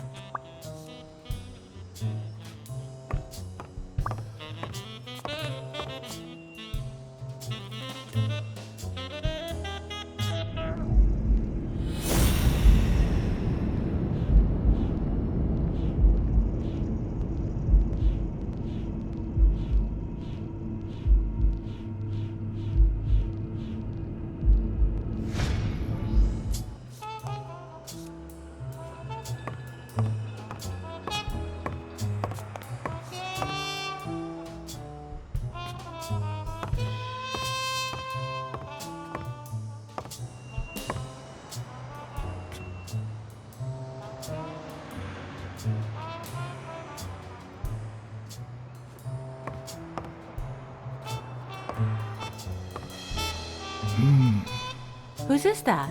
Mary Purnell. You think she did this?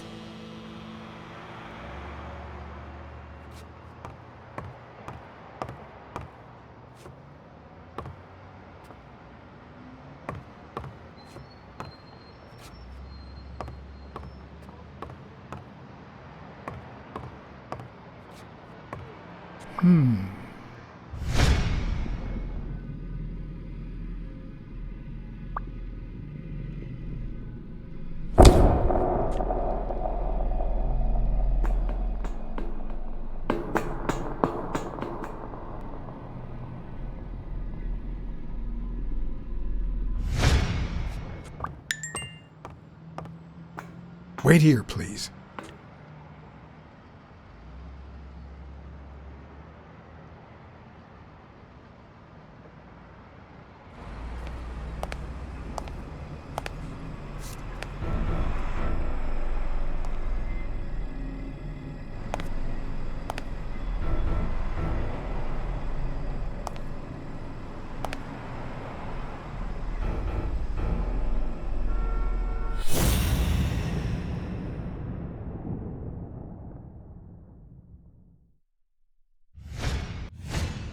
Could be a knife wound.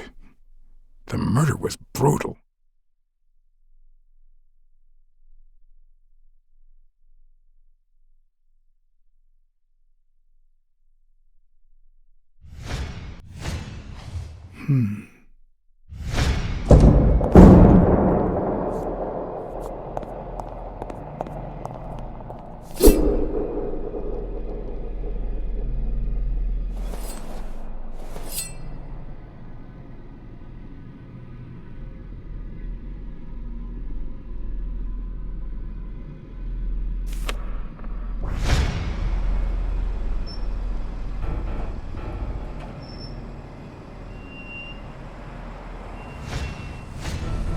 If I were you, I wouldn't quit. Trust me, it might be painful at first, but time heals all wounds. Why did you listen to me?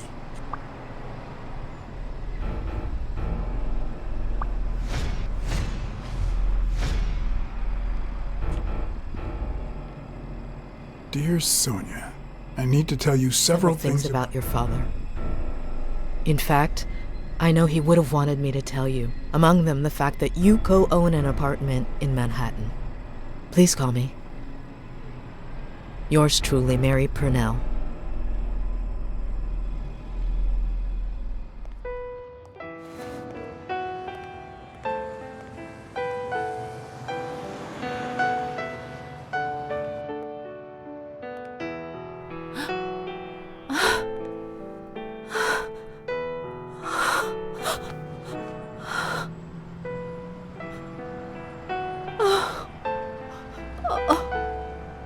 I want you to call the police, Sonia, and then go straight to a friend's house. Don't even think about going home, and definitely don't come back here.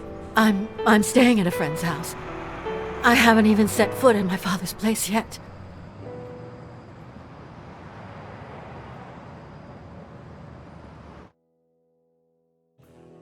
Good. Do you have the keys? If the murderer didn't find what he was looking for, that might be his next stop, if he hasn't been there yet.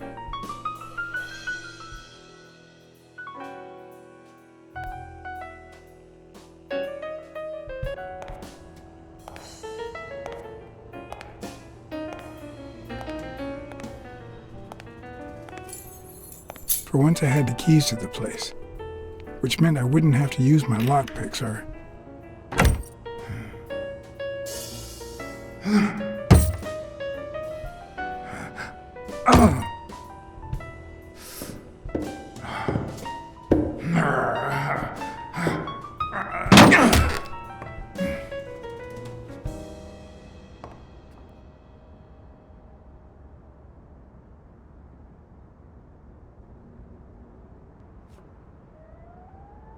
It doesn't look like anyone picked the lock.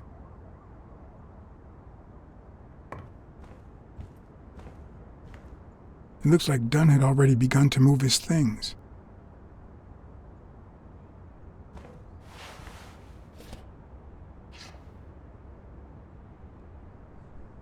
Dunn? Thorpe? No idea. And these two, they look familiar.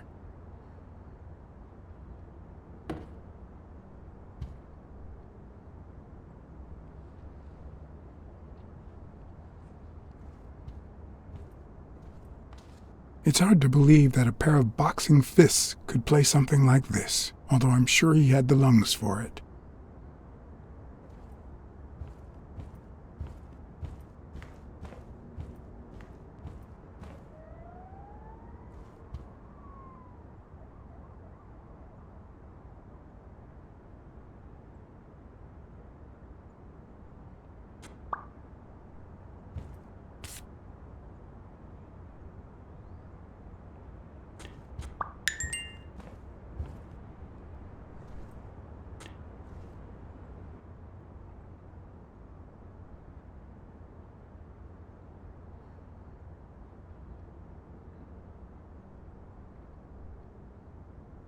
Wasn't Dunn's nickname the Quiet Lynx? I'd swear I saw that on a poster at the gym.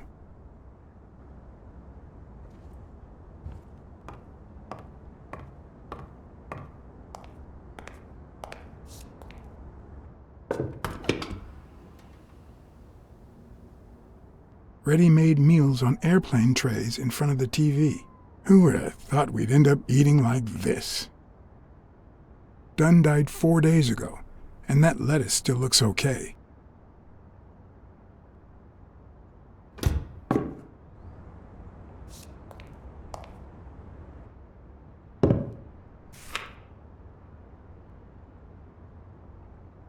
Of course. Now I see how Dunn bought the apartment he was going to share with Mary. This place has to be empty in 2 weeks for the new owners. I wonder if Sonia knows about this.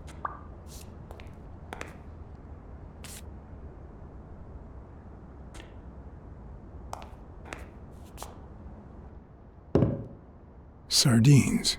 It's been open for a few hours.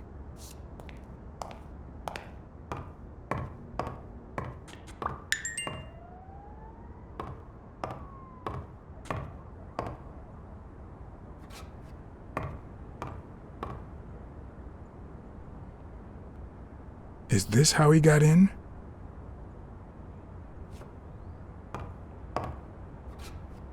Elaine. I think that was Dunn's wife's name, according to Jake.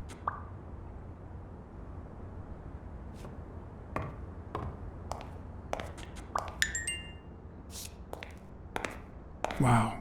Could Dunn really afford such luxuries? Or did he only want to impress Mary?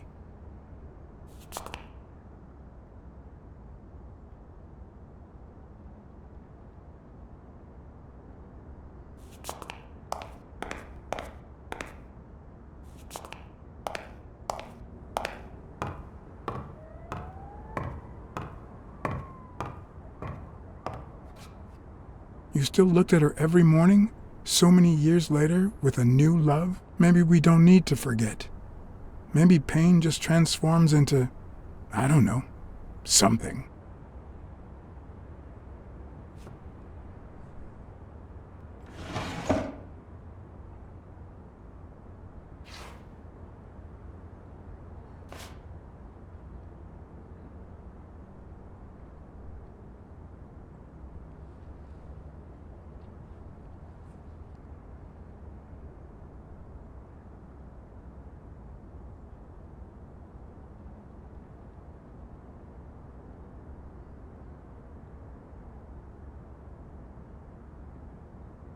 This is too private.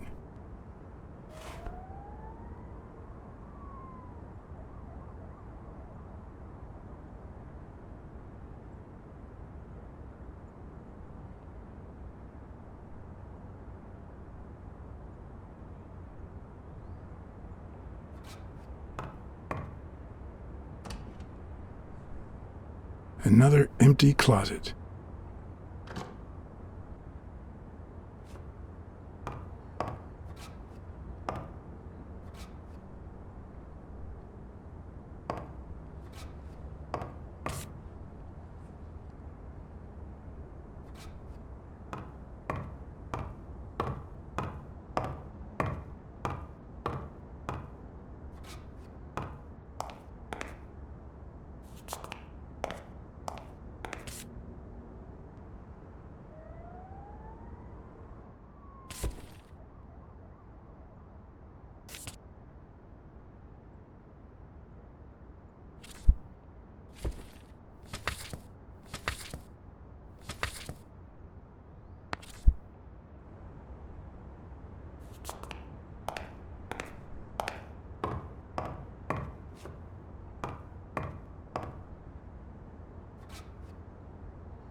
Could this be the origin of Sonia's interest in business management?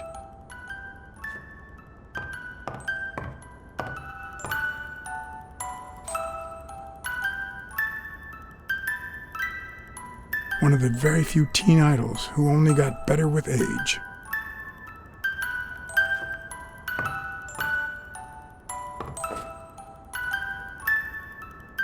What's this doing here?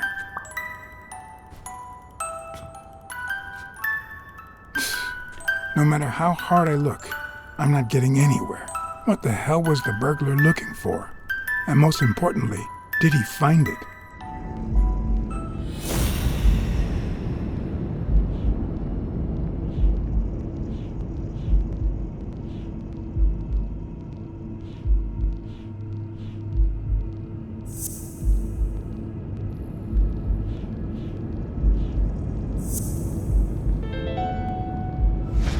It's pretty clear that the burglar came by the house before heading to the gym, which means he probably didn't find what he was looking for in here. I need to talk with Sonia, and maybe with her Uncle Tim.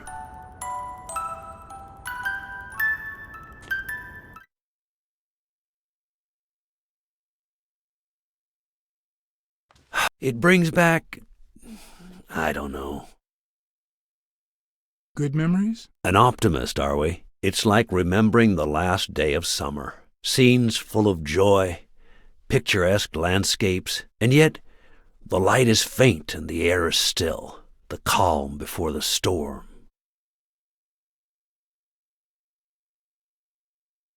I'm not sure I follow. Maybe you're lucky and don't know what hardship looks like. Or, no, the opposite would be much too sad. We met in the Army. We were all professional athletes. They called us the Olympic Five.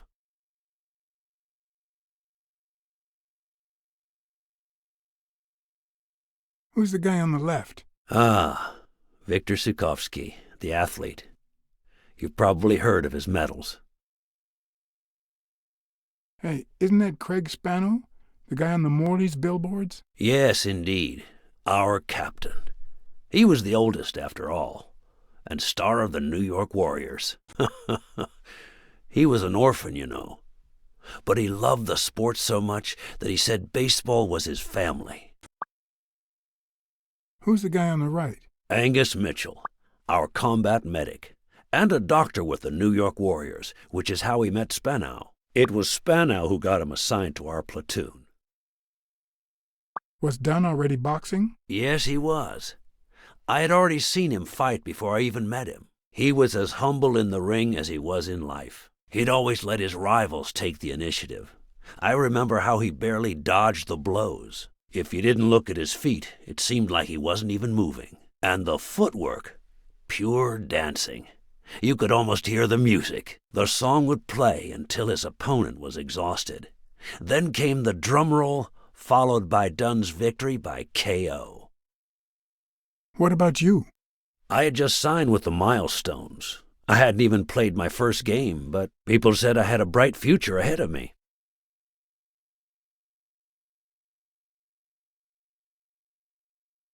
And you did. The cop at the hospital sure seemed happy to be the proud owner of a Tim Ironarm Thorpe autograph. Who would have thought that I'd end up becoming Tim Iron Legs Thorpe? What happened? I fought the Nazis for 2 years, up there in the sky, over Europe. And I never set foot in a field hospital. 3 years later, I crossed the street without looking. And look at me now. What happened to all of them? Zukovsky died the same day they injured Dunn. Dunn received an honorable discharge and came home. He quit boxing and opened his gym. Mitchell was redeployed to a field hospital. Spano and I continued in the same unit, but nothing was ever the same. You see what I meant with the last day of summer. And after the war, well, who the hell cares? I do.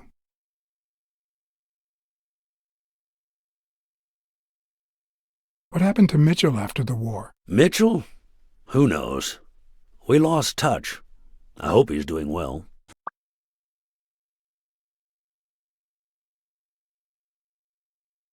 I think I saw Mitchell not too long ago, but I can't remember where. Seriously? Please try to remember. I'd love to hear from him again. I'll do my best. What happened to Spano? Well, you've seen the billboards. He made it big time. When I was forced to retire, I got him some advertising deals. That's how I founded this agency. But then, something happened to him. He became sullen. He fell out of shape, and slowly but surely lost touch with reality. He withdrew from public life and broke off our friendship. Haven't heard from him in, 3 years? And believe me, I've tried to contact him. You think Spano might have been involved in Dunn's death? Spano? No way. He and Dunn were always... Well, Spano's changed so much that it's hard to say. Allow me to double your wage. You have to find the murderer. Maybe Dunn stayed in touch with Mitchell or Spano. Maybe even with both. But he never told me anything. Maybe Sonia knows. I doubt it. But that's not the only question I've got for her. May I?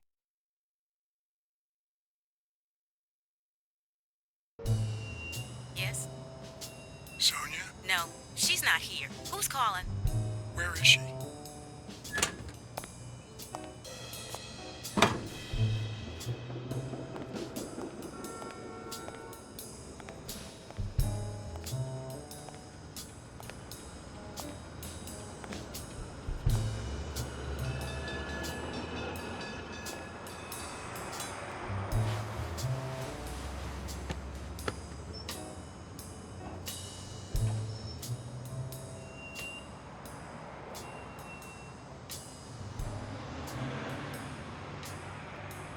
You know, it's dangerous. Have you ever wished you'd never been born?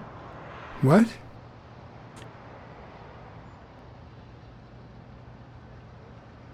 Many times. Too many. Then we're both in the same boat. First time was right after moving to New York. I hated my mother. She was the reason we moved from the countryside and the smell of freshly mowed grass to this dirty city and the smell of medicine. Her medicine. The second time was after she died. I hated myself for having hated her before, for not having loved her enough.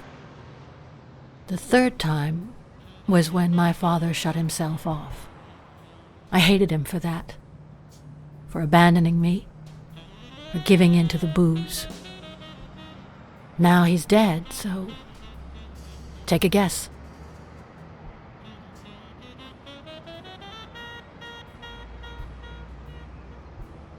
You've realized just how much you really loved him. I guess so.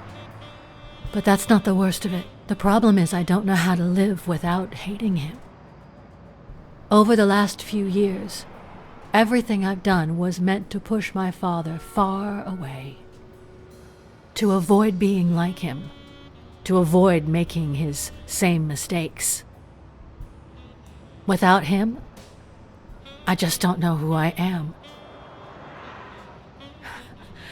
And you won't even let me hate Bobby, which might actually help me.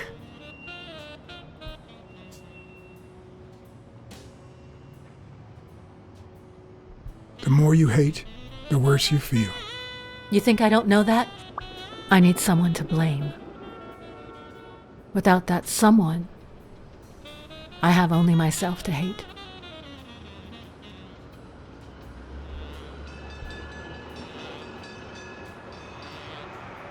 Hate me. A good detective would have found the killer by now. That's nonsense. You've already come so far. I'm sorry I haven't been a little more grateful. In any case, you shouldn't hate yourself. You are... No, you have such good qualities.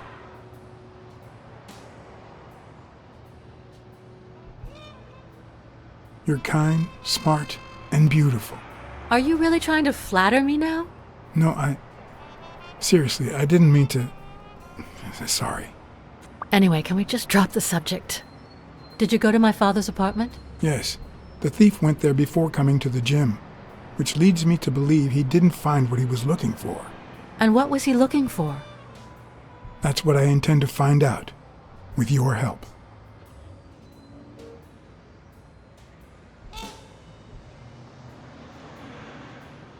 I saw your old room. That's embarrassing. I see you were dead serious about me hating you.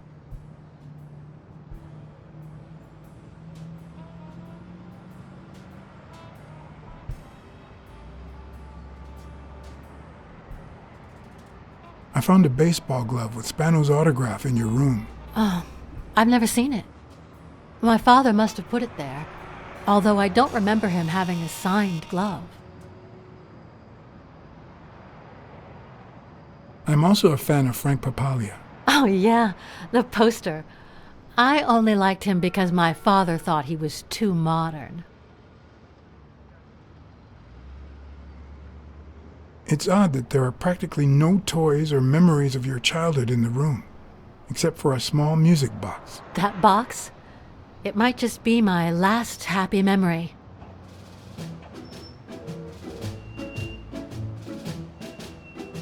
It's from before my mother got sick and we moved here.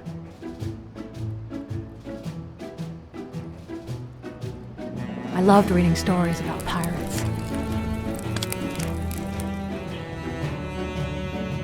So my father drew a treasure map for me.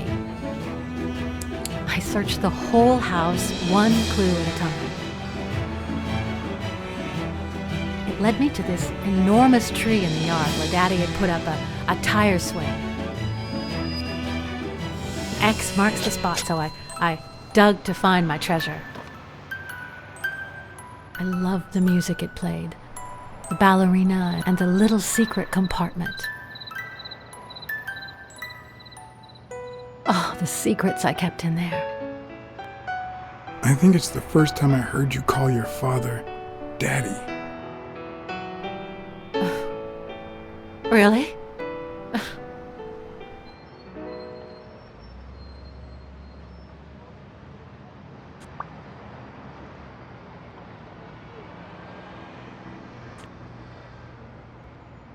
Did the abacus inspire you to dabble in finances? The most useful gift anybody has ever given me.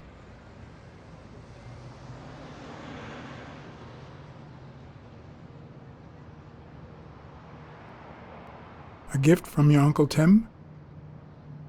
He used to say that in this day and age, a woman should know how to count. My father didn't agree, but he didn't oppose it either. People thought he was a liberal because of his attitude towards racial issues. But at home, things were different.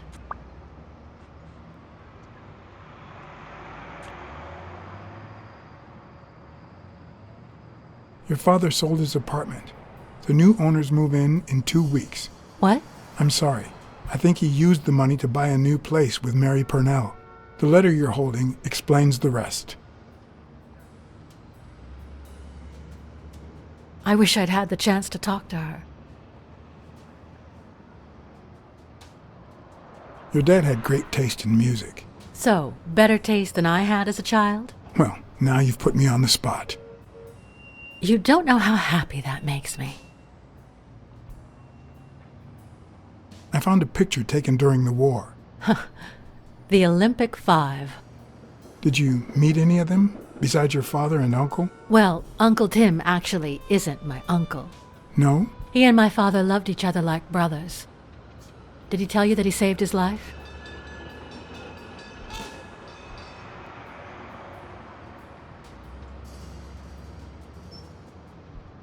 Thorpe saved your father? They were flying over Brittany in a 3-unit fighter plane. Zukovsky was the pilot, my father was the co-pilot, and my uncle manned the machine gun. Suddenly, enemy fire killed Zukovsky and injured my father, which is why he never boxed again. My uncle jumped out of the gun turret, ran to the cockpit, and managed to pilot the plane to safety. Oh, the times my father told me that story. And now...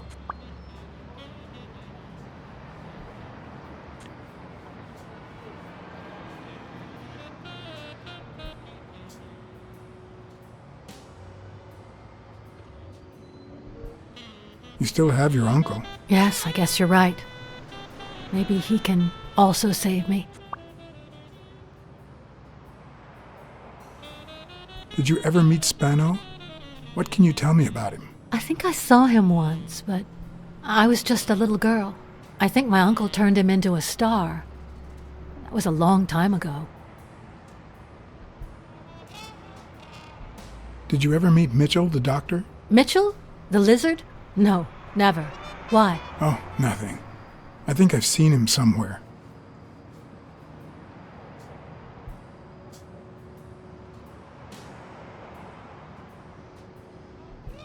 Are you cold? A little. Maybe I should go. Anyway.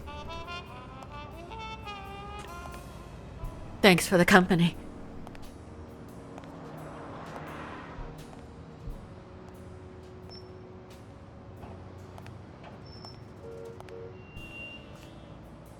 I knew I was looking at a solution, but what exactly needed solving?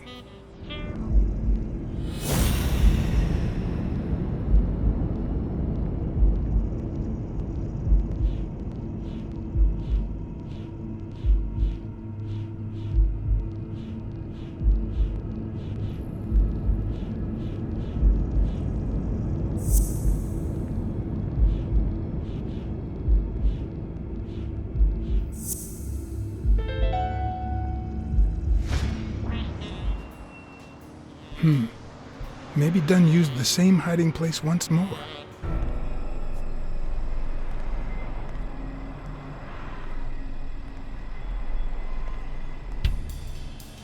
I'll never understand why detectives and criminals bluster while they fight each other in the pictures. What a waste of breath, focus, and energy.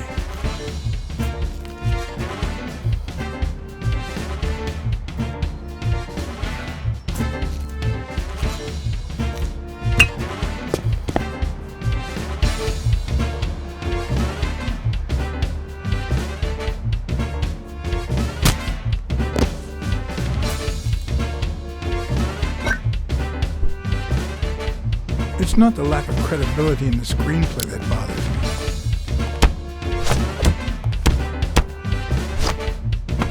me. Plus, it's actually pretty handy. When a crook talks to you in the middle of a fight, you know you're up against a rookie.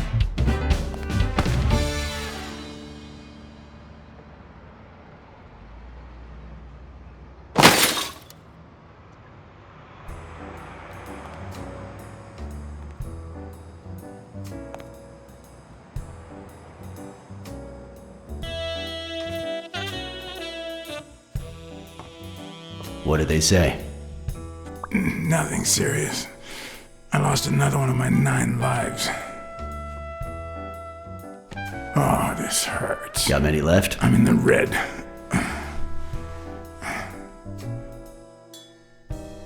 He hasn't woken up yet? Nope. We're gonna be here a while. Vulpine, 7 letters.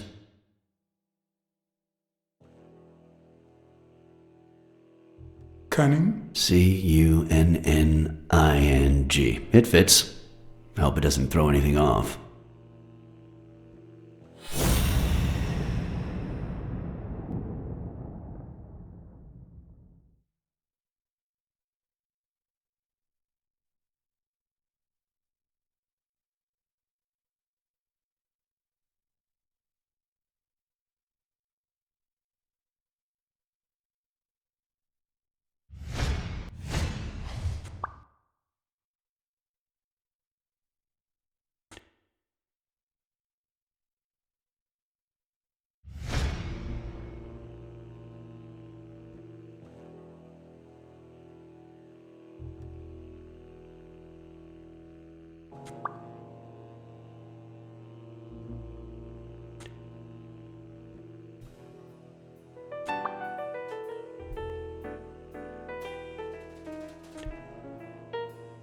Yep, looks like you were right with cunning.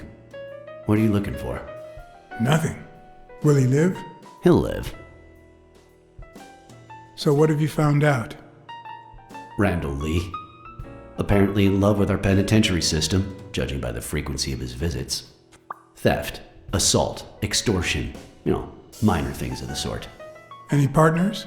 Always works alone. He's never ratted out his employers, provided they exist. Did you find anything? Is this our man? Do you have proof?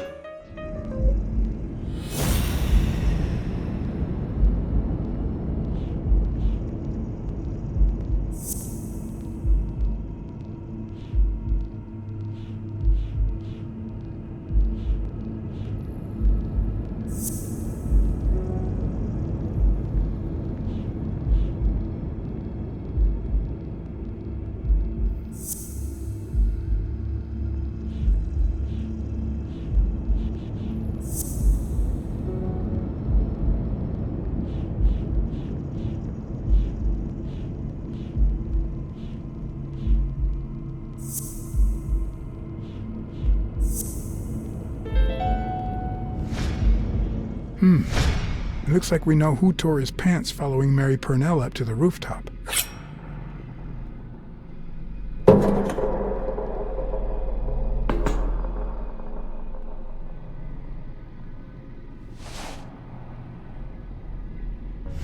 His pants have a tear in them. I found a piece of that same fabric at the gym, on the stairs that lead to the rooftop where we found the second body. Makes sense, but how many pairs of ripped pants are walking around New York City? I don't call that evidence.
The guy who broke into the gym in Dunn's place has a thing for sardines.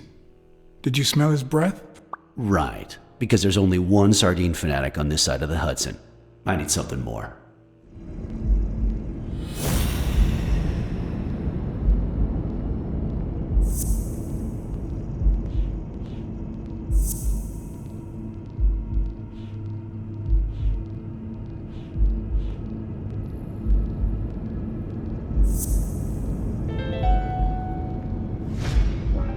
I saw footprints from those very same shoes next to both the gym murders. Unless you're telling me that shoe is a limited edition, I'm gonna need something else.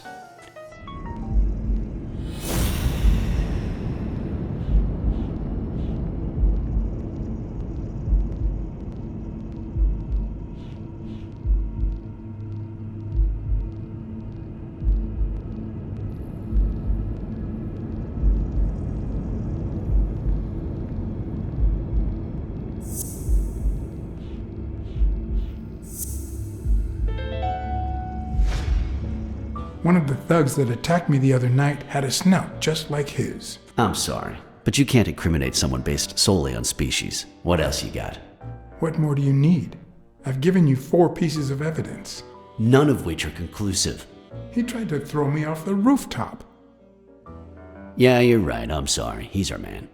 No, he's not our man. Make up your mind. He's just a puppet. Someone is pulling his strings. Could it be Yale?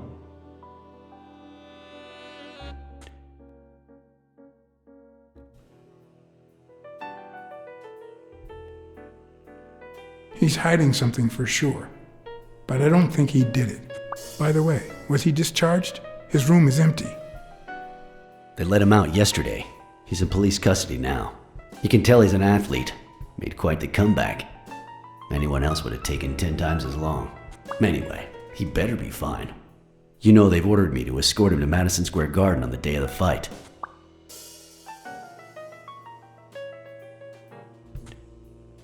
Yeah, I heard something of the sort. What have you heard?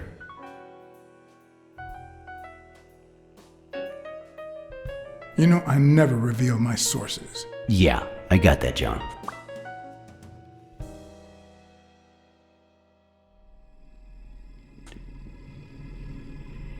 Quick, what do you want? Good cop or bad cop? I'm the bad guy.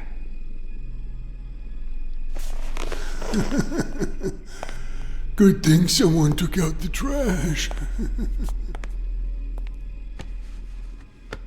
Good morning, Mr. Lee. I assume you're aware that you're about to be accused of murder, and that thanks to the witness testimonies of Mr. Blacksad and Miss Dunn, your future's not looking too good. Go to hell, you dog.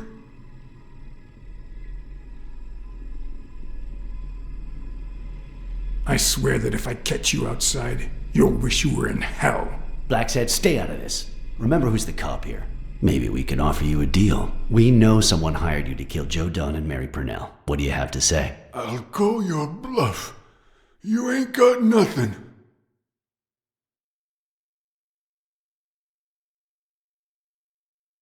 Your friend the Hellhorse doesn't seem to feel that way. Although I'm afraid he won't be talking anymore. Shut up, or I'll kick you out. If you tell us who hired you, we'll help you. What can you offer me?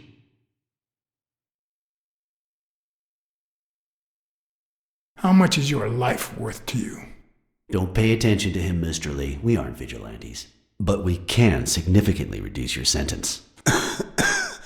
That's a start, but it's not good enough. I want in on the witness protection program. New city, new job, new identity, and a clean police record. That's the only way I'll talk. Meanwhile, I want police protection 24/7. I'm afraid that... Whoa! Watch out!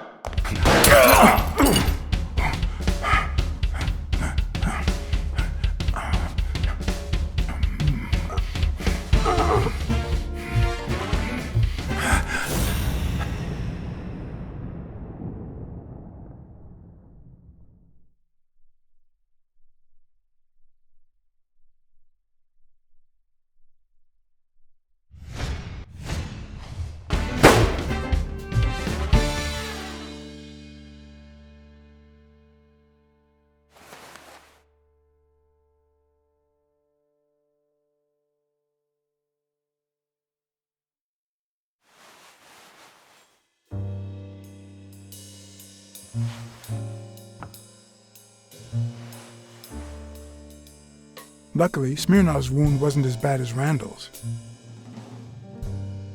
Unfortunately, the police found nothing on the nearby rooftops.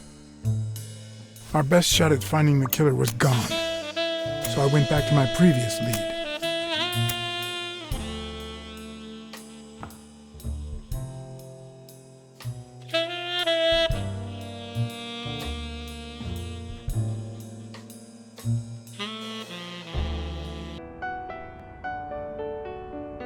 It's from before my mother got sick and we moved here. I loved reading stories about pirates, so my father drew a treasure map for me. I searched the whole house, one clue at a time. It led me to this enormous tree in the yard where Daddy had put up a tire swing.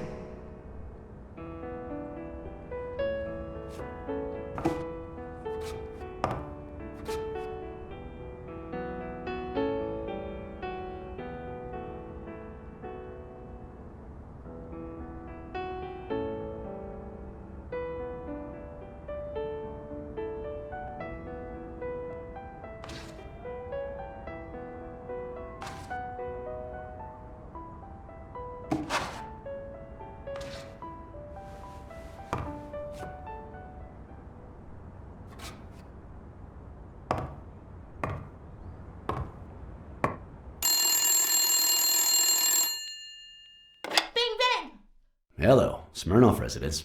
You're dead! No, I got you with my lasso! Can you quiet down, kids? Dunn got killed for stirring the hornet's nest. And you confessed your crime! Kids, please. He'd been investigating athletes for months, including Helen Moore and Al Stone, among others. Dunn's notes aren't all that clear, and I'm not sure what he was after. But I'd say we're facing a widespread corruption case. Well, if you're right, that could be some dangerous evidence. Bring it here ASAP. Sure, but there's something important that I need to finish first.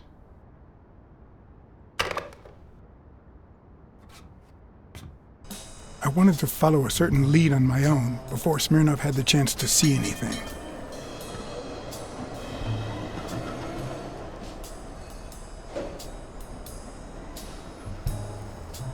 According to his notebook, Dunn had seen Craig Spano at Sam's Diner just 4 days before his death.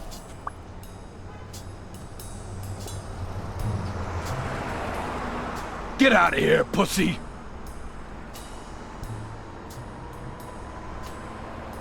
I'm sorry about what happened to Mary. You're sorry? I'm the one who's sorry. You know what it's like to run this place alone? What the hell do you care, anyway? Beat it! It might have been easier to slap the information out of him, but I decided to trust in a universal truth. Everyone is guilty of something. You don't know who I am, right? Don't know and don't care! Come on, spit it out!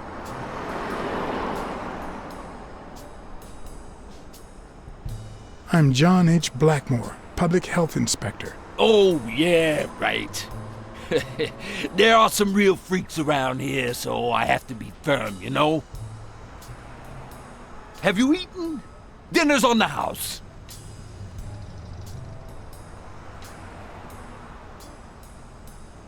After you answer my questions. Sure, go ahead.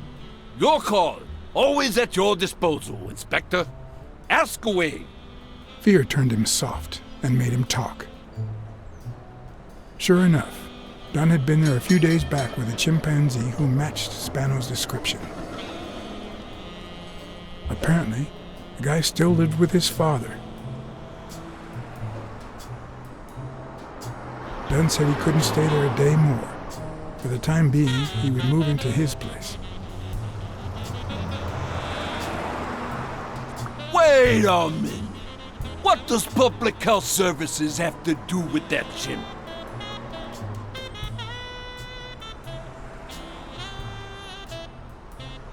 The chimp died of food poisoning. But wait! He didn't even eat! Which is even worse.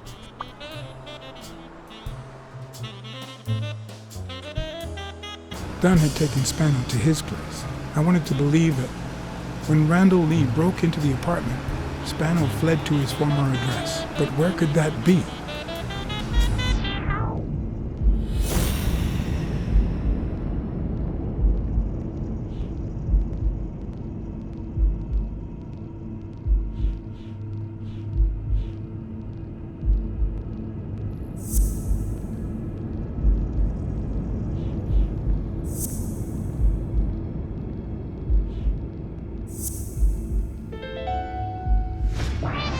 Gotcha.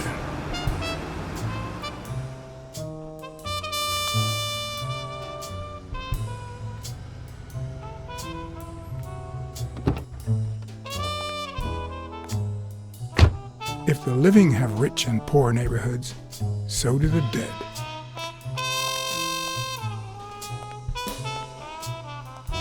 In the mid-19th century, Greenwood became the resting place to the city's most distinguished citizens. Thinkers, scientists, writers, inventors, artists, businessmen, politicians, police officers, thieves, pimps, and murderers.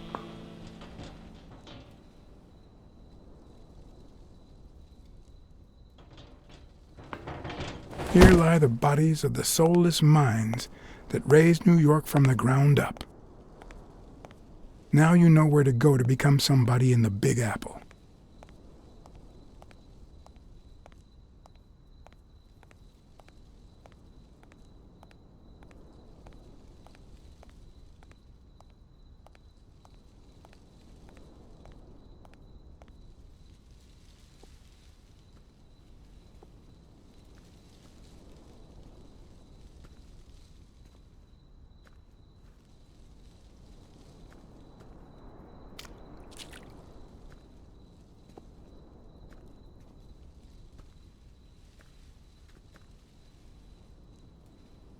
The four bases guarding their father.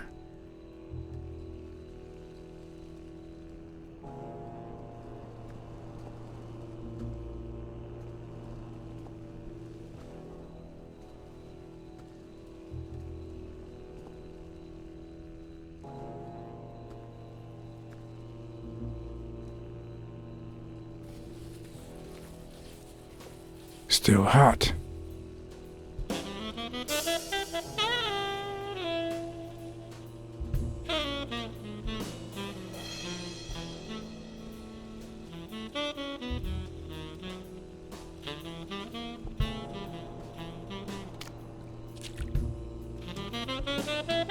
I've never trusted angels. When they fall,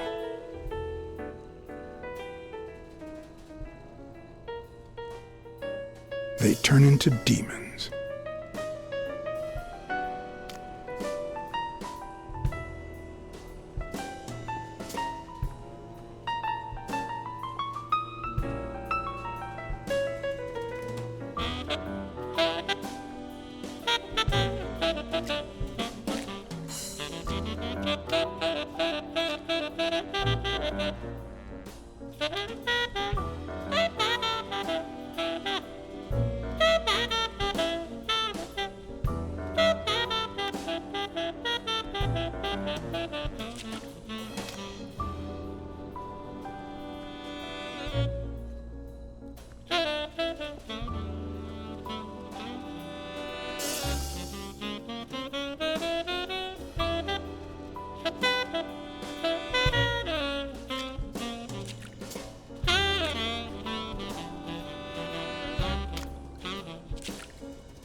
According to the book I found at Dunn's place, fans of the sport leave baseballs in Bradwick's tomb to pay their respects.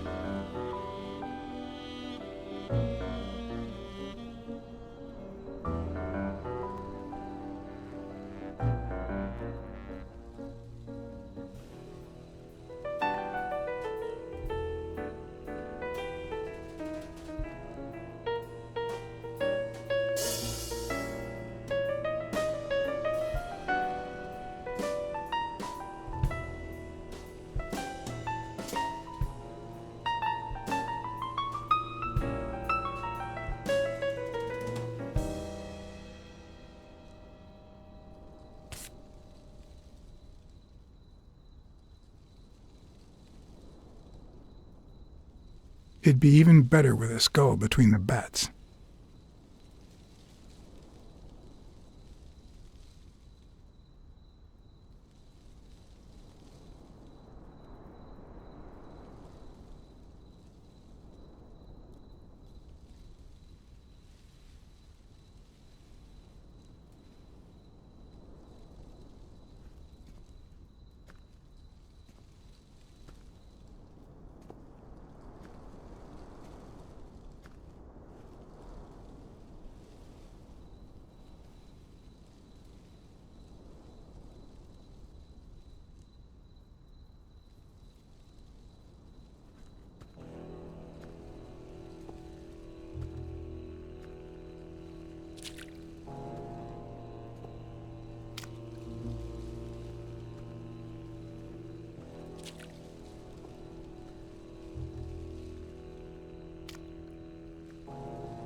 If this had been here over 30 minutes, it'd be covered in ants.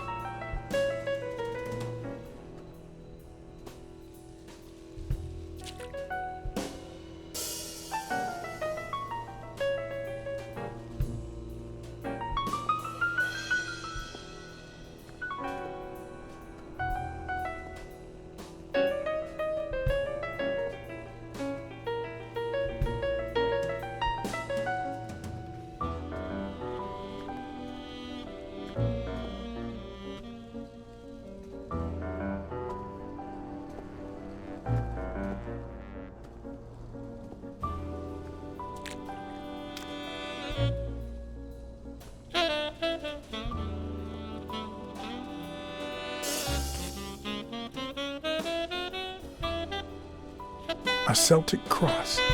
Supposedly, the ring keeps the devil at bay by reflecting the sunlight. Really handy at this time of the day.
I've always been a New York Warriors fan, although to be honest, they're not what they used to be. Yep, they just haven't been the same without Craig Spano. I found a baseball glove at Joe Dunn's place, a glove signed by a great star. I couldn't believe my luck.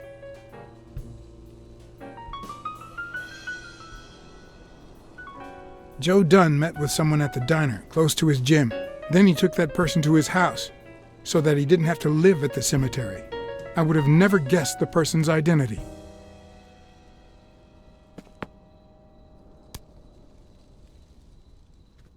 Psst. Psst.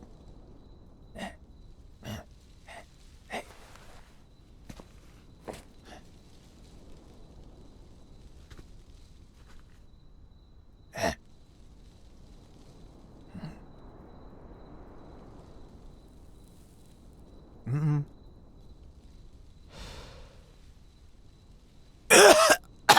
Marley's! Are the absolute worst!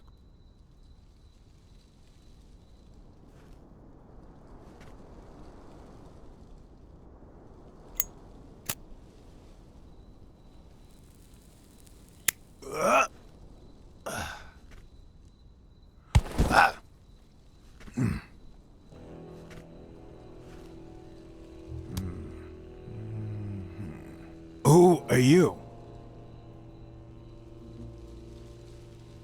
I'm John Blacksad, private investigator. How's Joe? One question at a time. It's my turn.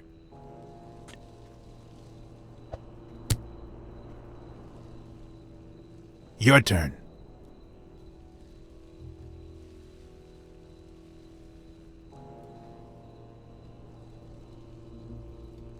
Why are you hiding here? Because I fear for my life. Because this is the only place where I feel safe. Because Joe took me to his home. But they went looking for me there too. What did he want from you? And who wants to kill you? One question at a time.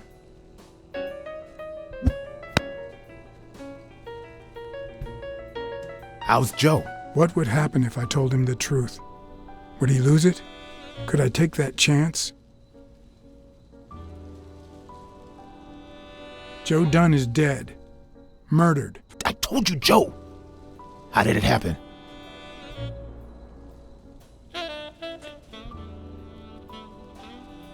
One question at a time.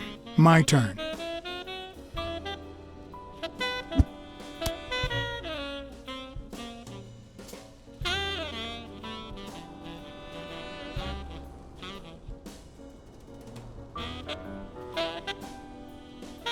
Why did you meet with Joe Dunn? Because he thought that the same guy who wrecked my career was ruining many others. Because he wanted me to tell him who was behind my decline. Because Joe knew the same guy would go after him too. And he was right. Our old friend, the surgeon.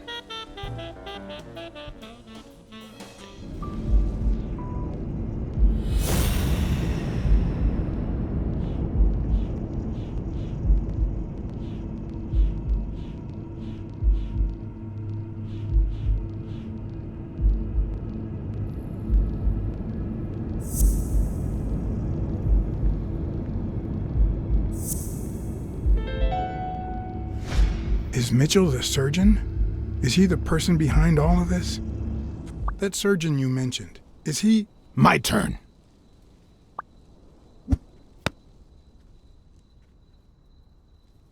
I want to know why I should trust you.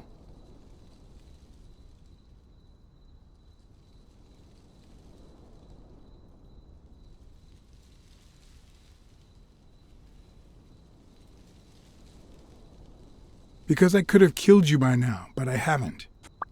It's my turn. That surgeon that you mentioned, is he in this photo I got here? Ow! Hey!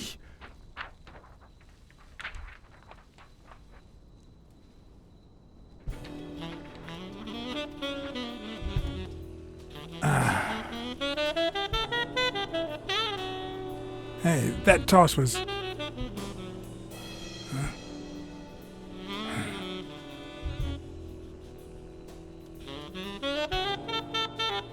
Both my ear and my self-esteem would hurt for days. But at least I had a new lead to follow, the surgeon. The bastard had avoided my scrutiny by passing as a hospital doctor, but now all of my senses were on guard. No matter how good the disguise or how well he hid, I would find him. So what you're saying is, 1, there's a corruption scandal involving all kinds of athletes. 2, our puppet master is a surgeon named Mitchell, a man who happened to fight in the war with Dunn, right? Every lead I've found points to him. Anyway, where was I? Number 3, right? 3. Since Dunn was on his trail, Mitchell hired an anteater to get rid of him. Then, since you were also shaking the wasp's nest, he went after you. But the anteater made a mistake, and Mitchell killed him to cover his own tracks. And, wait, 4. The key to all this lies with a common friend of Dunn's and Mitchell's, Craig Spenow. Do you really trust him?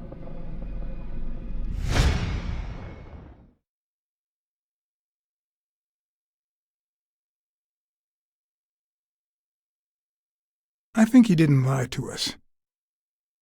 Although he might not know the whole truth. 4. 5. Dunn was murdered 4 days after taking Speno to his house. If that doesn't make him suspect, makes sense, doesn't it? No, it doesn't add up. Why not? Just a hunch. Let's follow up with the suspects. You told Smirnoff that even though you're sure Yale is innocent, you think he's hiding something. But what about O'Leary? 6.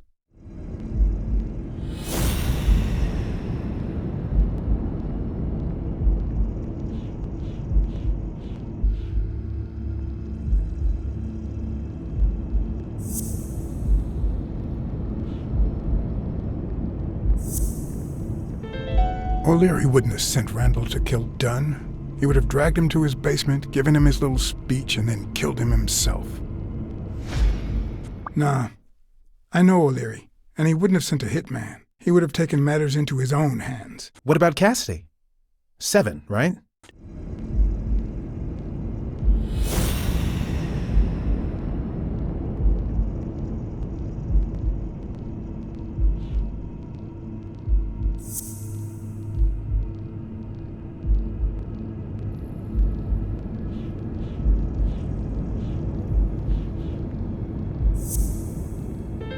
I think it's safe to rule out Cassidy as Dunn's murderer. He seems too impulsive to have planned such a twisted crime. Whoever planned the whole thing knew the suicide theory would fall through, So he manipulated the clues to incriminate Yale. Cassidy is too impulsive to pull off such an intricate plan. So you're right.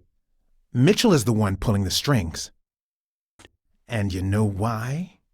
Because in novels, the murderer is always someone the detective knows from the beginning.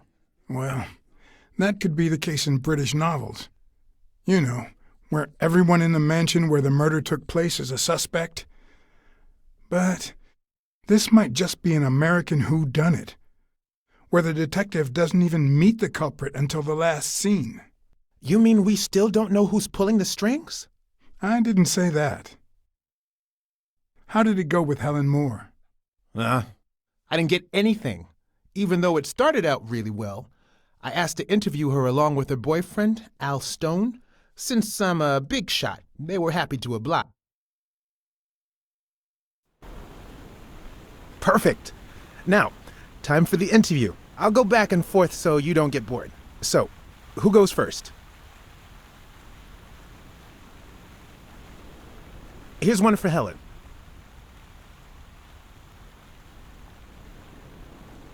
Dating a boxer can be dangerous. Aren't you afraid that those blows to the head will take a toll on his intellectual capacity? Honey, take a look at my man and then look at yourself. You really think I'm with him because of his intellectual capacity? Helen! Write this down. Nothing will change my man. His smarts, manliness, and integrity are all boxing proof. Okay, now. Here's a question for Al.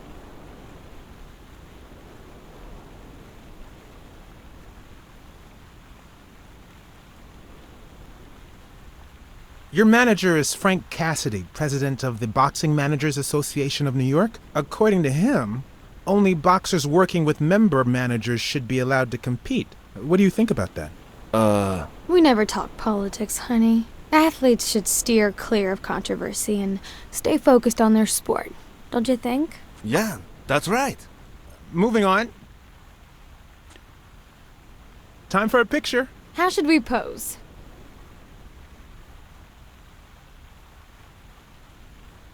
Show me your weapons. The fist against the racket.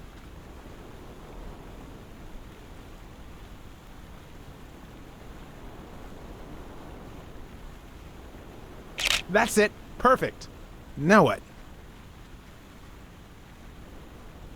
Here's one for both of you.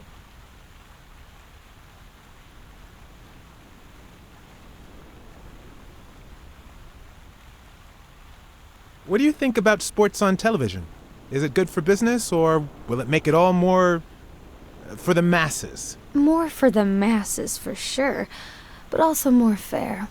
Ever since television came along, there's no place for corrupt athletes or rigged games. In the old days, athletes succumbed to corruption scandals because they didn't make enough money. Because no matter how large a stadium is, space is limited. But thanks to TV and advertising, my generation has put an end to corruption. Now that's a headline. Okay, one more question, and...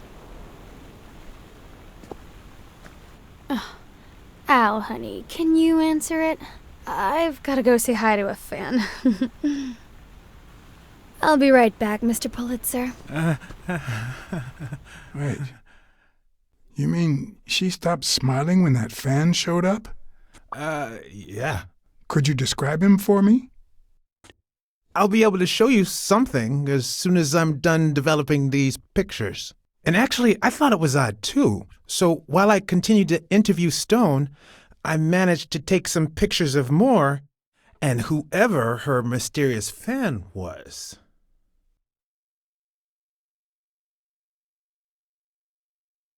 All right, so where were we?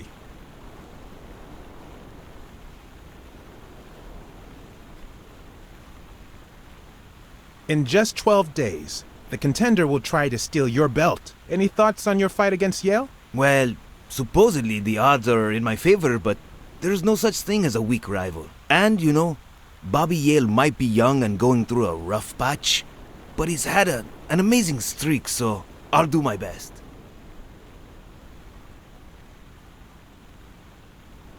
Are you ever jealous about sharing your sweetheart with America? Well, I wouldn't say I'm jealous, but I know that someone so popular and honest can draw the wrong kind of attention. There are plenty of people who would love to put an end to her career, so it's not easy. Let's get that picture taken.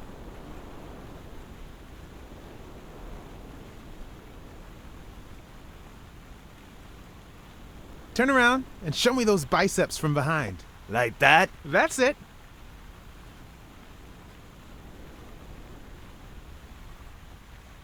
Wait, I accidentally moved. Stand still. I'll take another one. What's with me today? Don't move, please.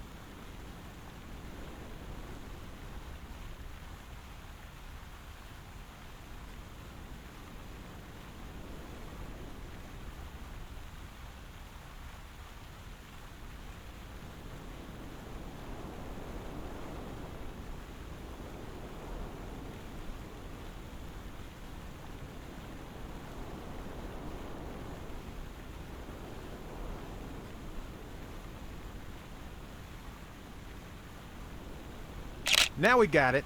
Should we keep at it?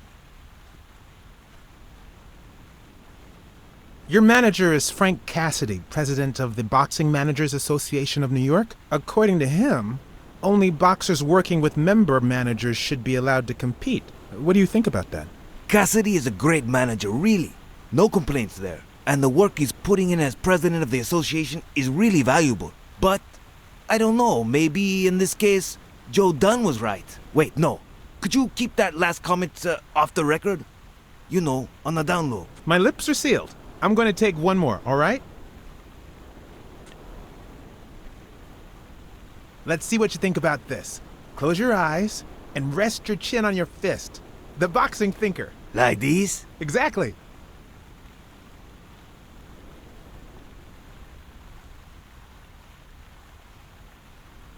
What's up with me?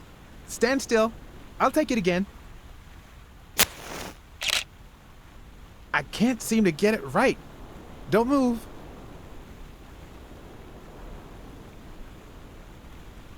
It's about time. Finally, we're all set. Wait. So, are you telling me the photos are developed? Or is that what you said to Stone? Both. Just look.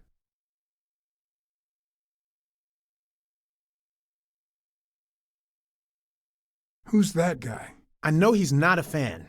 You should have seen her face when she saw him.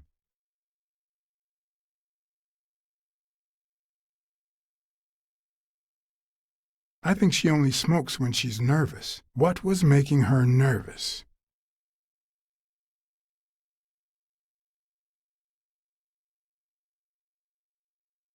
Look at his hand. Is he pulling something out of Moore's purse? Or putting it in?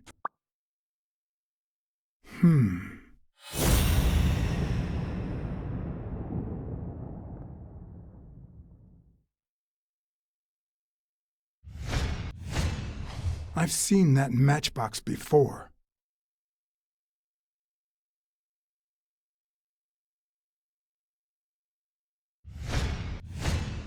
Wait, that's him. Who? Mitchell, the surgeon. Seriously?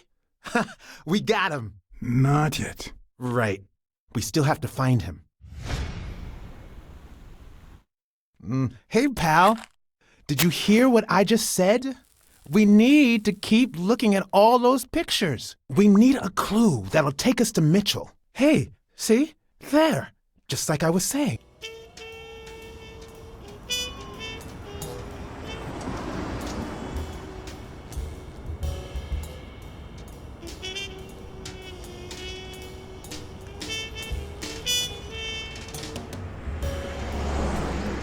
Brawls aren't even the worst part of my job.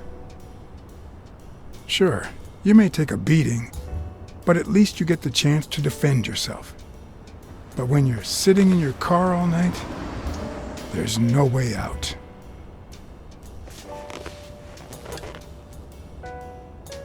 Your legs cramp up, your back and neck feel stiff.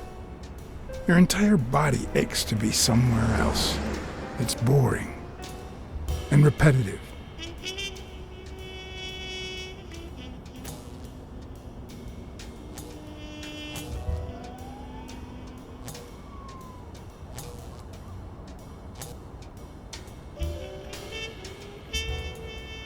People were finally leaving the place. The bar was about to close. And I hadn't seen Mitchell go in or out.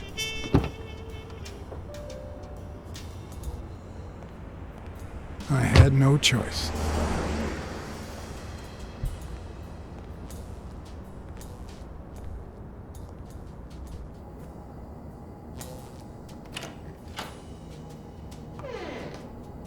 I see you took me up on my invitation. And you're smart. You knew not to come until my anti-fur regulars had all cleared out. I can't say no to good advice. Or good bourbon.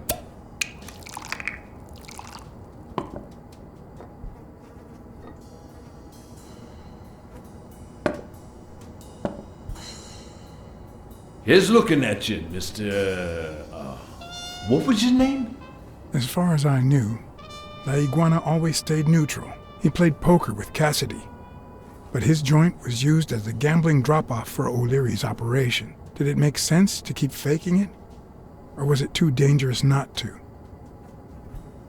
Farnham. Howard M. Farnham II. That's right. Howard Farnham from Ding Dong, Texas.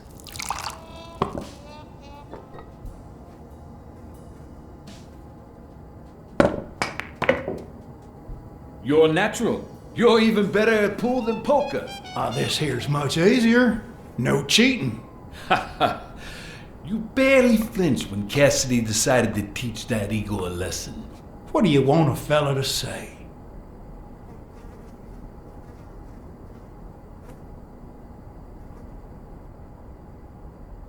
Between you and me, partner, this ain't my first showdown.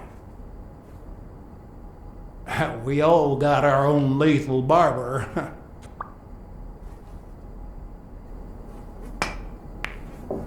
Damn it. Well, nobody's perfect. Tell me, what do you really want with Cassidy? I can't say it's clear to me. I'm looking to start a boxing managers association in Texas. I could really use Cassidy's know-how. Don't worry about it. I was only curious. So, what about me? What do you want from me?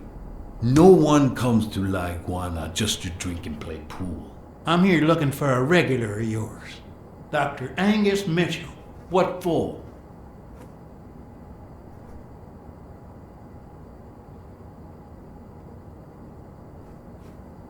We fought together during the war. I just wanted to say hi. Sure. Tell you what, I'll talk to Mitchell. Come back tomorrow night. You don't understand. I have to talk to him, or else. Or else what?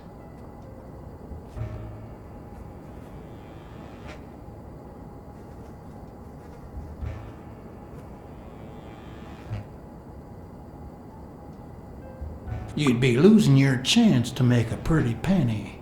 I know how to reward my allies. You think I'd spend my time in this dump if all I cared about was the money? Please, cut the crap. Anything else?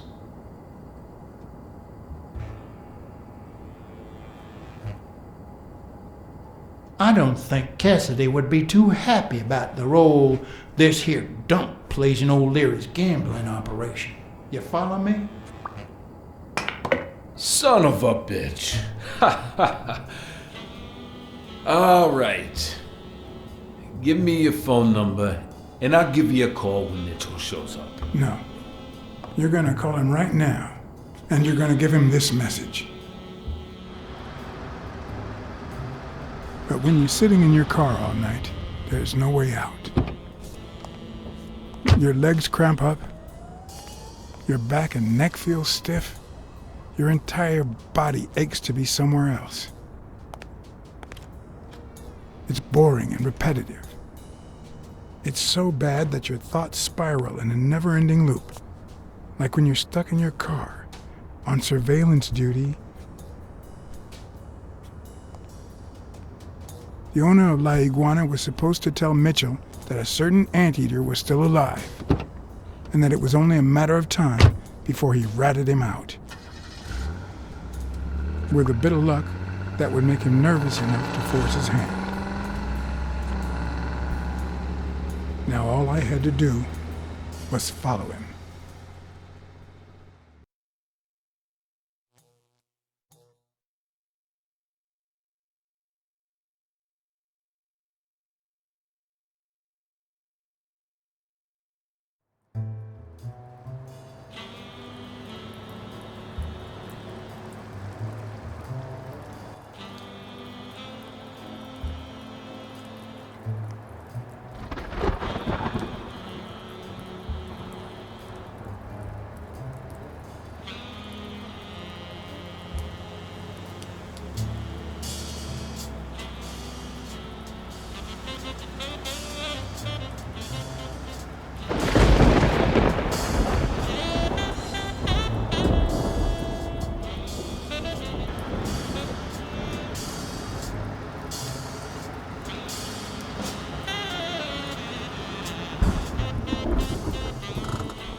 He went in without it. I wonder what's in it.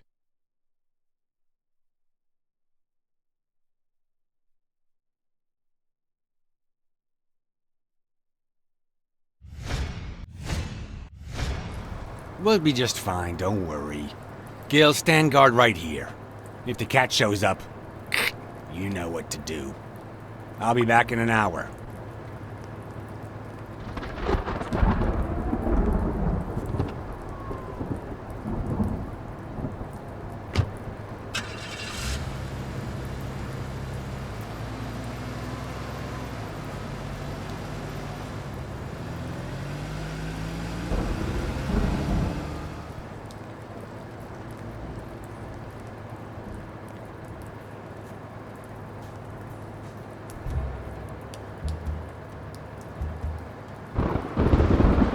Could I take him by surprise from over there?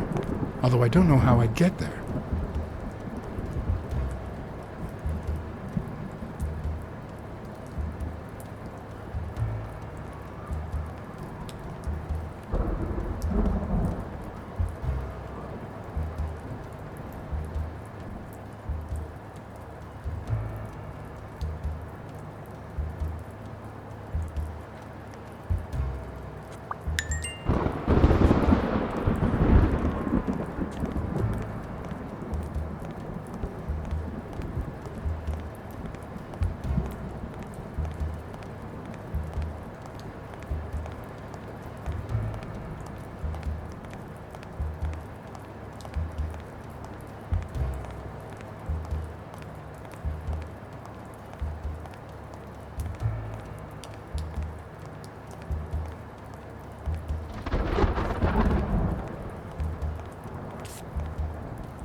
Huh.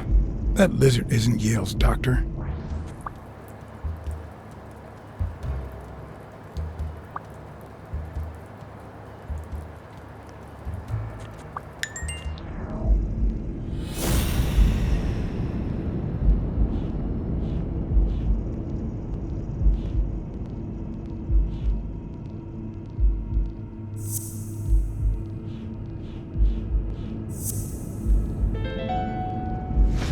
Mitchell, who fought with Dunn during the war, tried to pass as Yale's doctor.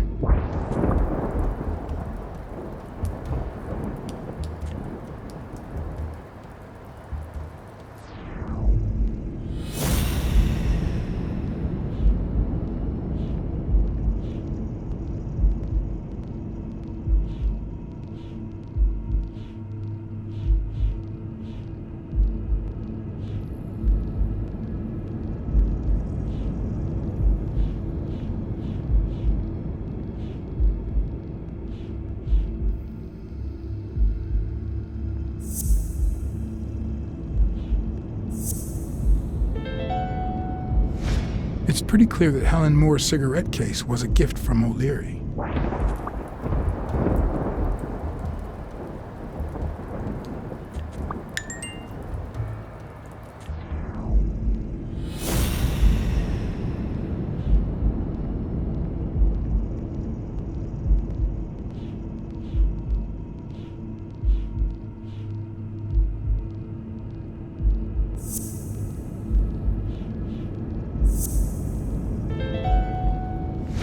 If she's still in love, why does she claim she hates him? What is she hiding?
cunning son of a bitch. O'Leary threatened Stone with ruining Moore's career so that he'll take a dive against Yale.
Maybe O'Leary accidentally caused the death of Yale's father.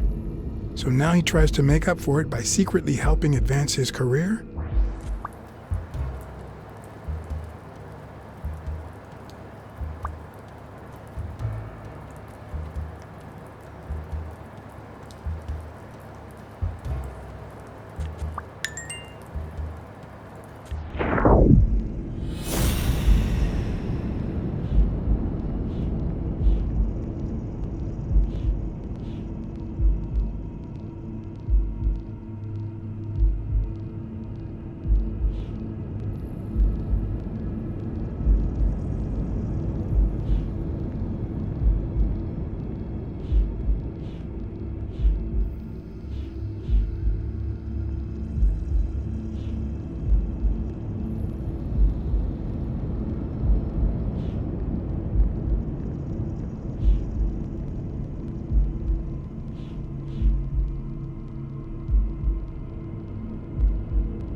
Of course, he's Randall Lee's partner. I should be careful.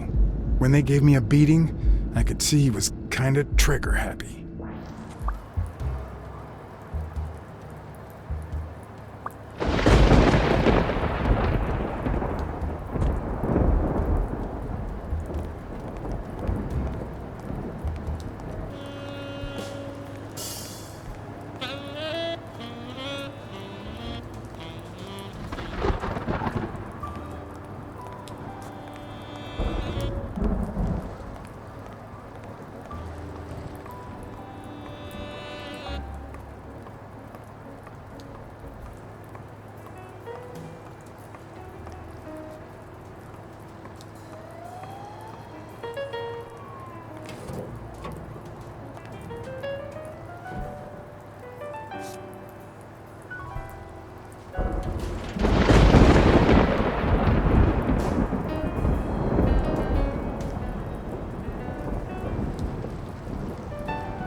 I did mess up a guy's face with an extinguisher once, but this kind is too heavy for my current needs.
What does this place have to hide?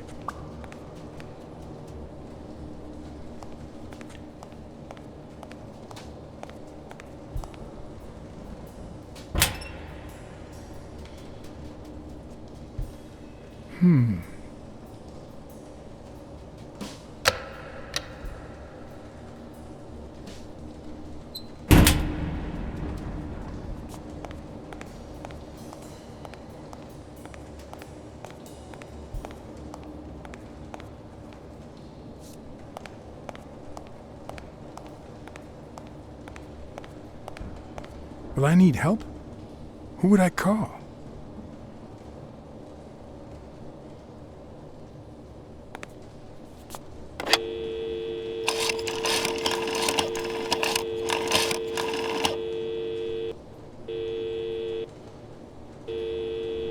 Smirnoff. Pier 36. Meet me in an hour. BlackSad. If you're coming from Montgomery, it's the 6th sea-facing warehouse.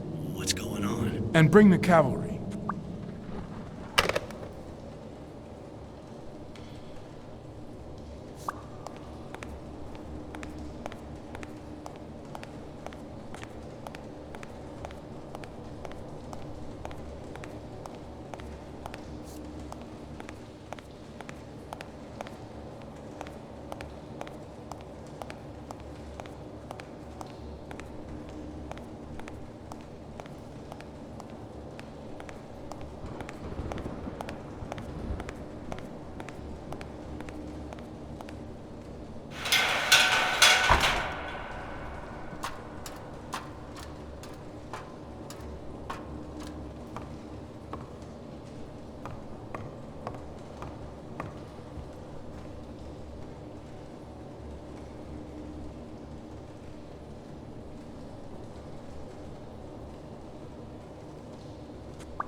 It could be an Ojibwa totem pole, in which case, the top animal would be a crane.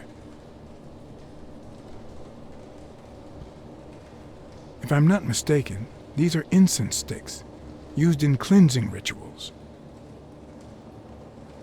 A dream catcher. It's supposed to protect children during the night, trapping all evil in its spider web.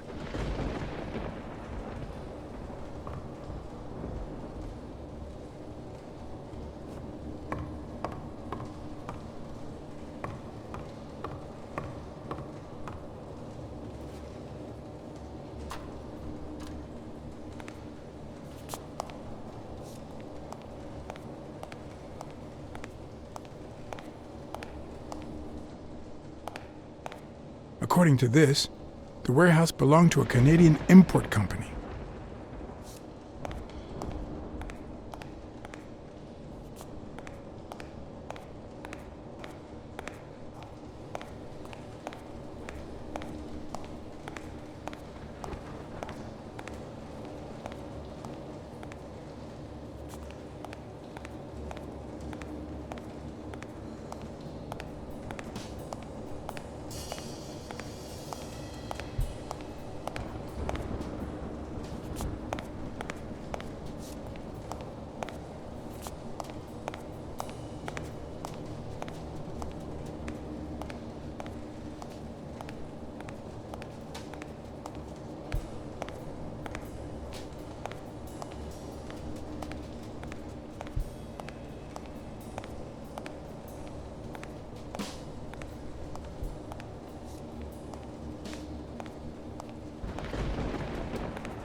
Pier 36, the 6th sea-facing warehouse coming in from Montgomery. John? Is that you? Meet me in an hour. What's going on? Bring your camera. I just gave you the scoop of your life.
Don't you even think of screaming. I might not even talk.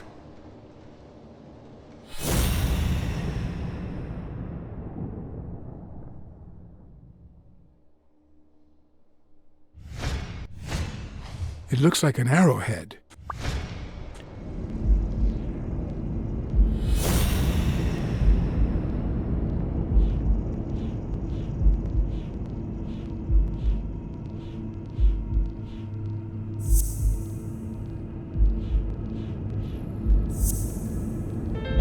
Everything seems to prove that Gil is a Native American, and I'm almost sure that the woman in the picture is his mother.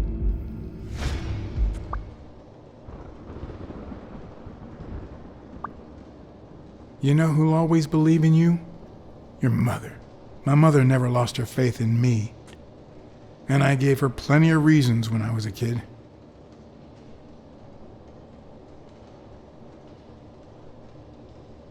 It all started with something as stupid as keeping the change when she sent me for groceries. Then I started stealing fruit from the street stands. And finally, I turned to pickpocketing. Somehow, my mother managed to keep me in school until I got into college. But I never gave her reasons to believe in me then either.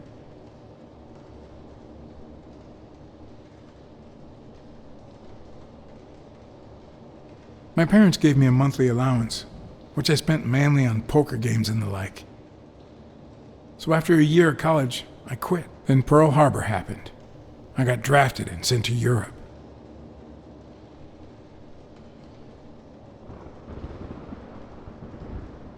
They told me killing was my moral duty, but I discovered it could be addictive.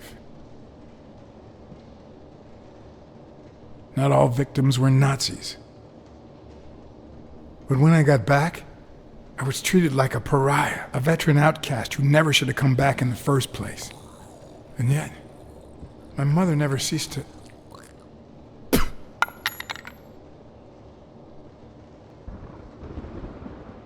I also fought in the war. That's where I met Mitchell. They used me, like many of my people. And then they just tossed us aside. The first time Mitchell offered me to do this, I told him to take a hike. I wanted to get my act together, but I ended up begging him. I don't like Mitchell. I don't like the things he makes me do. I don't like that German rat either. But what I like least of all is myself. I don't like what I did during the war, and I don't like what I'm doing now. Do you know what it's like to kill a friend for the sake of the mission? Huh. But my mother, she always thought I'd make amends and start anew.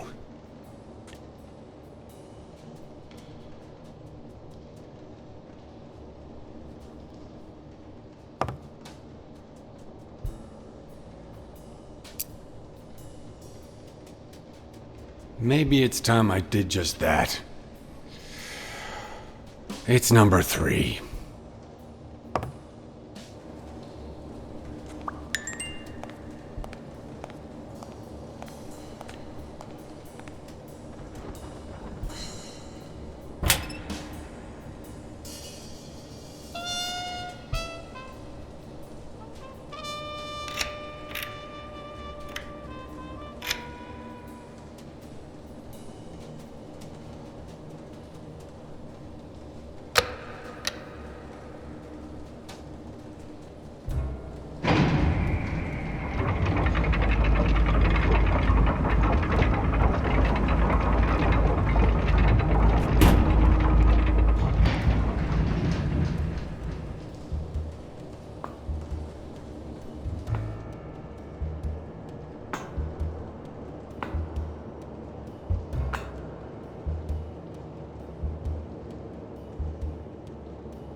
What if it was Gil who killed his partner Randall Lee under Mitchell's orders?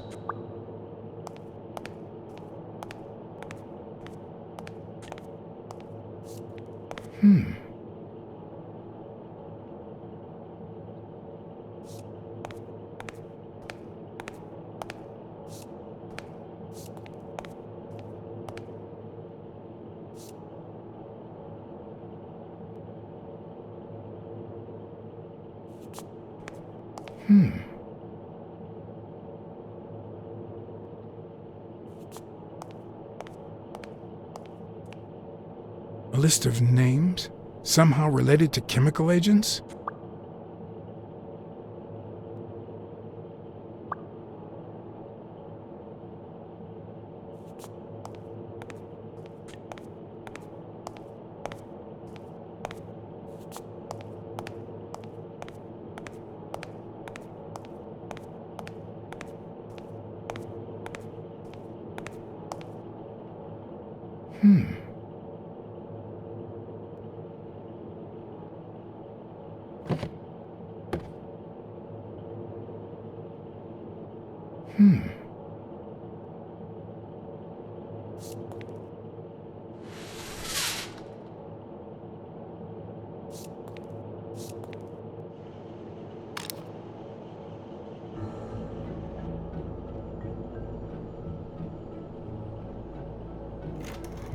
Subject, Brunhilde Gruner.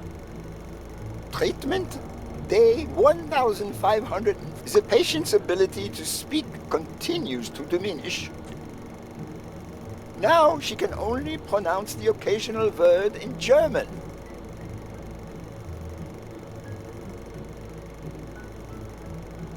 Tissue degeneration persists. And yet, perhaps due to drastic reduction of benzylprodine dosage and an increase of anupropion, we have observed a 3% of deceleration of said degeneration. Furthermore, and perhaps this is the best finding so far, the subject exhibits a mild recovery of her speaking. It's not a lot, and yet we are on the right track. All hope is not lost.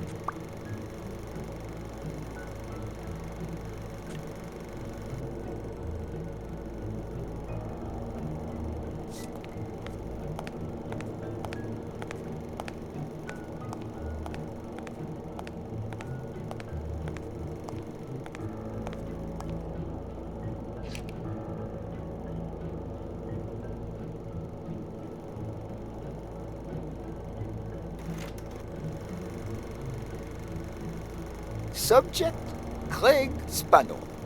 Treatment, day 0. The subject is a veteran baseball player who has lost speed, strength, and agility due to the regular aging process. The patient refers intense pain on the right scapula, most likely caused by an old injury. The goals of our medical approach are twofold: to relieve pain caused by the prior injury so that the subject can play without symptoms, and to help the patient regain the physical condition lost in the aging process, thus allowing him to perform at elite levels. Treatment, day 120. The patient no longer feels pain when using his right arm, circumstance that allows him to pitch without fear. So far, the only side effect seems to be a slight euphoria experienced 3 hours after dosage, which subsides 4 hours later, taking the patient on an emotional roller coaster of sorts with bouts of mild trembling. Treatment, day 341. Moments of euphoria and boosted physical performance have become increasingly short, while the ensuing periods of depression and weakness have become longer, including severe tremor. Although we have met all therapeutic goals, we will proceed to terminate the treatment. In order to avoid causing irreparable physical and mental damage to the patient.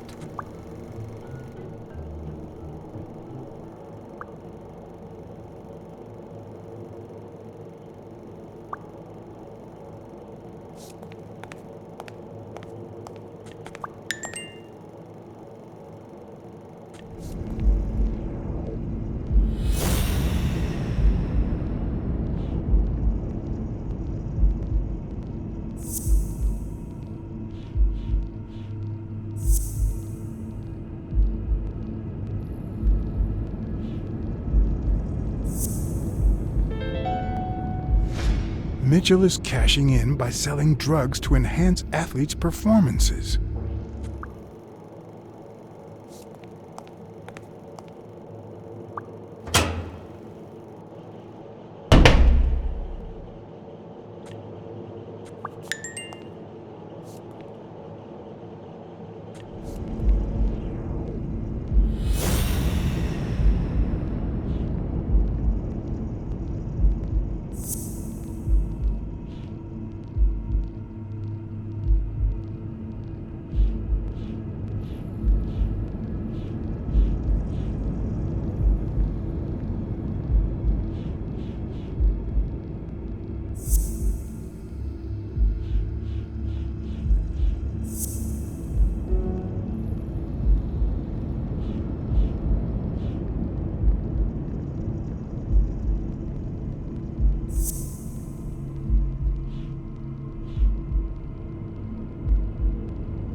The worst part of Mitchell's scheme isn't that it's illegal or unethical, it's that he didn't even care about compromising the athlete's health.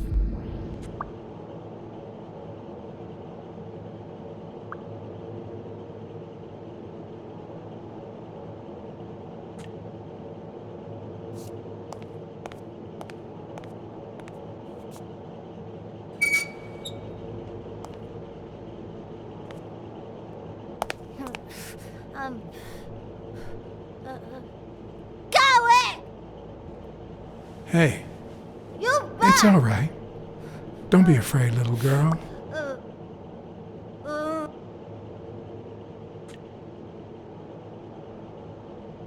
I don't want to scare you, okay? Vita, no hurt.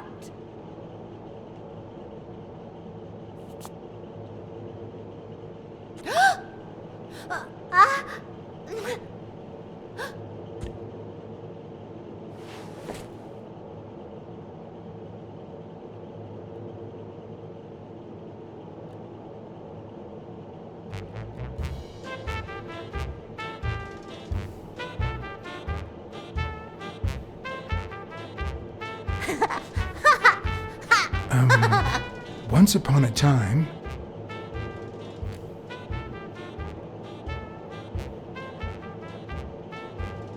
upon a time, there was a beautiful princess called... Brunhilde. Hi, my name is Brunhilde, and I'm very happy, said Brunhilde.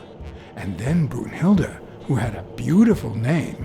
Really beautiful. A really beautiful name, ran into someone very special. Oh, who was it?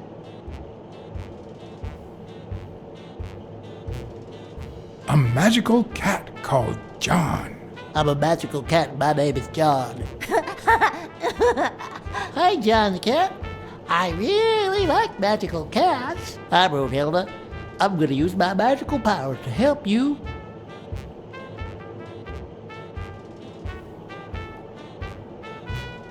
You're out of a cage, too. Nein, he's sad. You say silly things, John the cat. So what are you going to help me do?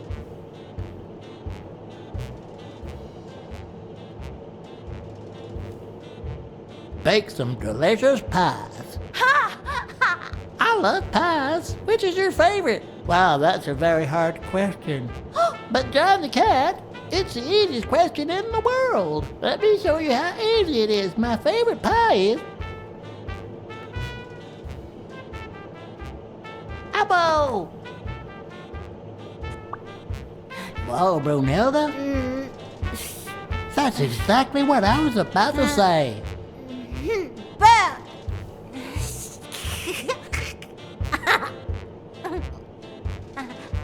Bert, John, Brunhilda, Freund.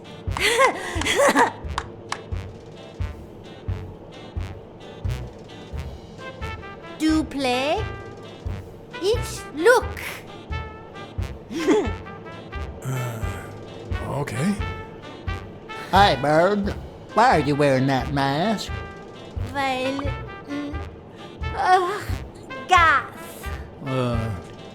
Well, maybe we should get out of here. What do you think, Bird? And what about you, Brunhilde? Don't you think that?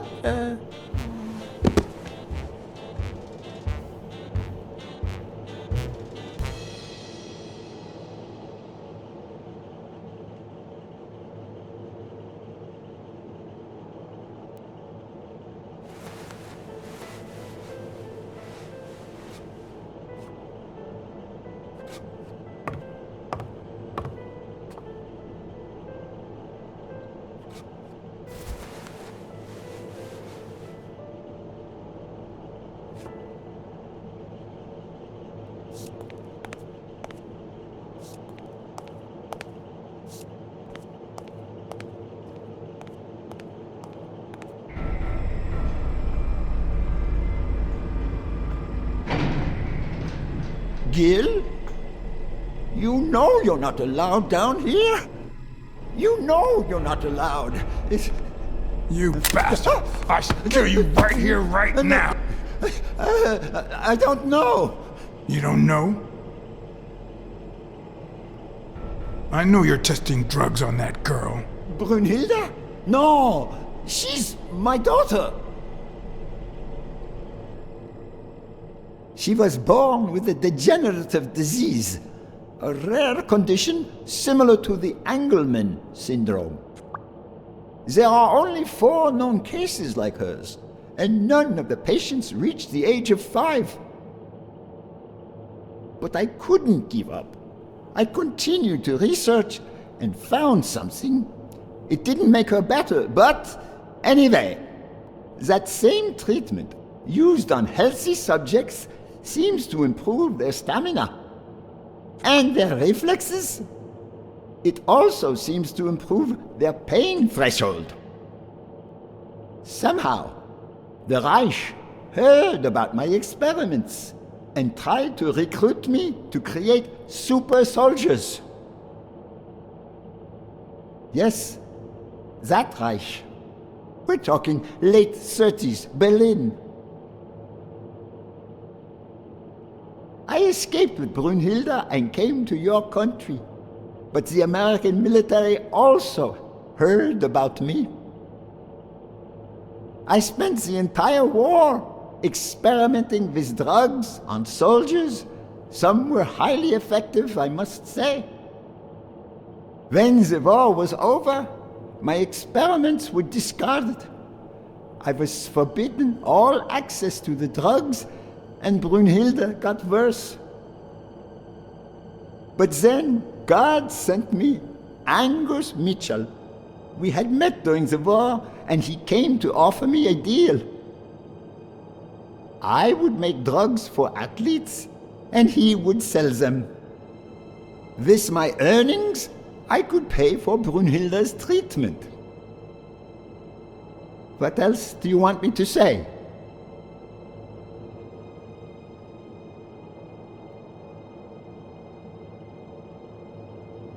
What are the long-term effects of those drugs? It depends on the patient.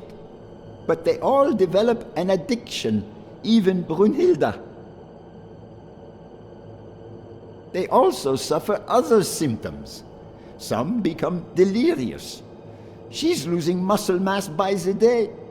Others lose their ability to focus. And some, slowly but surely, lose it all.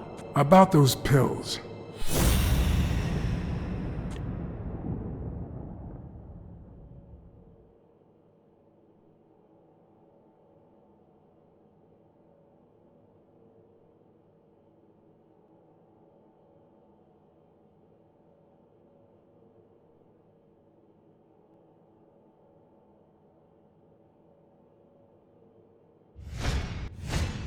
There was a bottle there before.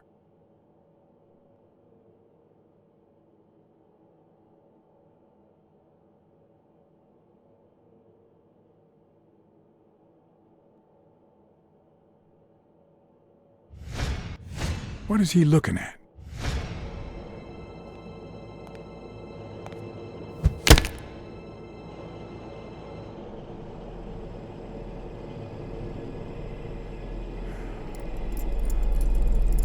Don't dwell on it, Josh. You had to tell him the truth in order to protect Brunhilde. I would have done the same thing. Finish packing up your things and stop torturing yourself, okay? Thanks, Angus. I won't be long. Oh, honey. You like living here? Yeah, me too. But we have to go somewhere else, and it's all that bad cat's fault. Yes, sweetie. We're going to a new home now. A prettier one. And you'll be happier there. Now go with Papa, honey. Give him a kiss. Go on. Give him a kiss. Go on.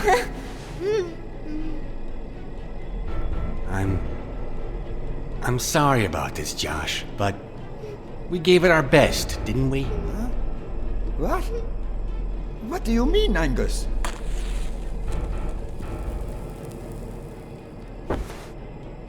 I wish it hadn't come to this. Angus, what's wrong? Goodbye, Josh.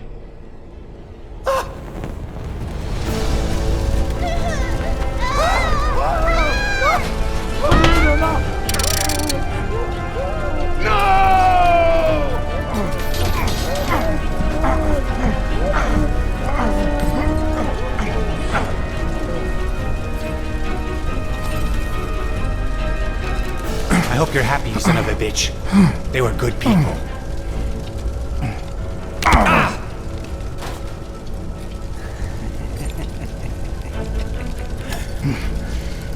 I hope that made you feel better. I like it when you smile.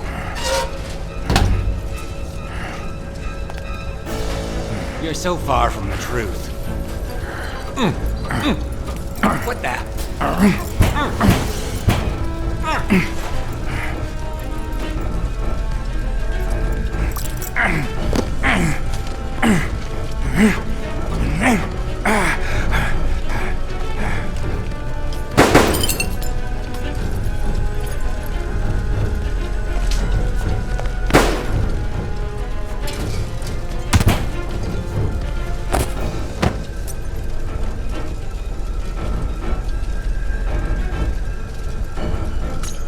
The mask would buy me a bit of extra time. The question was, how much?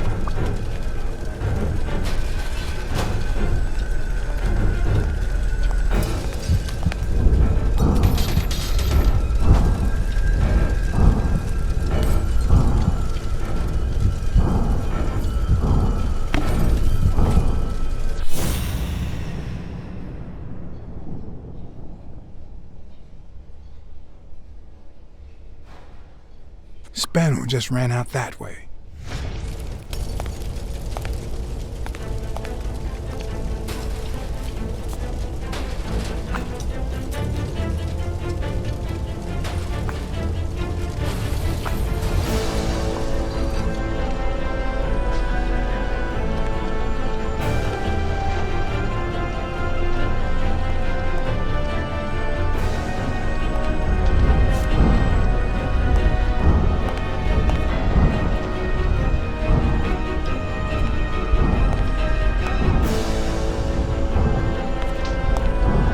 The mask was barely working.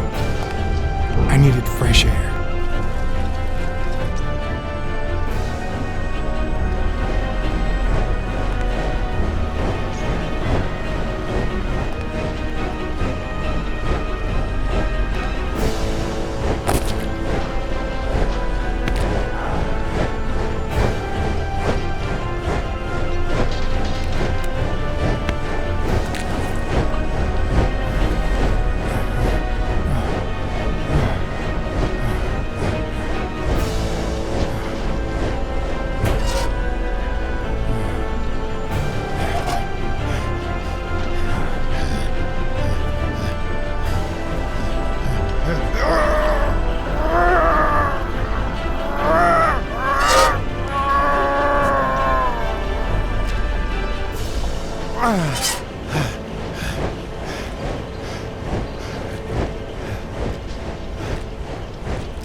Big Spano is back!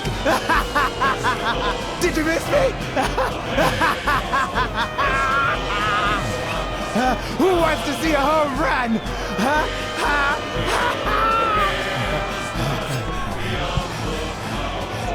Now you're gonna see. Bring it on! Let's go!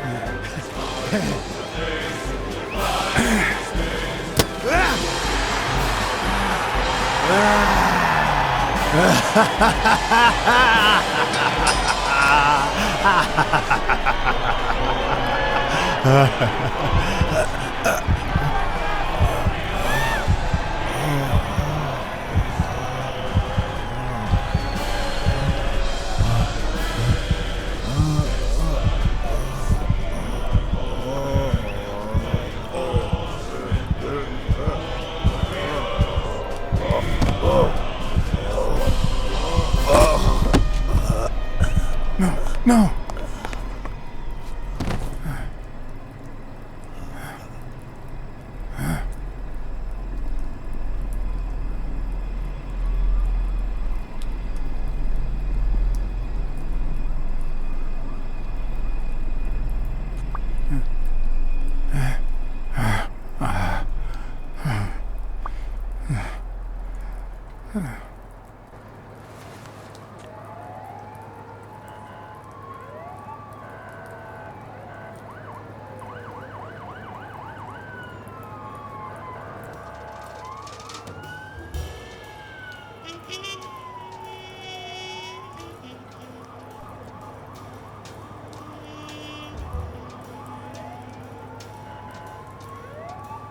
Don't torture yourself. You did everything you could. Will he make it? The doctors think so. They found him unconscious by the basement door. What?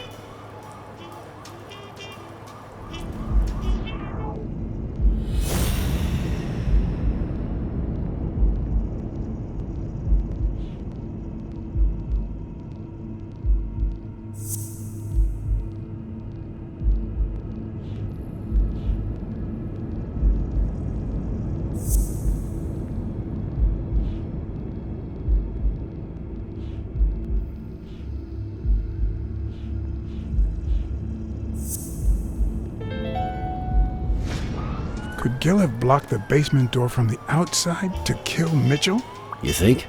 That's a serious accusation. Are you sure, or is this just a theory of yours? It's just a theory. Let's hope we get the truth out of him. Huh. You think Gil was involved in the previous murders? What if it was Gil who killed his partner Randall Lee under Mitchell's orders? Another serious accusation.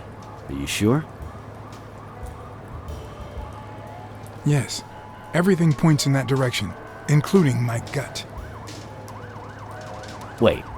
Couldn't Mitchell be Randall Lee's murderer?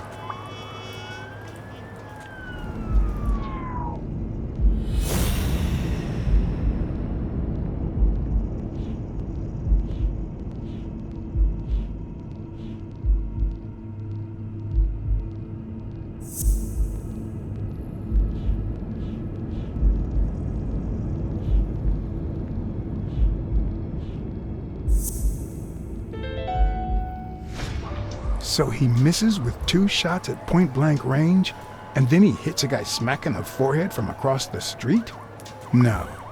Mitchell is not the sniper who wiped out Randall Lee. Yeah, I guess you're right. But we still don't know what caused Craig Spano's death.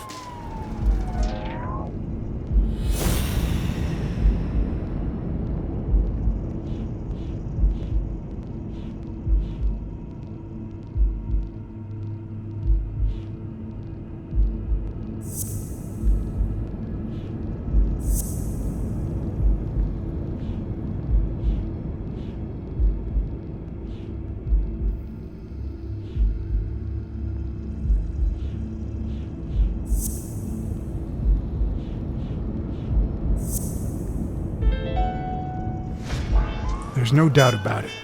Spano took drugs from the lab, and they killed him. But if that were true, how many more athletes are in danger? And most importantly, who are they? Is Bobby Yale involved?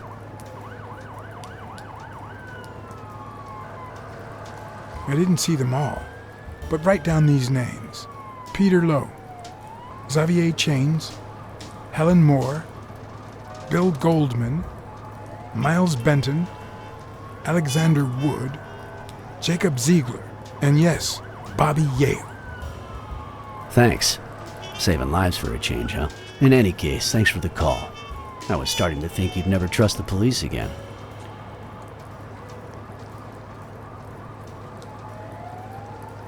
I don't trust the cops. I trust you. Smile, Johnny boy. Thanks for the tip. This is going to win me the Pulitzer. Get that guy out of here.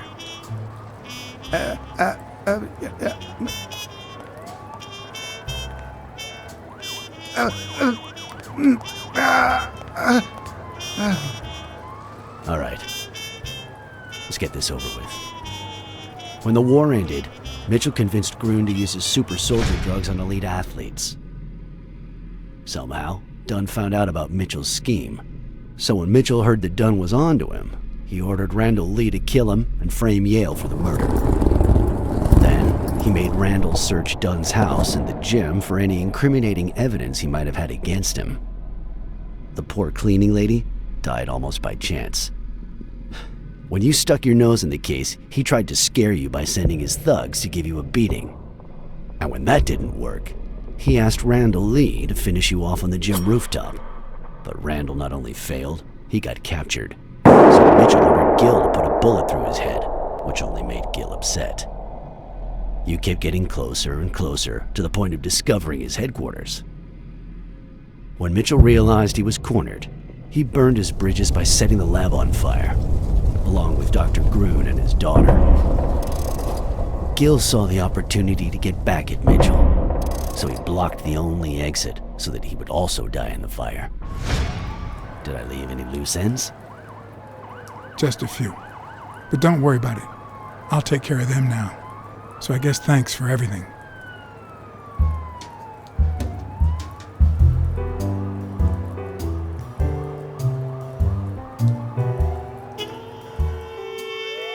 In your classic noir films and novels, solving a case never amounts to a happy ending. The detective is always left with a sense of bitterness. A feeling that, before he took the case, the world was a better place. That he was a better person. Come on, now speed it out! Sometimes I just let my character get the best of me.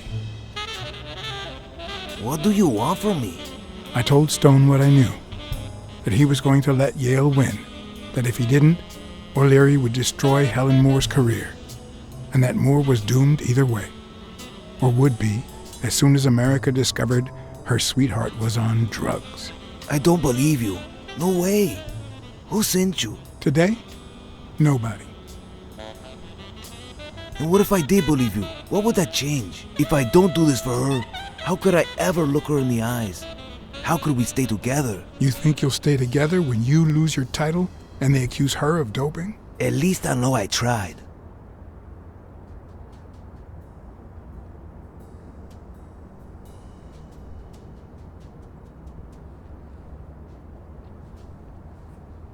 I came to convince you otherwise, but I think you might be right.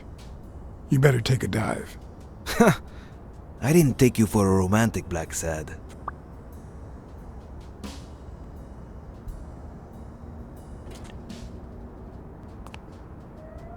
I feel you.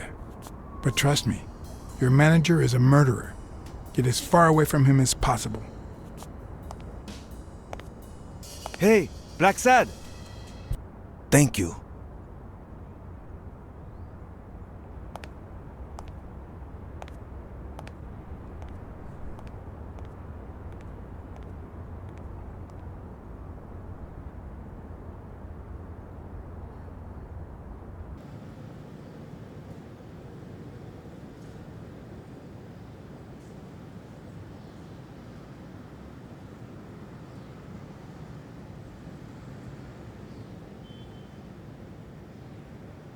Yale confirmed to me that Dunn found out that Mitchell was giving him meds. That was the reason they argued the evening of his death. In fact, I was clean at the time. Hadn't used for days. I didn't want to go down that road. I wanted to follow Joe. But he discovered everything. He didn't believe me when I said I had nothing to do with it. But you used again. Only after his death. I needed to cope. But the drugs gave you a panic attack. Yeah.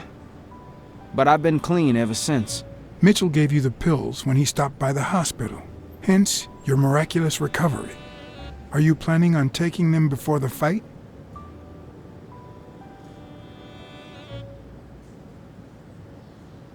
You know what? It's none of my business.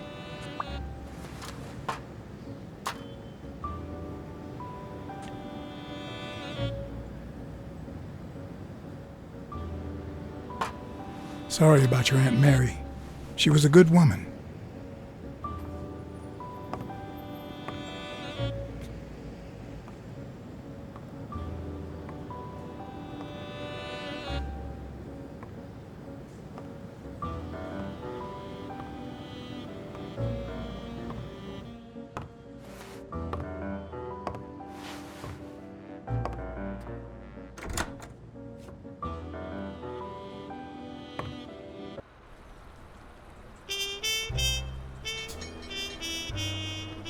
Stone and Yale hadn't taken away the bitterness I felt.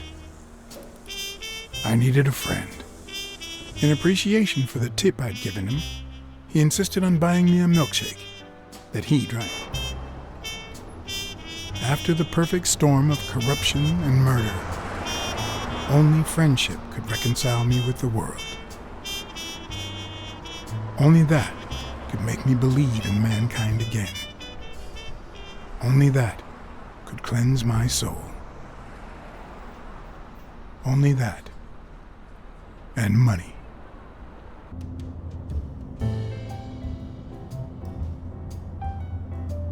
In your standard noir novel, Yale and Stone would be punished for breaking the rules. There would be justice for Sonia, the victim. But this was the real world. As the detective who had cracked the case, I just had to get my paycheck and be on my way. Nice to meet you, Mr. Blacksad. Mr. Thorpe is on his way. Care to take a seat while you wait?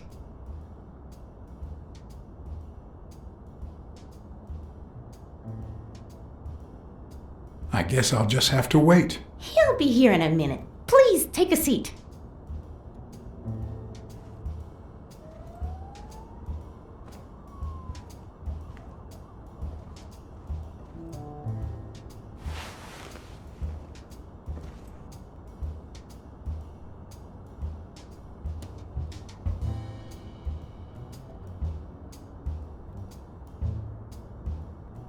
No matter how many curveballs destiny throws his way, he always manages to land on his feet. When he was a rising sports talent, the war put an end to his career, so he became a war hero. After the war, he didn't end up like Gil or like me. He became an elite athlete, a Hall of Fame football star. When an accident left him in a wheelchair, he went on to succeed in advertising.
That's not possible.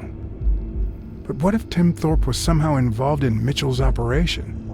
Mr. Blacksad, Mr. Thorpe is running later than expected, but he insists on meeting you, if you don't mind. Sure, as long as you help me fight off this boredom. That's not in my job description, but...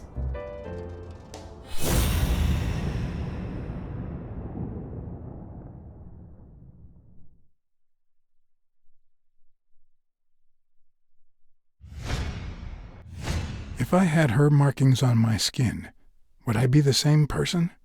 Would my name be different?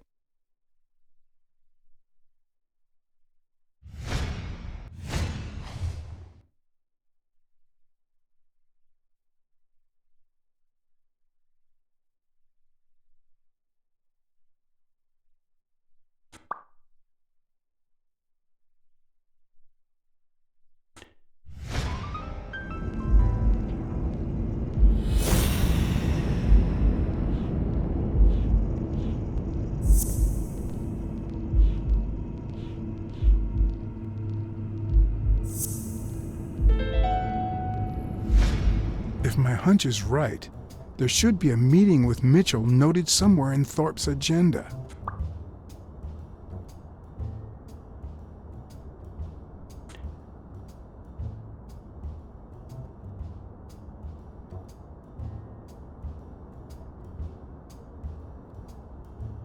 Has anything odd happened at the agency lately? Not on my shift. Perhaps the oddest thing I've seen is a bored detective asking a lot of questions.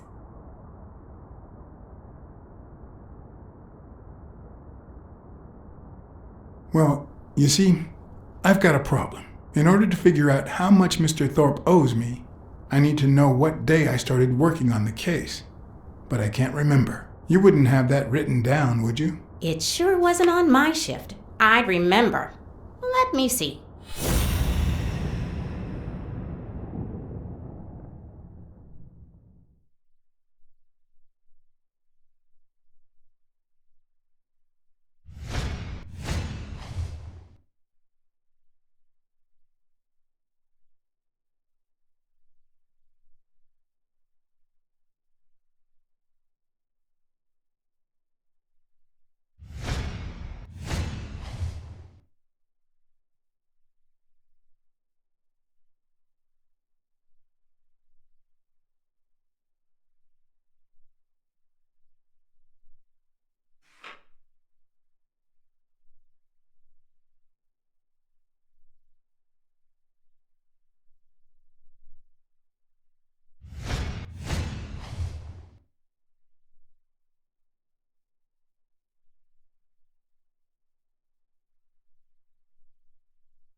What?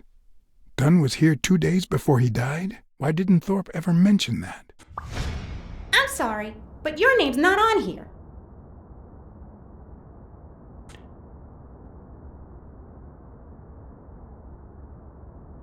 Wait, I just remembered something. The day I came, Joe Dunn had just walked out the door. Well, no. You don't have any appointments. Although, I guess I could have forgotten to write you in. Mr. Dunn, who's usually very kind, left in a flurry. He even slammed Mr. Thorpe's door. Okay. Now I know I have to get into Thorpe's office. And he didn't even say goodbye. Yes, that was the day. You don't recall me because the minute I saw Dunn stomp out, I followed him. I never actually came in. Of course. That explains it. No doubt. So, since it looks like Mr. Thorpe won't be here soon, I think I'll go take a walk down the hall. Gotta stay in shape.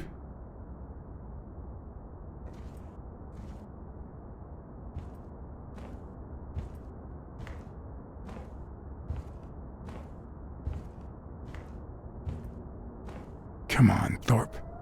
Tell me there's a back door to your office.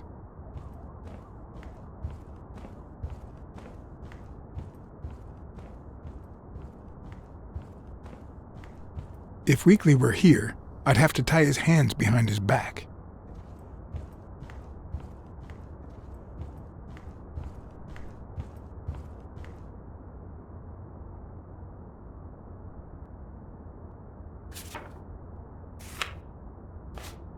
So, you had something to do with that chest expander after all.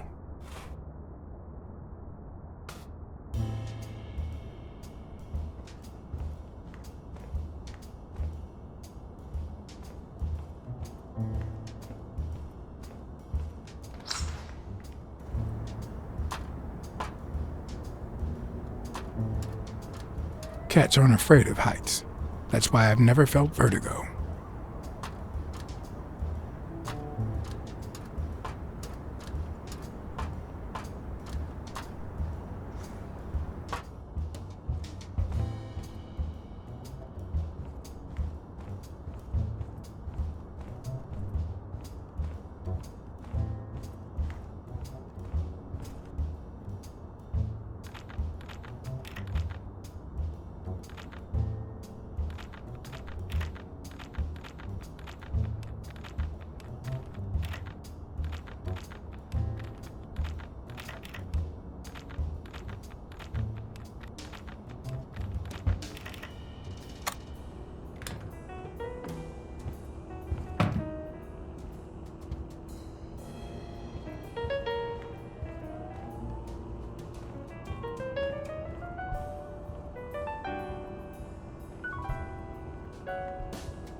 And one of the strengths, the accuracy of his throw. I earned the nickname Iron Arm. I used to throw the ball in 50 mm. And yeah, whatever it wanted. And my coach, the great Joffrey Sachs. And so I worked hard. Pearl Harbor. I enlisted immediately. After losing a partner in combat, a serious injury, I asked to be relocated. I became a sniper. I know I shouldn't say this, but I was one of the best in the Army, and it was all thanks to my accuracy. No, it was all thanks to Jeffrey Sachs. I wonder how many Americans that man saved with my arm. After these words, Tim Thorpe is moved almost to tears and asks me to take a break.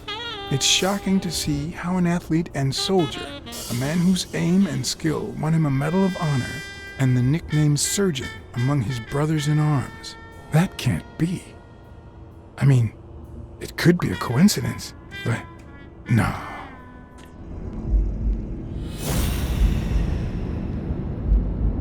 Why am I surprised?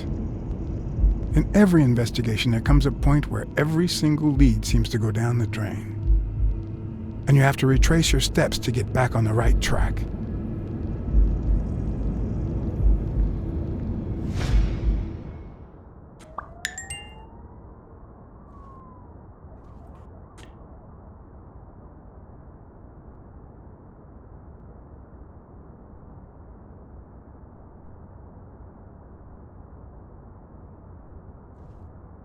It's a bit strange to see no office chair behind a desk, until you remember the desk's owner is in a wheelchair. I better not use it. It might be connected to the switchboard at the front desk.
Of course.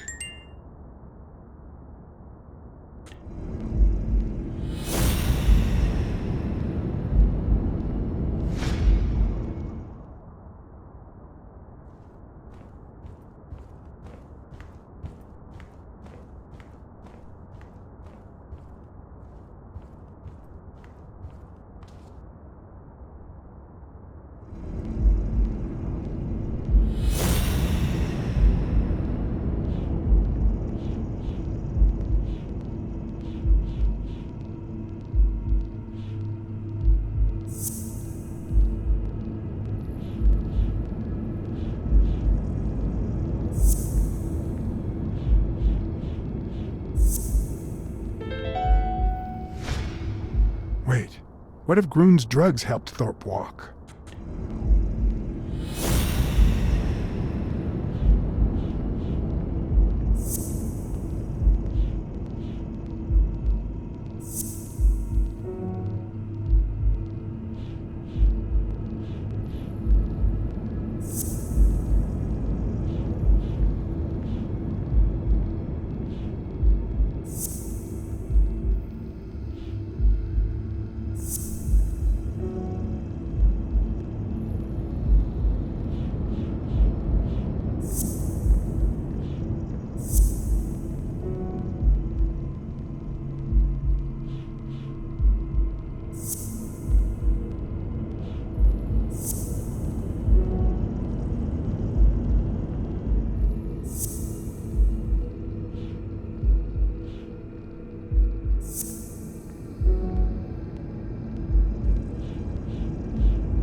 Of course, it wasn't Mitchell or Gill.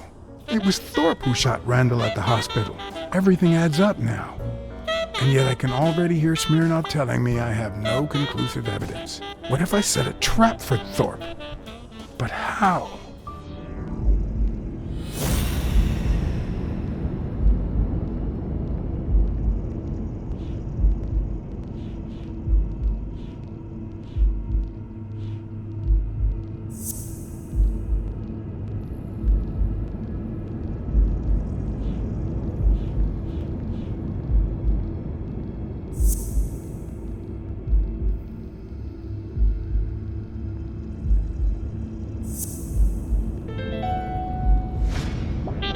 Ha!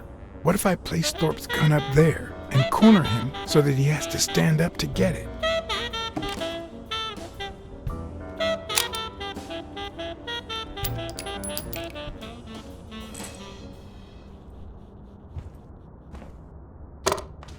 The show was about to begin. All I needed was an audience and some patience.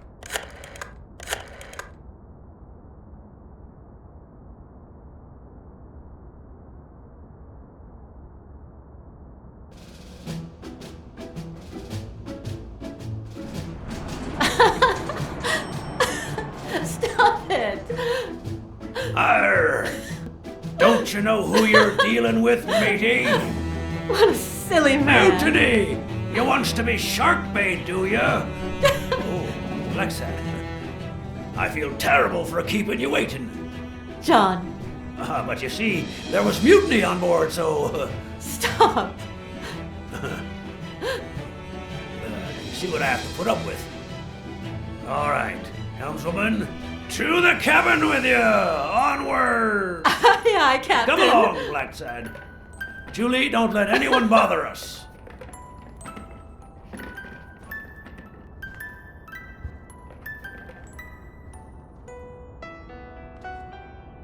Honey, will you wait in the boardroom for me, please? But...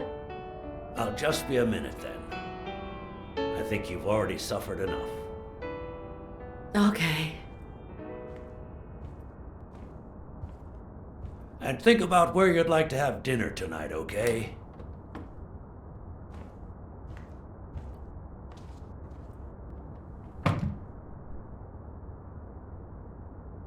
You see, I'm not gonna pay you for solving the case.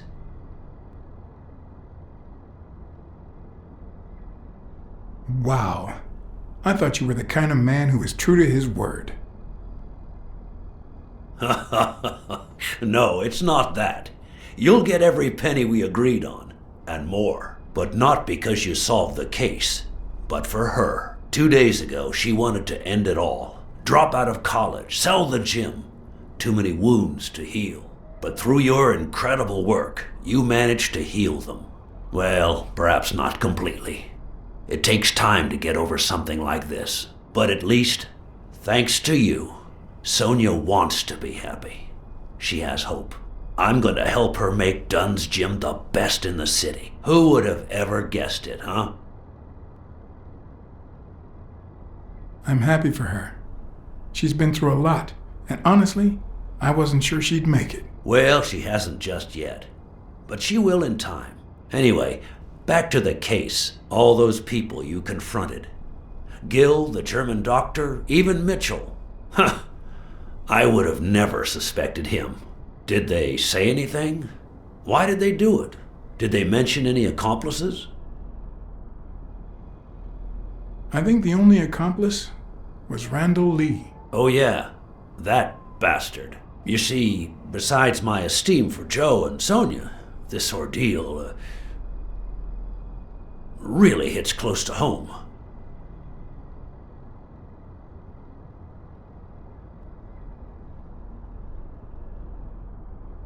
I don't follow. How do you mean? Sports are my livelihood. Do you know how many of the athletes involved have a deal with me? How do you know that? What? Oh, wait. Sonia told you. Yes, that's it. Sonia told me. That's funny. I never told Sonia. Well then, do you know how many of the athletes involved have a deal with me? I think I have a slight idea. So far, the papers only talk about bodies down at the docks and an illegal lab. Not one has mentioned the athletes. But if one word gets out, this agency's future could be on the line. Not to mention Sonia's and the gym's. Could I ask you to be discreet? Sure. I'll be discreet. For a bonus. Oh, sure. I get it. How much are we talking about? Twice the amount we agreed on. That seems fair enough. Anyway, that's it. Julie has your check. Don't forget to claim it. As for your bonus, I'll send it along soon. Don't worry about it. Thank you again, Blacksad. I don't know what state Sonia would be in if it weren't for you. I had to act, then and there, or let Thorpe get away with it. Excuse me for not standing. No, I won't excuse you. I know you could stand if you wanted to.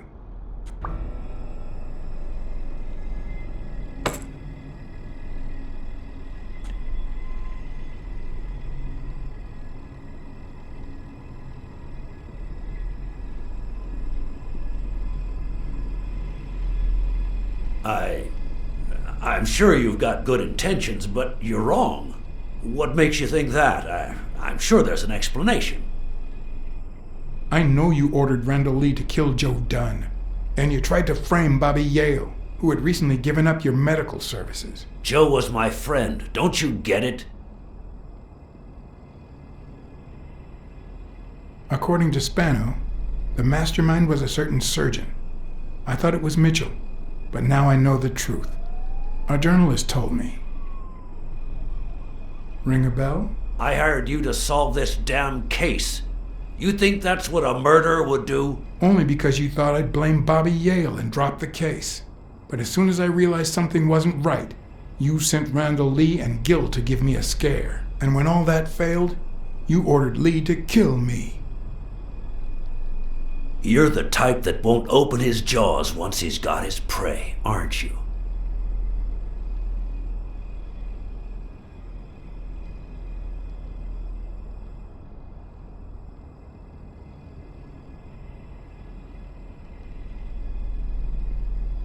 Depends on the prey.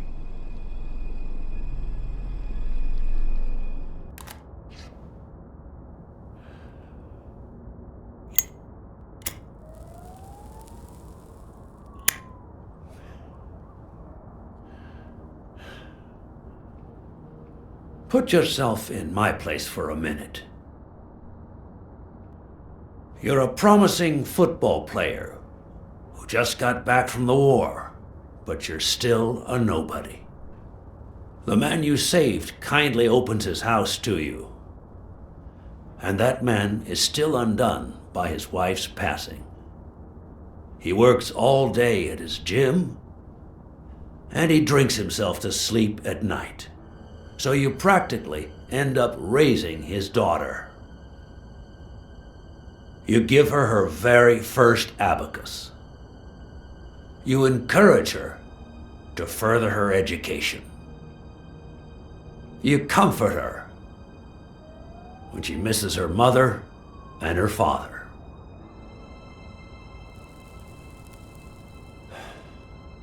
Meanwhile, your sporting career takes off. Life is good. Until one day, out of the blue, an accident cripples you. An old friend, Mitchell, tells you he knows someone who can help you. A German doctor. His drugs take some time to work, but they do wonders. You manage to walk for short bursts at a time, little by little. And those bursts keep getting longer. But the drugs aren't cheap at all. So you have to find a way to pay for them, don't you see?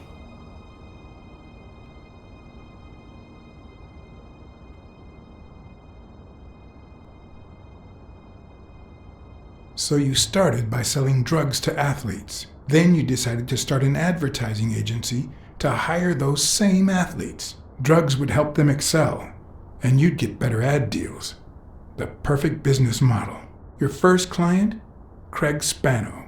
His career had hit a rough patch, so... He was the guinea pig for your new operation. And yet, when the drugs started having serious side effects, you got rid of him. Afraid he would talk, you tried to kill him. That's why he hid. From then on, your business was smooth sailing. You even began to think you were above the law. You thought that you were untouchable. Until Joe Dunn found out, and then, 2 days before his unfortunate death, he came to see you. That's enough now! You stop it!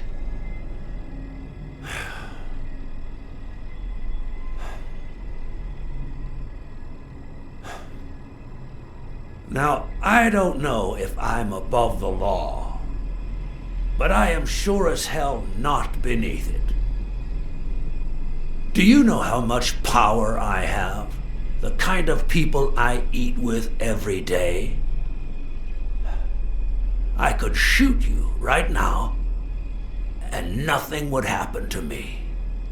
With that gun you keep in your drawer? I'm afraid not. I placed your pistol out of reach, just in case you happen to confirm my suspicions, Iron Arm. And now, If you'll excuse me, I have an appointment with the police.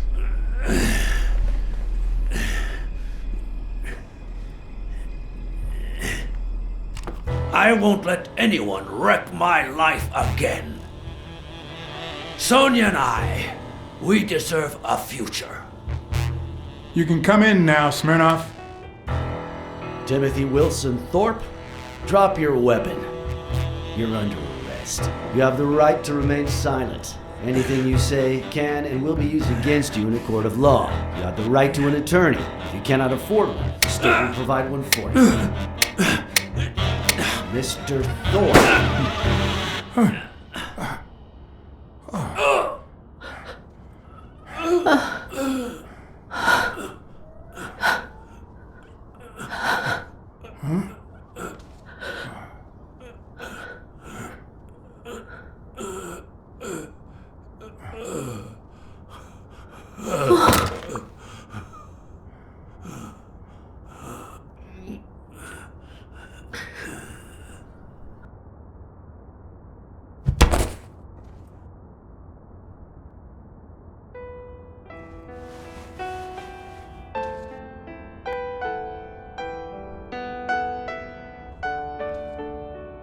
Sonia Dunn, you are under arrest for the death of Timothy Wilson Thorpe.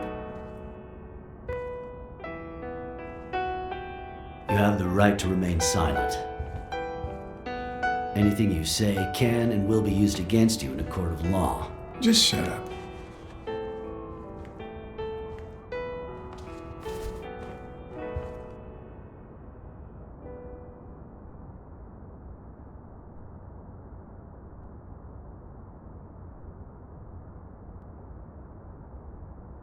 Sonia should never set foot in jail. BlackSad, don't.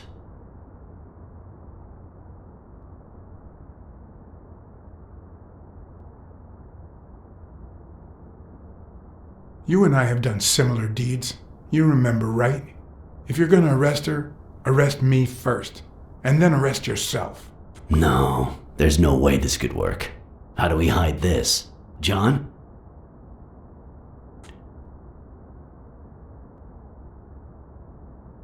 I'll put the bullets back in the gun. Thorpe had me at gunpoint, but I was faster. We're doing the right thing, Chief. John, why do I end up getting my hands dirty every time I'm close to you?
After everything that had happened, the last thing I was interested in was the fight. Did Yale take drugs before the fight? Did Stone let him win? I had done everything in my power for things to go the way my moral compass dictated. Whether anyone would listen to me, that was another story.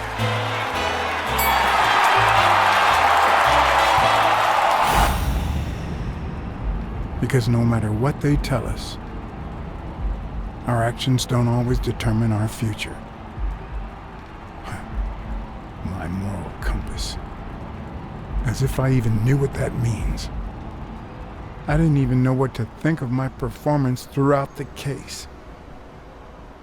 Did I have a clear conscience? Would I have made the same decisions, given the chance?